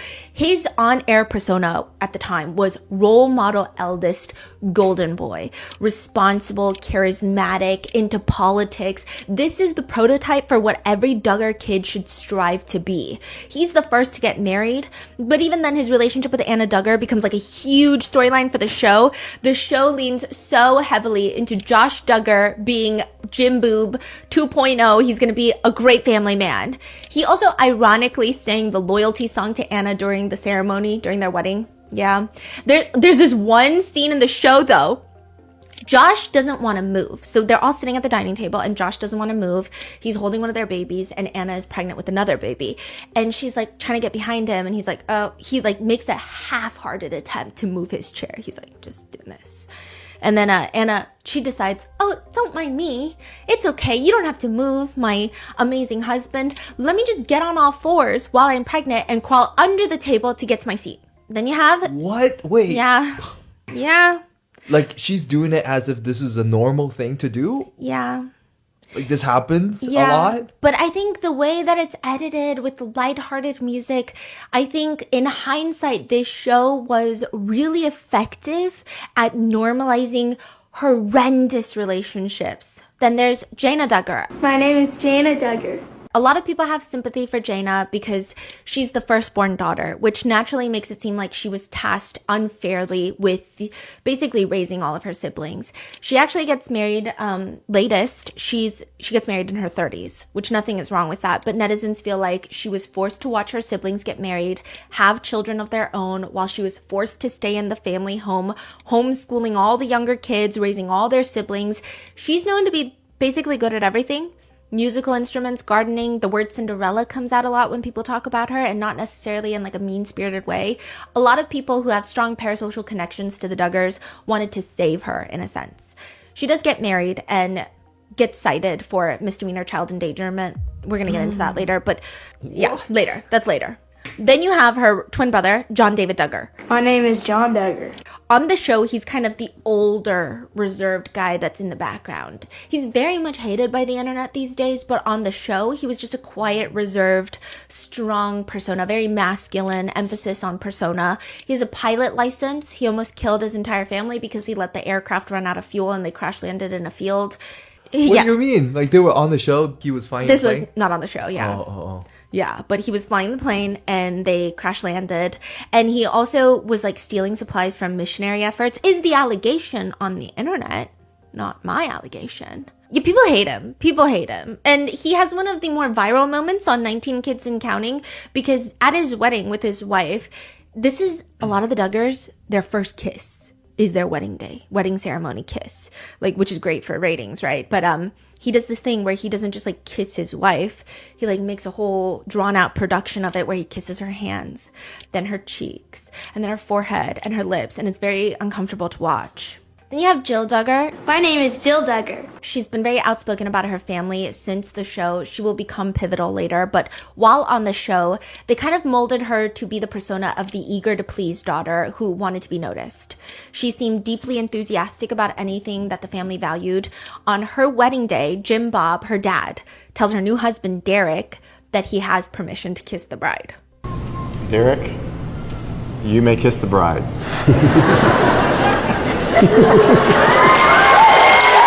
Jessa? My name is Jessa Duggar. Growing up, she was seen as the outspoken, sharp-tongued Duggar by Duggar standards. She was the first daughter to enter a courtship on television, and I believe their very first kiss was not at the altar, but afterwards. So they wanted a very private moment for their kiss. Now, prior to this, during the courting, Jim Bob gave them permission for a 30-second hug. So there's that. There's also a weird viral moment where Jim Bob and Michelle go on a date with Jessa and Ben during their courting process. And Jim Bob and Michelle, I don't know if the Holy Spirit compelled them to do this, but they're mini golfing and they're like, here's what all the fun you can have when you get married. And they're just like dry humping on the mini golf course. They're like, who? Jim Bob and Michelle. Dry humping? They're both like, you know, when you, in like the, but it was not. When you say courting. Oh, we're going to get into courting. So okay. courting is their version of dating. Oh, got it, okay. Then you have Ginger. My name is Ginger Duggar. Now, Ginger, who has been very vocal, she also has 2 books since the reality show ended. There was a whole free Ginger movement online during the show because she would roll her eyes. She would mention that she wanted to live in a big city one day. She wouldn't mind it. She wouldn't mind living in New York City one day. And so a lot of people online were like, we got to save Ginger. She's the one that we can save. We can get her out of the grip of the fundamentalists. Ginger has since written her book, Free Indeed. But she says in her book, as TLC ordered more seasons, I became known as the girl with a million expressions, apparently because of my exaggerated faces. People even called me the Rebel Duggar, which was funny considering I wanted nothing more than to please my parents. It was all because of one offhand comment I made on camera about how I love the city and enjoy visiting it.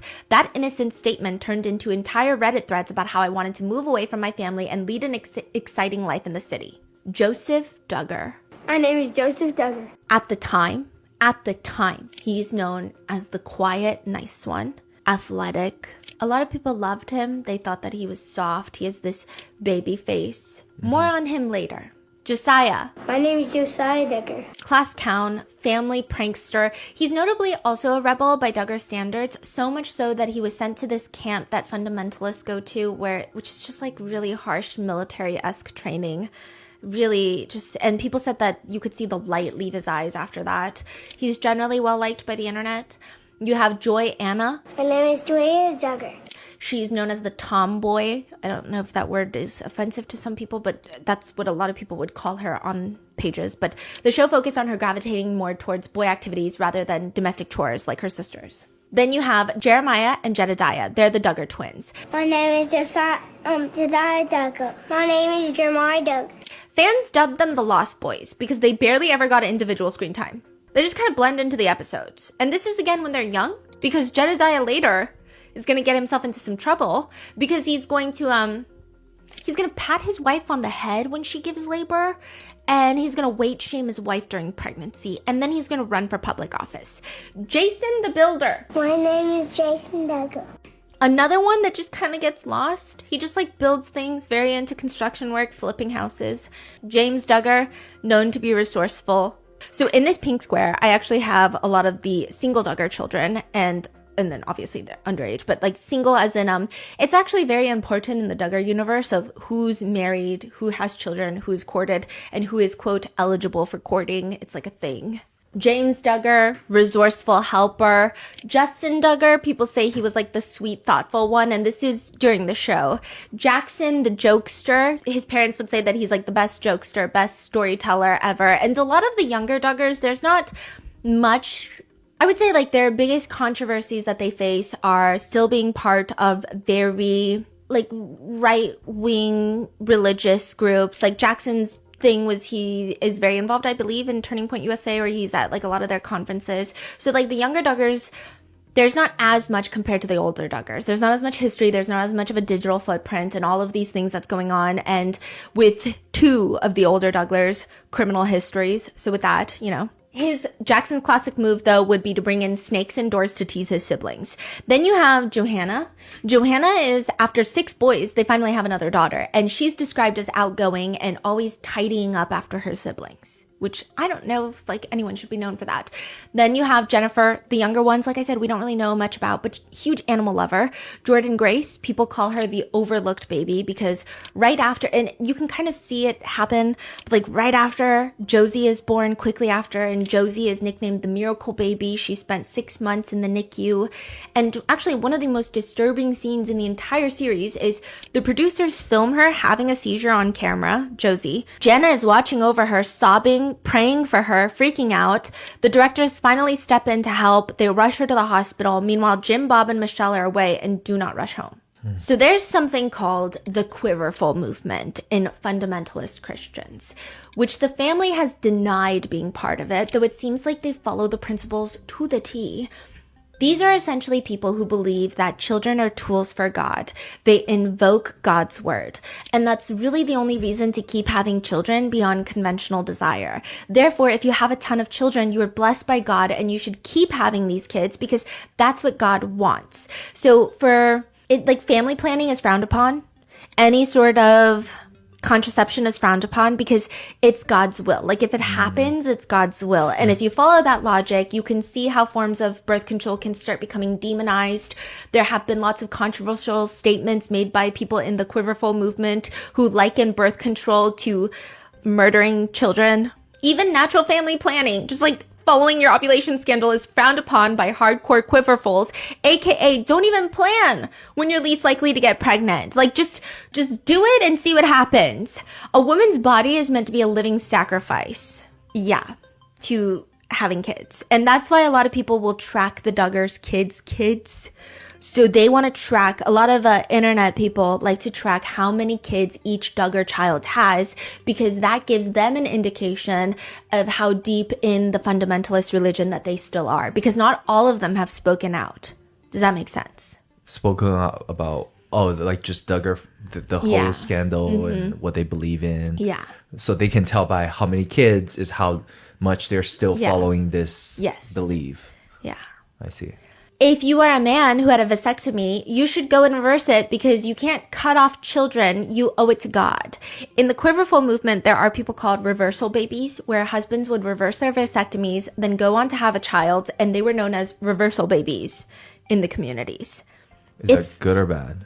Like, they would all hang out with themselves, apparently, and they liked it. Some people, like, really wanted... I was on Reddit. I was so deep in Reddit, and they would, like... I think they would lie that their dad had a vasectomy, undid it, and then they were born to join, like, reversal baby cliques in churches. That's weird. It's become like a religious, societal, right way to live life, even political type of movement, the Quiverful movement, with people who leave these communities writing. Quiverful movement people, they think that they have the numbers. They're going to be able to control the fate of the government for cultural and technological ends. A lot of women that were part of the Quiverful movement have stated that they aren't afraid of dying during childbirth because a lot of them are warned against additional pregnancies. Like if you've had multiple babies, the doctors will be like, this is not safe. But one states, I really believe that I wouldn't die unless God willed that I die. And if he did, then I would accept that. It's a pretty controversial movement, considering it leads families to have a lot of children that they cannot feasibly care for emotionally, physically, financially. A lot of people in the Quiverful movement are living in poverty. There's food scarcity. The children are growing up hungry and anxious. But a lot of them argue, if God wants you to have a certain number of kids, he will find a way for you to provide for them. And Jim, Bob, and Michelle, whether they like it or not, they become the face of the Quiverful movement. And it's really not fair because they're multimillionaires making tons of money off of this reality show, this TLC reality show. And there's no more food scarcity in the house anymore. Meanwhile, what they're advocating is leading to food scarcity amongst children in the United States because their parents are falling into the Quiverful movement. But the reality show doesn't focus on that. They focus on the fact that all the sons, like they would run marathons in long pants because shorts are bad. Shorts are banned. They would risk a heat stroke. That's really? Yeah. Do they swim? Yeah, so the girls, when they go to the beach, they wear long skirts, which I think is like a pretty huge safety concern. Long skirt, and the boys wear long pants? Oh. It actually becomes Do they wear shirts? Yes. It actually becomes a huge scandal when one of the elder daughters wears pants. It becomes like a huge thing. Really? Which one? They all started wearing pants. Jill, Jessa, and Ginger. In the Jill show? and Ginger. Not in the show, but later on. Yeah. So what if they see other people shirtless on the beach? They probably scream Nike. Yeah. And they had the infamous tater tot casserole. The Duggar family tater tot casserole. You cannot separate the two. They didn't like invent the tater tot casserole, but they probably ate it every week.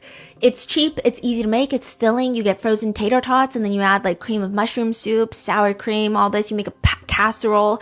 People thought that the Duggars loved it so much to the point that I believe they refused to eat it for like 3 years because everywhere they went to visit anybody, they would be served tater tot casseroles. Wait, I'm sorry. Why is tater tot casserole a scandal? It's not a scandal. It just becomes like a huge part of their lore.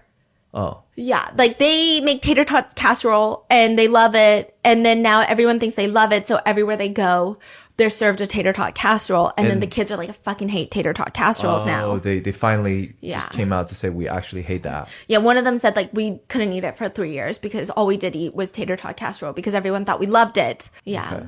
Then there's a part in Jill Duggar's book where she says that her family would role play different scenarios on what to do to stay as far away from sin as possible, to hold the devil with a 10-foot pole, right? They would practice. What if their friends asked them to read a book? Now, what if someone comes up to you and says, hey, Joseph, why don't you read this book right here? It's got a witch in it. Joseph would deliver his line right on cue. I'm a Christian. I won't be able to do that.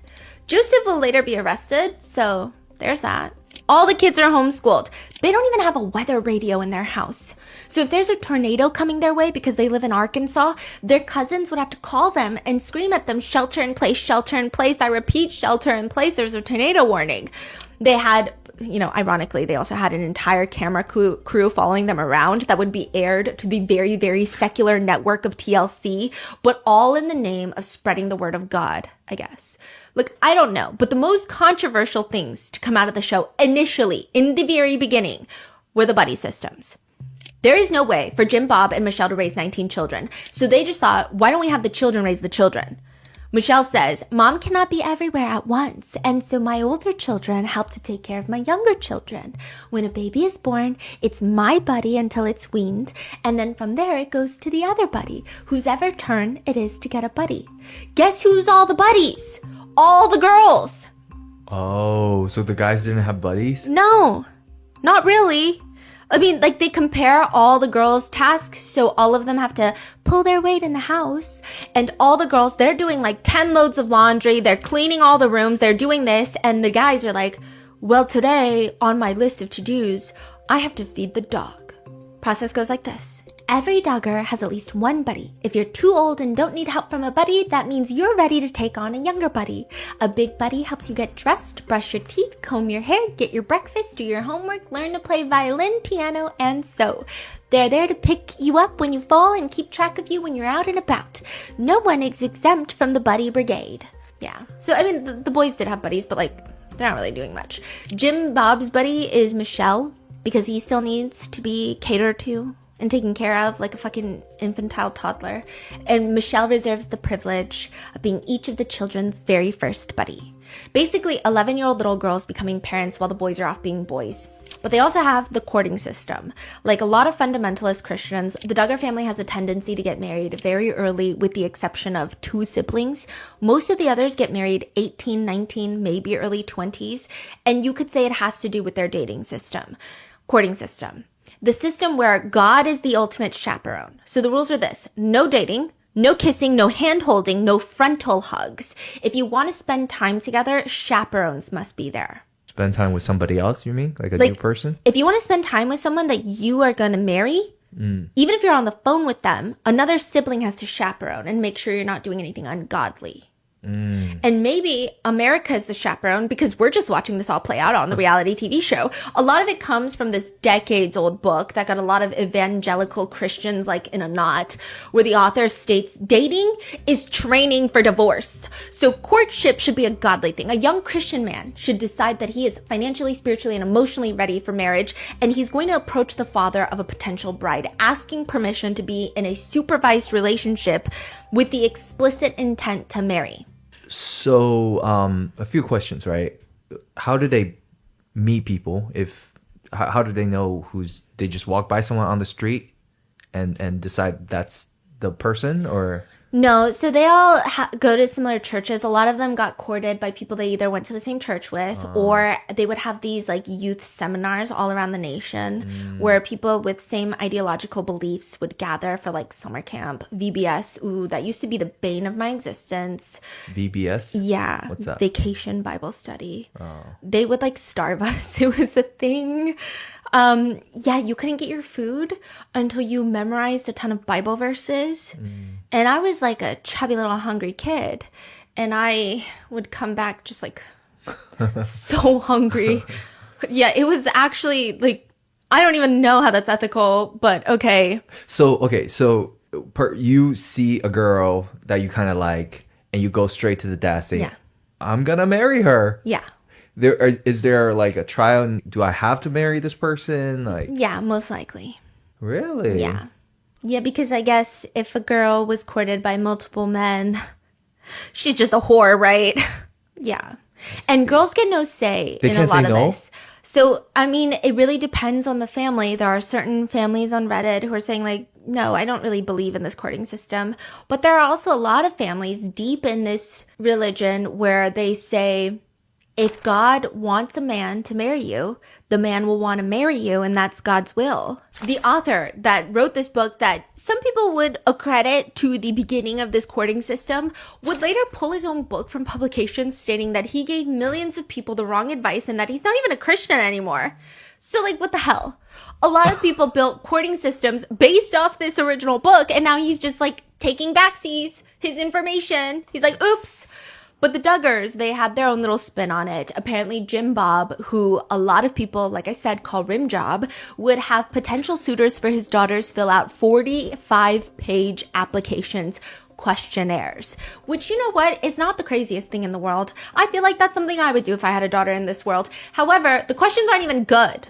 The questions are not even good. There is an alleged leak version of it online where some of the questions, okay, some of them are completely valid. Like when someone gets married, do you have any financial debt? If so, explain the extent and circumstances.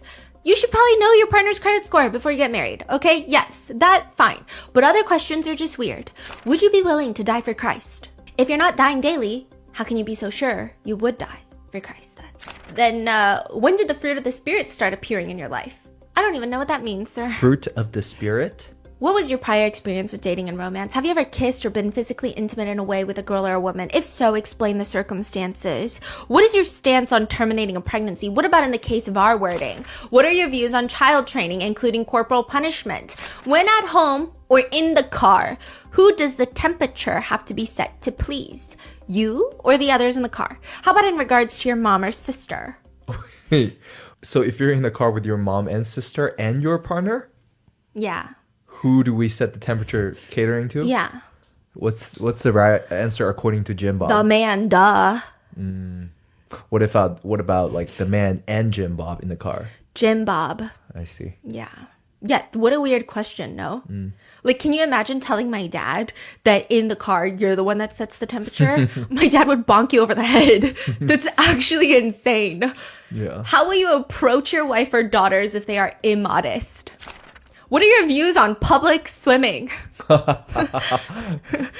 One of the suitors counts, one of the quarters states, I got sent a 50-page questionnaire. I sent it back at 105 pages. I got sent a 50-page questionnaire. I sent it back at 105 pages. What does that mean? Like he came back with a lot of answers? Yeah. Michelle Duggar also has words of advice for her daughters, according to their book, A Love That Multiplies. She says, for instance, I have told my girls that romance novels are to women what pornography is to men. They stir up emotions with unreal fantasies. In contrast, God's word tells us to think on things that are honest, pure, lovely, and of a good report, which is crazy. She doesn't like romance novels? Yeah. What's wrong with the romance novel? She's saying it's unrealistic standards. And I think we know that. I'm not expecting that, honey, you're going to be the leader of the Russian mafia and a billionaire that's going to storm in and kill people who even dare look at me because you're so possessive. But I don't know why she is. It's so bizarre. Sounded like she read some. Yeah. To know. Yeah. I don't think romance novels sounds anything like what you just said, but to her, she probably read it. Mm-hmm. Right? Exactly. And her romance novel is probably the diet romance. Hey, you never know, because some of these guys, they say one thing and do the other things. That's true. You never know. Michelle, I want to know. I want to know your read on Goodreads, okay?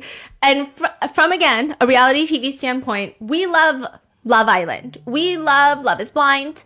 We also apparently love courting in the 19 Kids and Counting because this whole dating process is part of the reason that the show is so successful. I think it's the dating, it's the fast-pacedness of courting. It also feels higher stakes because usually the courting phase lasts a very short amount of time, a few months, and then they get married at the altar and they're like, oh my God, I'm gonna have my first kiss.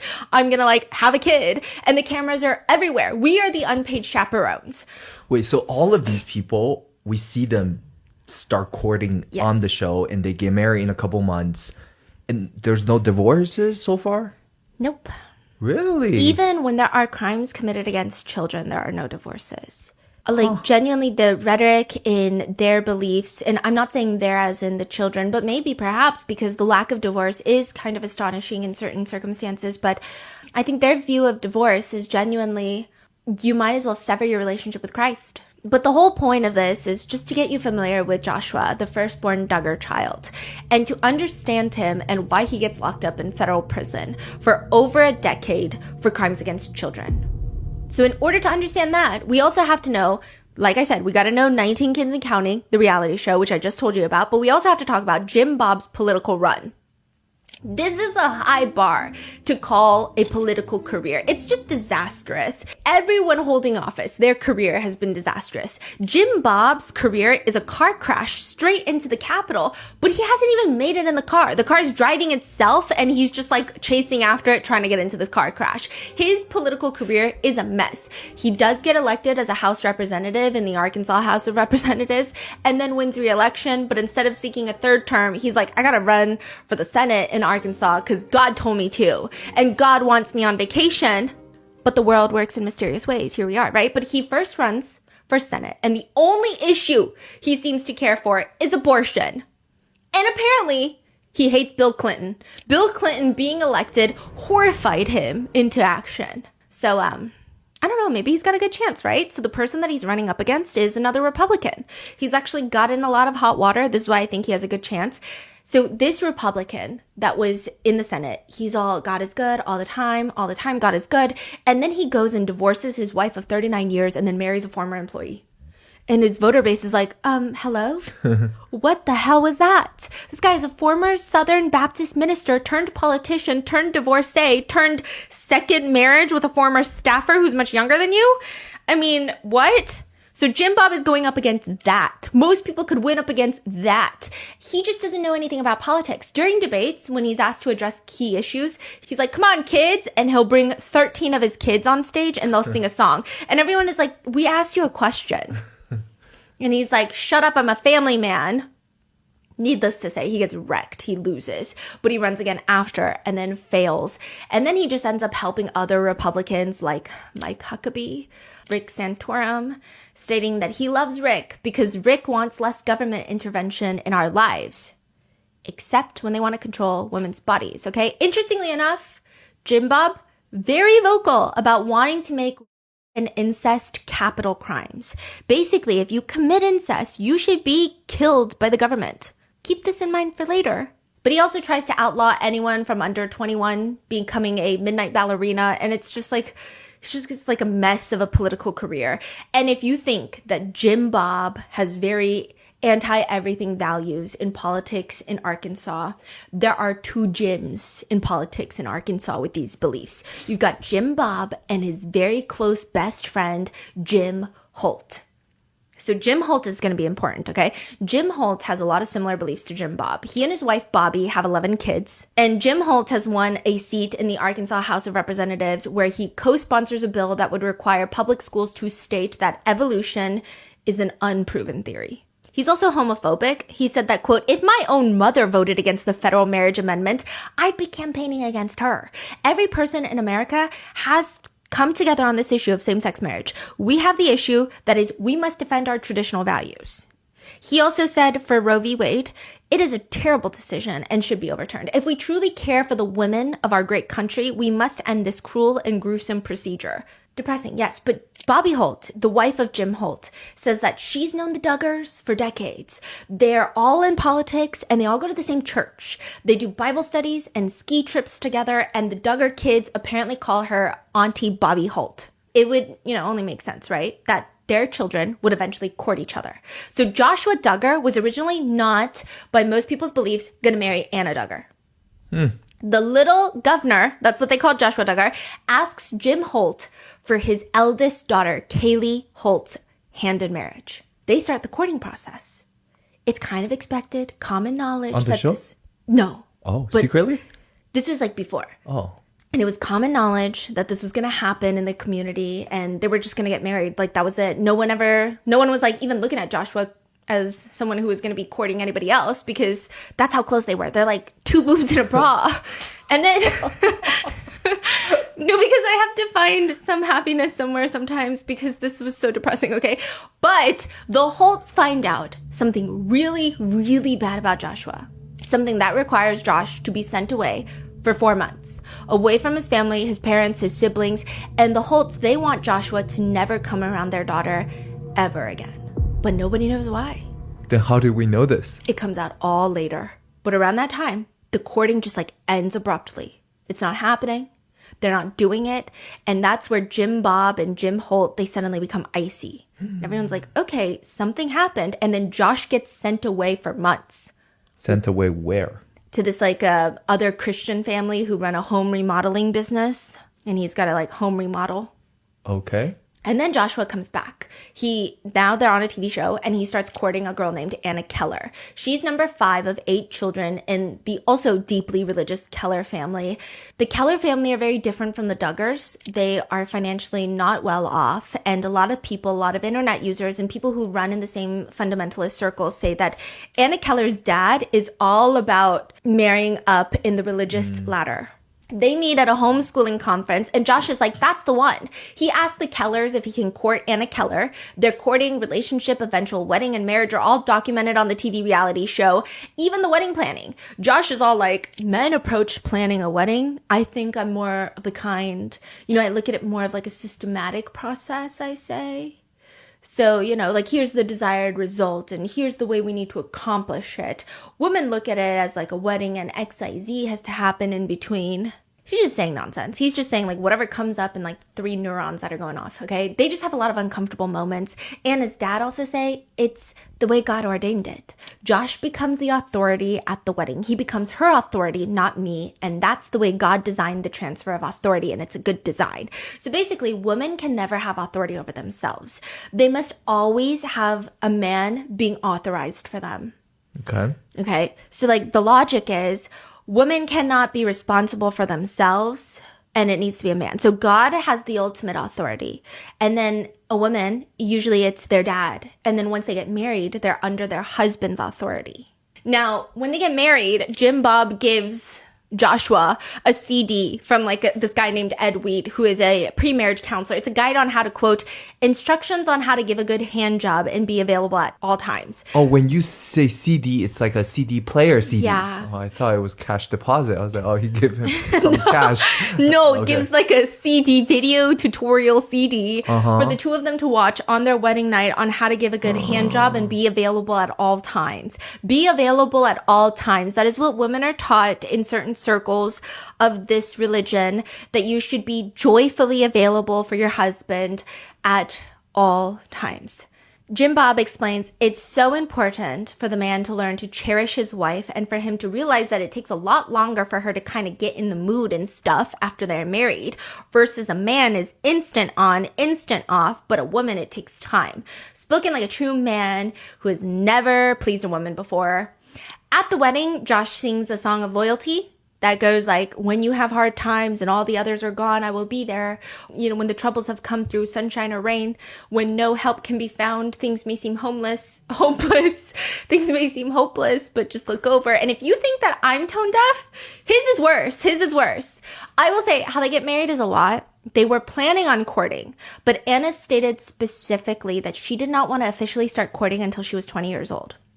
Josh surprises her by proposing to her. They don't court, proposes to her at her 20th birthday party. And she looks uncomfortable. What do you mean? So you mean like Anna's like, that's a stranger right there? Basically. Is trying to marry me? And she like looks surprised, and finally she whispers yes. And Michelle Duggar explains, Anna, since it was your 20th birthday and you had made that commitment to the Lord that you wouldn't court or get engaged or whatever until you turned 20, your daddy, you know, had said he really wanted you to keep that commitment. So I guess Joshua and your daddy figured out all this together to surprise you. 3 months later, they're married. Anna goes from her dad's house in Florida to her husband's house in Arkansas, and people describe their relationship as a super fan meets religious royalty. Like, Anna is just obsessed. She has never lived alone. She's never had a real job. She doesn't even have a driver's license for the first few years that they're married. And within a year of being married, she's pregnant with their first child. And they later become known as the M Kids. So they carry on the tradition of naming all their children with the very first initial. All their names start with an M. They're leaving the family size up to God. So they're just having as many children as God wills, right? But one thing to note that comes out during the scandal is, while Anna Duggar and the M Kids are always spotted wearing $2 flip-flops because they don't really have a lot of money and there's a lot of kids, Joshua Duggar is out here spending $1,000 on Ashley Madison. Furthermore, a lot of people who personally knew Anna Duggar said that she was quite loud and opinionated before marrying Josh and just having babies back to back. They thought that slowly she started talking like Michelle Duggar, like just real soft, tone things down. Everything is what they call a pastor's wife whisper. They even used covenant eyes. So Anna was Joshua's accountability partner, but somehow he bypasses that to get on Ashley Madison and OkCupid and watch explicit videos, which is the whole point of the covenant eyes. But Anna stays. A lot of people feel a lot of sympathy, but they thought it was predictable that Anna would choose to stay with her husband. You know, everyone around them just spoke about it as if Joshua Duggar was also a victim in this. Like, that's how this whole scandal gets handled. Jim Bob, during a sermon, he's nervously giggling. I guess you've read it in the newspapers or seen it on TV, but we've gone through a lot of trials. Michelle says, I don't think I need to talk to Josh. I'm going to talk to our Heavenly Father. After the Madison thing? Okay. I'm sorry, if my son is cheating on his wife and their children, I'm not talking to God. My fist is... That's not condoned. However, I will be very angry. Like, it's just like crazy. She's talking about it as if... Later, a bodyguard of the Duggars comes out because they had to get a bodyguard at one point, and allegedly the bodyguard claims that he was in the car with the Duggar group, and they drive up to Josh's car, and Josh is driving, and he's also like watching X-rated videos. He's like not even holding it near his leg under the wheel to be discreet, as per the AMA on Reddit. He said, quote, Josh kept his phone on a hands-free, like stuck onto the windshield, and there was just like... Wait, hold on. He stuck what on where? His phone on the windshield so he could drive hands-free, and there's just X-rated videos playing while he's driving. And he's just like, he knew that we were in the car. Either he didn't care or he didn't know. I don't know. But like, what do you expect from couples who follow the religious semi-cult leader? Some would call it a cult. I wouldn't call it a cult because cult leaders love giving cease and desist, but his name is Bill Gothard. More on him later. But on the website for IBLP, which is what they follow, Basic Life Principles, they have this article titled, Should I Confess My Secret Sin to My Wife? And How? So these are for husbands. And the article reads in short, yes, you should. When you come clean with your wife by confessing moral failures, you will have a feeling of euphoria. It will seem as though hundreds of bricks have been taken off your shoulders. However, in a sense, your wife will now be carrying this burden. Now is when you say, thank you, God, for setting me free. I now choose to do whatever it takes to see that my wife is set free and healed from the truckload of stuff I have dumped on her. Another article says, God clearly says he hates divorce. Divorce is linked with treachery and violence. In our day of increasing violence, even among Christians, may God give us the strength and courage to call divorce what God calls it, breaking a covenant. So when Joshua bypasses the covenant eyes to cheat on his wife, everyone just says, I mean, he's gotta humble himself before God. Even Ben Shapiro tweets, the left don't target Josh Duggar because he's a garbage fire. They target him because he advocated Christian values. I don't know how you advocate Christian values when you're on Ashley Madison, okay? But Anna chooses to stay, and some people can understand given her circumstances, her religious background, and a lot of other couples who chose to stay together after the Ashley Madison leak. It's not just Christians. So if it were just that, maybe people could understand Anna Duggar, but they don't. Because the thing that confuses people is right around the time of the Ashley Madison leak and scandal that's happening, there's bigger problems. Like the real reason Joshua Duggar never married Jim Holt's daughter, it wasn't political differences. It's because the Holts found out that when Joshua Duggar was 15 years old, he molested his younger sisters and confessed to it. But did Anna and her family know about it? And just how long has everybody been covering for Josh Duggar? And what about his victims? And how is this connected to the 2 other Duggars that were arrested this year, like a month ago? Another one for crimes against children. Would Anna Duggar still have chosen to stay then if she knew that in a few years, her husband, Joshua Duggar, would bypass the Covenant Eyes system that they had in place and be arrested for downloading some of the worst CSAM content, including infants and children, that the federal investigation working on that case, they said it was one of the worst that they had ever seen. There are links to some of the content that he pulled, and it was linked to Daisy's destruction. And that is where I leave you. There's going to be the next part. We're going to go through Joshua's trial and then the 2 other Duggars' arrest. So stay tuned, be safe, and I will see you in the next one.